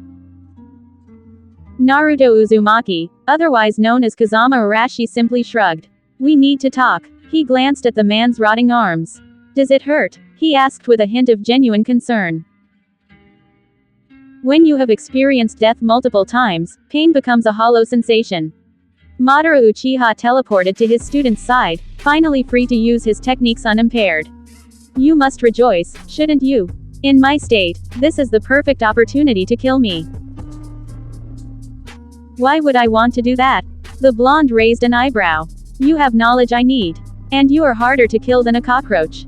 You would just use a Zanagi to survive and get away, or hide on the other side of the earth to plot again. Keep your allies close, and your enemies closer. You have begun to learn, Tsukiyomi commented. Is that why the real you is away, and simply sent a shadow clone to free me? The armored individual shook briefly, confirming the Uchiha's suspicions. One is never too prepared. Indeed, Tsukiyomi snorted. But I could destroy this clone and vanish. Why are you so confident? His Sharingan widened, as he sensed a familiar presence nearby. Let me present you the creator of ninjutsu, Kazama spoke, as the sage of the sixth paths put his hand on Madara's shoulder. I'm guessing you have already met, correct? Omake. TV tropes will ruin your life. Hey, guys, Chibaku told them, watching a computer monitor, there's a documentary about us. We're stars. Magnificent bastard, Naruto asked, reading the page. Sasori. And Izanami is.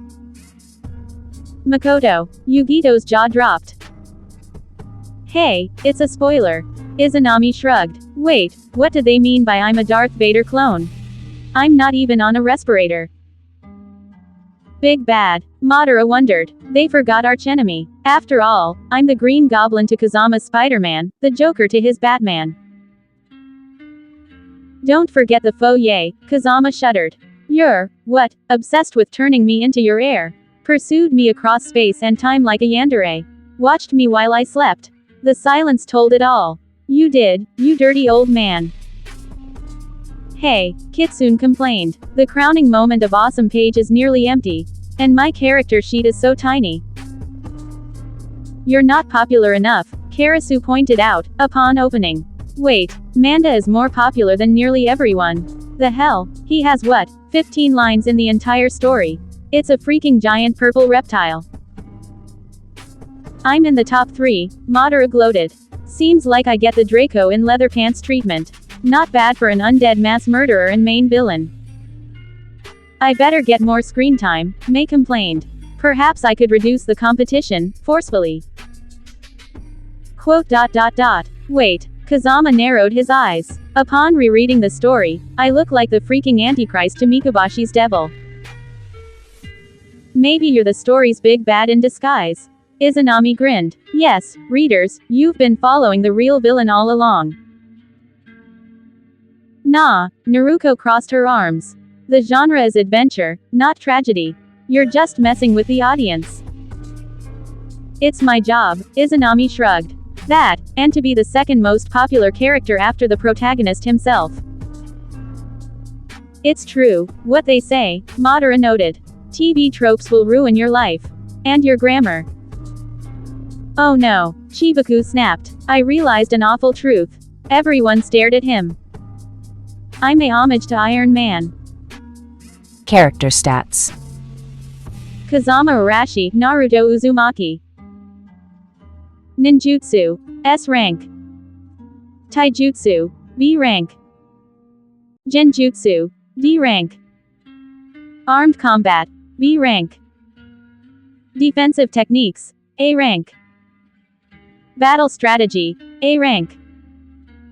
Special skill, space-time manipulation, S rank. Special skill, Uzumaki lore, A rank. Naruto Uzumaki. Ninjutsu, S rank. Taijutsu, C rank. Genjutsu, C rank. Armed combat, D rank. Defensive techniques, C rank. Battle strategy, B rank. Special skill, Kyuubi, S rank. Tsukiyomi Madara Uchiha. Ninjutsu, S rank. Taijutsu, A rank. Genjutsu, S rank. Armed combat, A rank. Defensive techniques, S rank. Battle strategy, S rank. Special skill, space-time manipulation, S rank. Special skill, Eternal Sharingan, S. Chapter 41, Falling Down. Tsukiyomi sat calmly atop his former prison, considering his options. Fighting with his rotting arms was out of questions. Fleeing seemed impossible. He doubted the Sage of the Sixth Paths did not have the means to nullify his teleportation. Perhaps could he weasel his way out of this situation through diplomacy? Mercy was a privilege of the strong, after all. Your flesh itself is corrupted, the sage sneered in disgust. Was your soul not enough of a sacrifice? My condition is perfectly viable, for I suffer neither pain nor weakness, Madara spoke politely, glancing at the Rinnegan. So much power in such foolish hands. He should have followed Susanoo's example and ripped Nagato's eyes for his own use when he had the chance. What amazes me is that considering your distaste for my kind, why am I free? I want answers, Kazama Arashi spoke. I want explanations. For Amatsu Mikabashi, for everything. What is this voice in my head? What do you have to do with it? That I can answer, the sage spoke. Do you know what a kami is? A god, the blonde frowned. This is what humans call a power beyond their comprehension, Madara said scornfully. Many humans were called gods for their extraordinary abilities. Kami are not extraordinary. They are nature itself. Nature is sentient, the sage whispered, sitting in a lotus position. The sun, the sea, the land, gravity itself, the kami are the embodiment of these concepts. You can say they are the avatars which forces of nature use to interact directly with each other. For any concept, there is a kami, and one is born with each new concept. Amatsu Mikabashi is the kami of the void, the embodiment of the nothingness that preceded creation, but like all lifeforms, it is able to evolve. Kazama frowned and crossed his arms. You mean gods aren't set in stone? No, just as mankind went from living in caves to build mountains, the kami grow more complex as times go on and new concepts are created. Amaterasu the sun goddess became the deity of rulership and justice. Hachiman the god of war became the god of honor and respect when these emotions grew during wartime, and Amatsu Mikabashi became the deity of tyranny and domination when men started trying to enslave each others for profit. Each and every of these deities are able to cause untold devastation. The sage shrugged. Once upon a time, the kami fought for domination of the material world. The deity of the land attempted to expand its territory at the cost of drying the seas, the Shinigami wanted more death, and Amatsu Mikabashi desired absolute control over every soul. A war whose magnitude we humans cannot imagine raged between these forces as each attempted to shape the world in its image. Madara snorted. In the end, they reached an agreement, I guess. Izanagi the god of creation lamented on how chaotic and futile the conflict was, and proposed rules by which deities should abide to. Conflict was prohibited, each deity was assigned to a set dominion and role, and contact with humans was forbidden, with exceptions. The sage glared at Madara. A loophole it appears you abused. Gods, in order to protect their worshippers, were allowed to make deals with humans who contacted them, Tsukiyomi explained. Power was exchanged for a set price of course. The Shinigami can offer his help for your life, Izanagi for a pure dedication to a mission, and Amatsu Mikabashi's price is the cheapest of them all. Only a fool would bargain his humanity for power, the sage scorned him. What have you become, sinner, if not a rotting husk and a tool for the greater evil? Nigh indestructible, the Uchiha shrugged, as if you had the right to criticize my choice. How did you obtain the Rinnegan, if not with divine help? Kazama raised his eyebrows and observed the sage, who glanced sideways. I, too, paid the price, but I did not do it for personal gain. I did it for the sake of mankind. When there are rules, there are loopholes, Madara told Kazama. Amatsu Mikabashi ratified Izanagi's decree because it noticed them and, having decided direct conflict was pointless, indirect conflict could work better. In the time of the sage, he exploited the deadly desires of man to attempt to cleanse the earth of unworthy life, and our sage gained his legend not through his wisdom, but by bargaining with other gods for the power to stop the new threat. You have no idea how much I suffered for this choice, the god of shinobi hissed. I gained the Rinnegan and sealed the darkness within me. Then, to make the world a safer place, I spread my bloodline to all corners of the world. I hoped within a few generations, if Amatsu Mikabashi or another threat were to rise, a new Rinnegan would be born to counter it. And it was. Madara chuckled. He had carefully bred Nagato over decades by having different lines merge, with the desired result in sight. When I was faced with insurmountable odds, I contacted Amatsu Mikabashi for the power to control the Nine Tails, and later, to overcome death. At Wave, I gave you its blessing, and you welcomed it in your soul.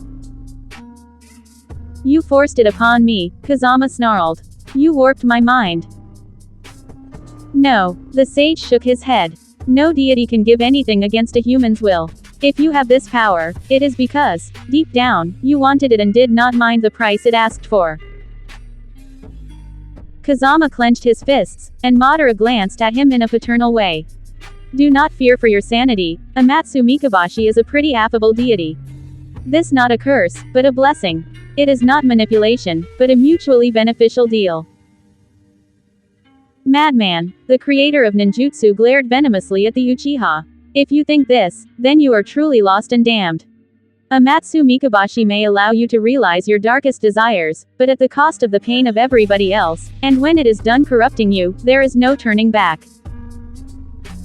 Kazama's eyes widened in surprise. No turning back, he whispered. The worlds, if any choice makes another world. Yes. The creator of ninjutsu nodded. The creation of alternate universes was a loophole Izanagi used to deny any deity its victory in the long run, for even if Amatsu Mikabashi were to succeed in destroying one world, which he has no doubt already done countless times since the agreement's making, 1,000 more would stand. In the end, after eons of conflict, creation is relatively safe. This information, Madara classified it in his mind for a later use. How the sage had learned it was a mystery, but the Uchiha guessed living with the 10 tails in his belly for decades must have been an enlightening experience in more ways than one. Power is power, neither good nor evil, the undead told Kazama, your will can control it, as I managed to. No, the sage shook his head, as Kazama seemed to ponder Madara's words. Amatsu Mikabashi is the deity of corruption, and its price is damnation. Love turns to obsession. Ambition becomes greed. Justice turns into revenge. Doubt into despair. Hope into selfishness. Wrath into madness. Pleasure into excess. Bravery into pride. Once you listen to Amatsu Mikabashi, it is only a matter of time until you give into its promises and walk down the path of shadows. In the end, you forget why you went to the darkness in the first place. You come to sin for the sake of sinning, and you seek power not to use it, but to abuse it. Oppression, for the sake of oppressing. Domination, for the sake of domination. You become an agent of the darkness, nothing more. I am not corrupted, Kazama shot back. I refused its offers once. I can do it again. No, you are corrupted, but in denial over it. The sage rose up and glanced at the blonde. Gather your chakra. Do not perform any technique, but release it. Let it go wild, and you shall see what the Rinnegan revealed me. The Amekage frowned briefly, doubt in his eyes. He joined his palms and focused. Madara was impressed by the power he started releasing. The potency of his chakra had increased. An aura started manifesting around the ninja, but instead of blue, it was a deep, dark purple. The grass underneath the blonde's feet started darkening and withering, much to the blonde's astonishment. What the? Chakra is the fusion of spiritual and physical energy, and your soul has grown so polluted it is toxic to life as a whole.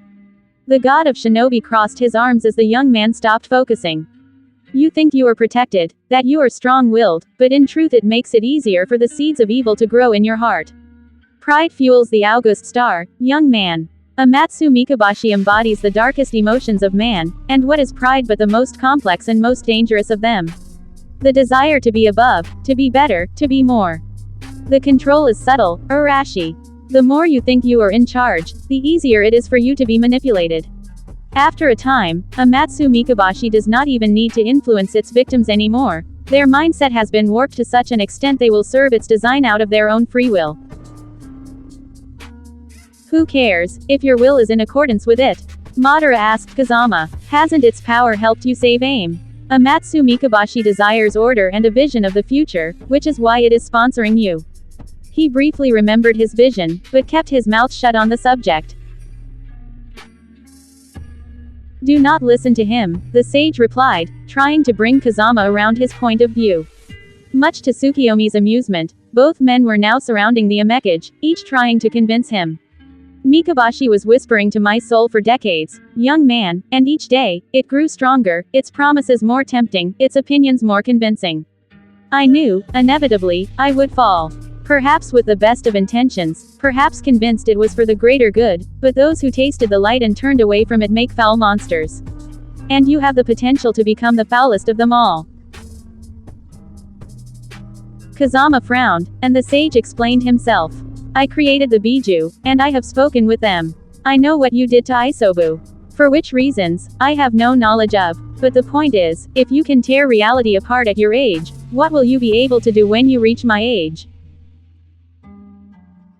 He shrugged his shoulders. I did not separate the 10 tails because I was about to die.